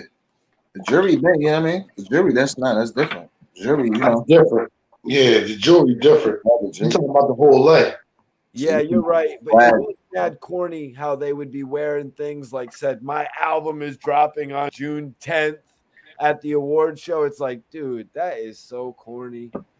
And weren't they really pushing the G Unit clothing line, pushing them to wear the clothes? Wasn't 50 pushing them to wear just G Unit clothing? And that's crazy because Queens niggas is fly, man. Come on, man. Queens niggas is fly, yo. The fifth is. Well, I'm just saying, why couldn't they go into designer markets? I'm not even talking about how people criticize Young Thug for all of his tight clothes and shit. But I'm saying, why couldn't they go into these designer spots and really, figure something out? I mean, like how the Migos were wearing Versace. But Trezzy, if you want to come in and freestyle, you got to have a video. So turn your cam on and I'll bring you in. Banks was the hardest one. Besides 50. 50 to Banks.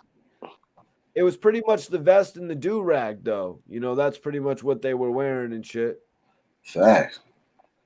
Niggas was hard, man.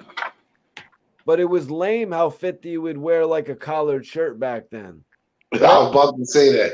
I was going to say that. You don't know he started wearing the collar shirt with the sport jacket.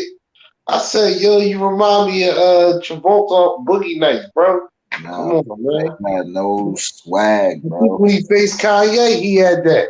And then he took it a step further with the sports jacket. He started at like the velvet jump. I'm like, no, bro. Come on, yeah. They was rocking South Pole clothes. Nah, I can't. Nah, come on, Iceberg. I don't know about the South Pole.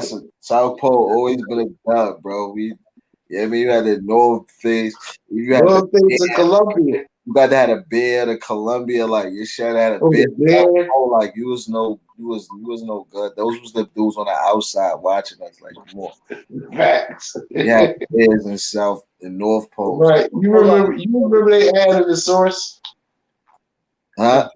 You remember they added the source? Facts. Come on, man. Stop it. So hold on. What are you saying? South Pole was not cool back then? No. Nah. Not for the, you know what I mean? Not for the cool kids. We didn't do that. What was cooler, South Pole or G-Unit shoes? G-Unit shoes. Nah, G-Unit shoes was cooler. They used to G-Unit shoes was cool. Yeah, brothers was rocking them in the city where nobody's rocking them South Pole. Yes. Yeah. All right, what was cooler, FUBU or G-Unit shoes? G-Unit shoes. G-Unit shoes was cool. I remember the G-Unit shoes because they had the S-Dot joints, but right there, they cross promotion. How was G-Unit shoes better than FUBU, man? Is that for real? FUBU probably was bigger. A longer run. We wasn't in Philly. In Philly, you couldn't rock FUBU because they gave it an acronym. It stood for effed up and busted up. And it was a couple of the jokes we had. The homie started wearing it. FU blood up. Homie started wearing it. That's the first time I ever heard of that being that. But fuck you, it was like no. Black and red FUBU jacket. You know what I mean? 99 they had a heavy foot. I agree. G-Unit was, you know what I mean? I agree. I was just trying to Reebok. G-Unit Reebok, you know what I mean? And they had the S-Dot card too. They had the commercial. They did the cross promotion with Hove and 50. That's why I was just asking that though, because FUBU is like one of the foundations. Fact. It is. Fact. But and that's why I sort of like questioned it a little bit because G-Unit didn't even have nearly the type of run. I mean, I believe there was a tank top and a few shirts, but that's really it that G-Unit did. The tank top was horrible. We hated the G-Unit. We hated the G-Unit tank top in the city. Oh yeah, and they had the G-Unit shirt that was collared. Different things. They were selling the fake ones. The joints was a hot commodity. Right. Selling the fake ones. Hold on, Bonds, you had one? Nah, I didn't have one. They didn't give one to you. Nah. Were they giving them out?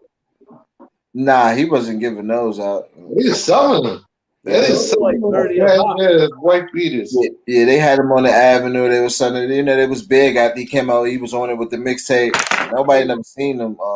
How much could you get him on the avenue for? Could you get it for $10? Yeah, something like that. Yeah. Really? Yeah. They had the knockoff ones. They had knockoff ones too, though. They had the knockoff ones. You know what I mean? Man, I wish I could have got one of them joints. Well, I have one still right now, right? If you'd have knew. Did 50 really name G Unit after the flavor unit though? I don't know. I don't think so. It has to be, man. No, I don't think so, bro. I What do you don't mean think the so. flavor unit? They're from New York and New Jersey, man. Obviously, But I don't think he got Gorilla Unit from the Flavor Unit. he was like, "Yo, the unit works as a record label. It worked with the flavor unit, but not really that good. So I'm just gonna call it G Unit." Am I that far off? Yeah, maybe. You think Yeah, so? I don't think he got it from Flavor Unit. What other record labels have been called Unit then? I think at the time, Flavor Unit, like, you had to be a hip hop head to remember them.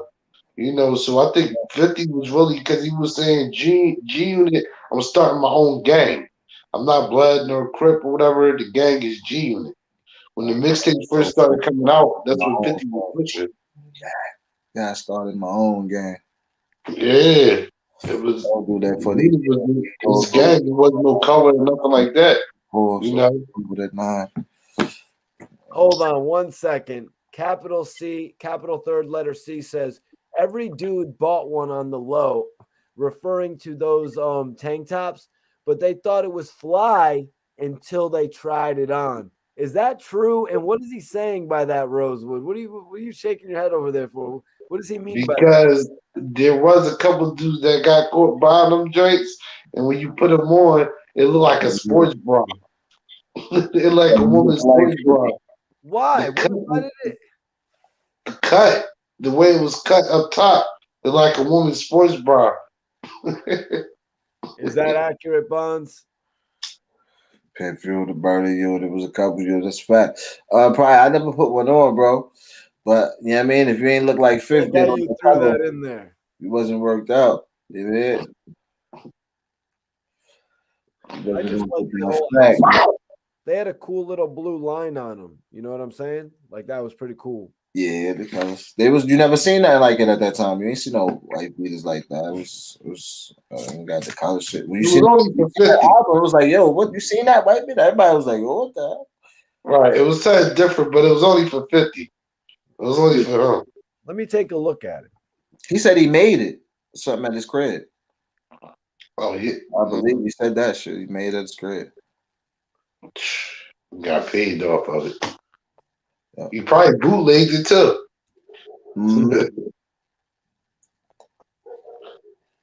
Trying to find it. I'm trying to find it.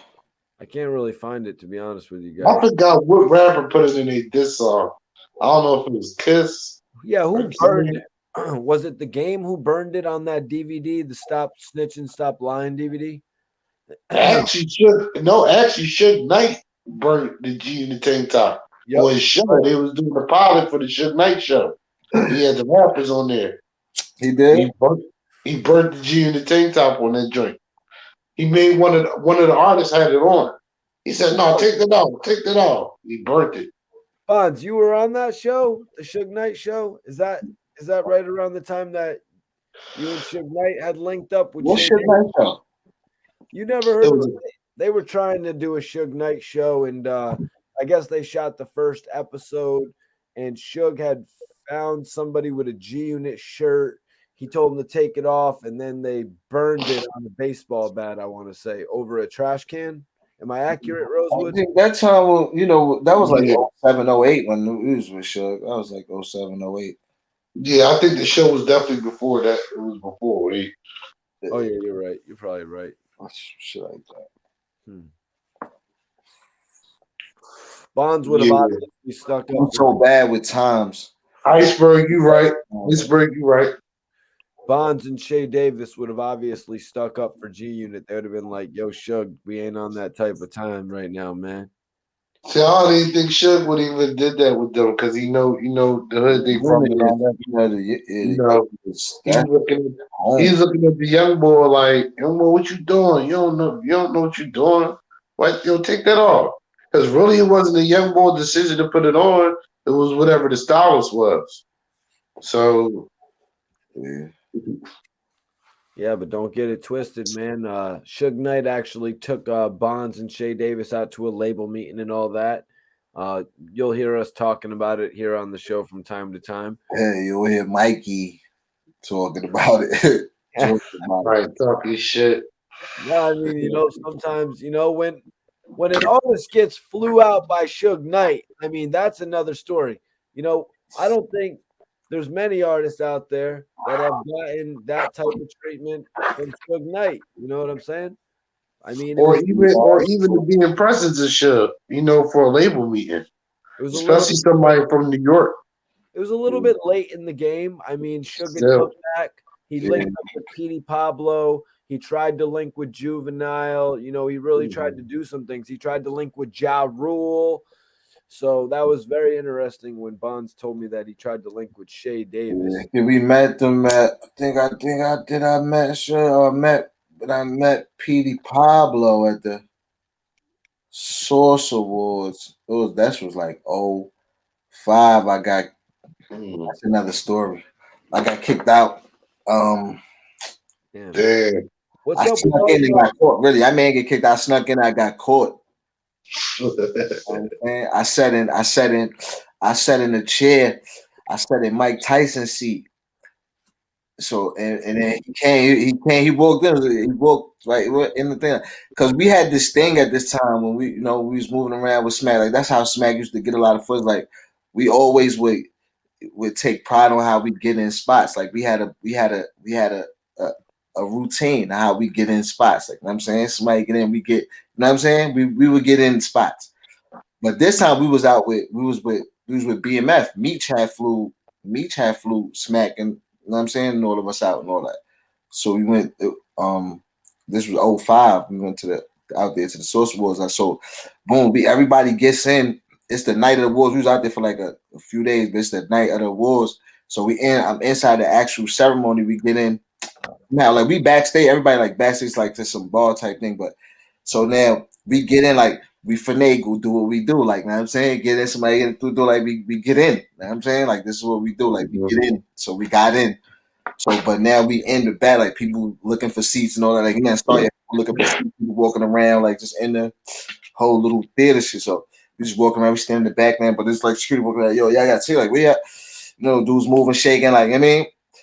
So I go to the front, I find a seat, I'm like, it's empty, see him go, you know what I mean, sitting. Mike Tyson come in, here's my seat, man. Somebody get up, I'm like, all right, man. In the security, you know what I mean? I said I had to get out. I wound up going back out to the bar area, but that's when I was I was with the BMF dudes too that was back there, like, you know what I'm saying, really kicking it with them, and I had like good conversations, like, you know what I'm saying, with them dudes. That was the first time I ever even heard or met, you know what I'm saying. I came back, I was telling them. Yeah, we was with Meech, Blue. How young did Meech look, man? And did he look anything like his son from the show? They look a little different. Meech still look good, man. For his age, look, man, the same, bro. Like, Meech look good, bro. For his age, still, Meech look good, bro. Jennifer wants to know if Mike Tyson had said something to you in that little voice and said, "Get up out of my seat." So I was there. It was bad. Yeah, he wasn't disrespectful. He was just like, it's my seat, like, you know what I mean? How close was this seat to the freaking front of the stage, man? Yeah, I played myself. I went too far. That's what I said. Too far. You went too far to the front, bro. This was like, you supposed to play the cut. They had a whole section front and the back, like, where it's like a whole alleyway where we, was still. Then they had another upper section. I should have found a seat up there. Just, you know what I'm saying? Yeah, I went for the cold, man. You went for the gusto. Yeah, I went for the gusto. WR says that must have been. Was it? It was. I mean, it was a little embarrassing. It was, it was what I was trying to get out. But at the end, I grabbed the camera. I had the I guess when I was getting kicked out, maybe I took the camera with me or something. I think maybe Smack gave me the camera or whatever.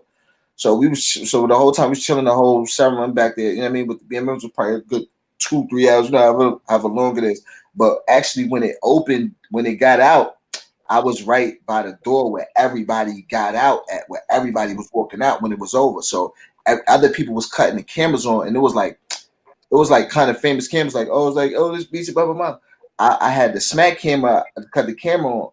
I'm telling people, I'm like, yo, the Smack DVD right here. I tell you, people was walking by certain cameras, not seeing it, and nobody, everybody, because Smack was the hottest thing to be on right then. Like everybody was just coming up to me like, yo, Smack, talking shit in the camera, getting crazy. Like I got, like, you know what I'm saying, like mad people, like I think with Suge, and I think that's when Suge. I know it was Petey Pablo, like just like mad celebrity people and that's when I really realized, like, yo, this Smack camera is serious. Like I'm saying, because you know sometimes on the inside you might be in the inside of a lit situation and you don't really see from the outside how, you know what I mean. Sometimes you see people how people act, but it's like celebrities acting like that was crazy. Like they're like niggas is thirsty to be on. You know what I mean?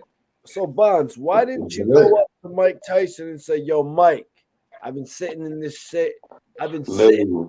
chair for 4 hours waiting for you to get here so I can tell you that I'm the best rapper that New York has to offer. You heard of 50 Cent? Well, I'm Bond Simmons." I like my jaw at first. Then you said rap. I was like, I wasn't back and forth with Mike. You know what I mean? Keeping it real goes wrong. Yeah, I got up out of that seat, man. I ain't even. I'm not even gonna lie. The thought didn't even cross my mind to challenge the situation, bro. I was just saying, like, I thought, like the best thing to do would just to go and be like, "Yo, man, you had Tupac perform for you coming out to the ring. Wait till you hear my shit." Yeah, it wasn't the time. It was not the time. At the joint, everybody walking around. Hey, boy, it was. I would have got kicked out for sure. Sure, I tried to. Hey, man, they probably grabbed me by my collar out. Like, 2 questions: did Mike Tyson have a woman with him? And 2, was it an open bar or did you have to pay for drinks at the bar? Yeah, it was an open bar.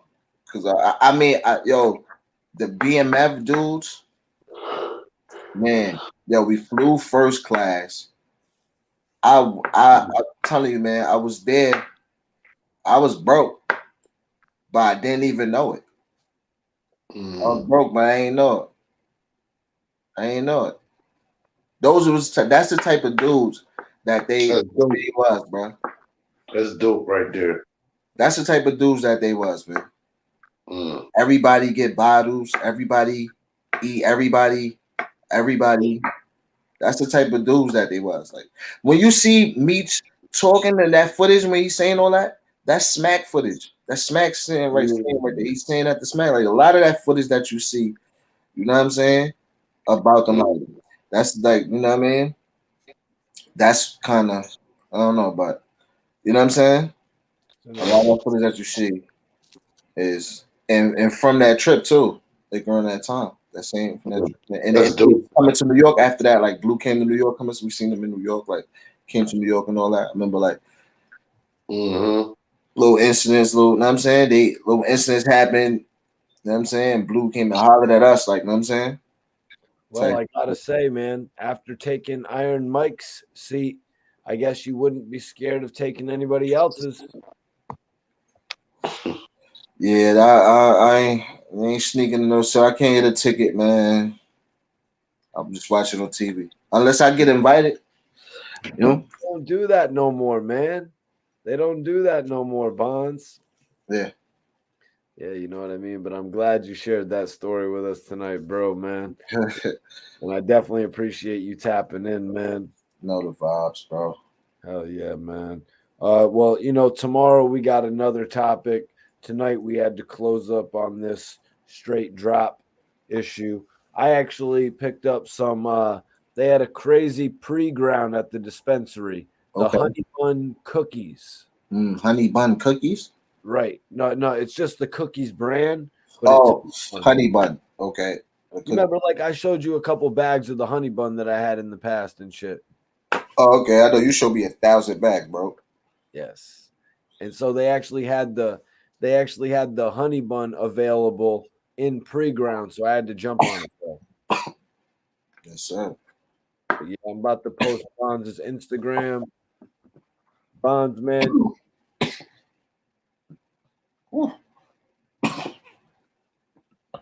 After you finish coughing. Oh, fuck along with pause. Ain't that nice? Put it up right here. Let everybody know how they can get in contact with you, etc. But you can just really click that link. Yeah, follow me on Instagram. Follow me on YouTube. Subscribe to the page on YouTube.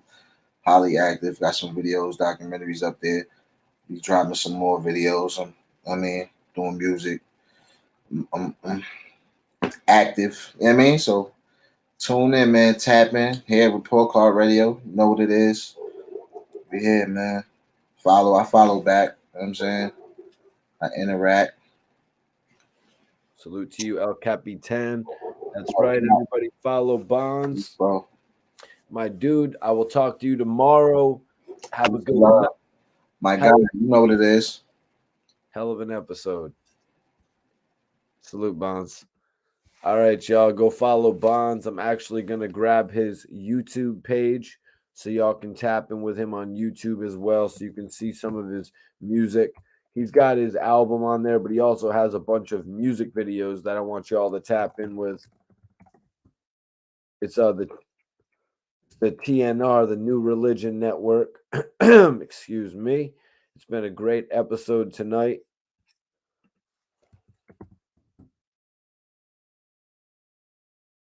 TNR, the New Religion, y'all. I want everybody to tap in with Bonds. Subscribe to him if you're not already. Subscribe to me if you're, well, I was going to say subscribe to me if you're not already, but also subscribe to Bonds' channel. It's right here. Y'all could tap in with him right now. Stay blessed to you as well, Twix. Make sure you shoot Bonds a follow on the gram and on YouTube if you're not already. And everybody on here, I want you to follow me as well because I definitely appreciate all the supporters. I follow back. So everybody on here that follows me on the gram, I will follow you guys back immediately. It's been an amazing stream. We kept it going extra long. We actually did a full hour extra on the show. But I say we did that because RBH joined us. We had a special co-host, my guy, RBH from Connecticut. That's right. He's a Connecticut MC. His new album is going to be called Unapologetic. And we're actually going to be making a show about an upcoming rapper. That's right, you guys. It's a coming-of-age story about a rapper. Jennifer, appreciate you for tapping in. Now, everybody on here, shoot me that follow. I'm going to follow you guys back immediately. It has been a great night. Straight Drop is in police custody. I doubt there's going to be any type of bail. There's probably going to be no bail for Straight Drop considering everything else that he's actually involved with, you guys. You know, he had another case that he actually got let go for a number of years on. But let me see. I'm about to spark up. So everybody enjoy your night. Shoot me that follow if you haven't already. I'm going to follow y'all back.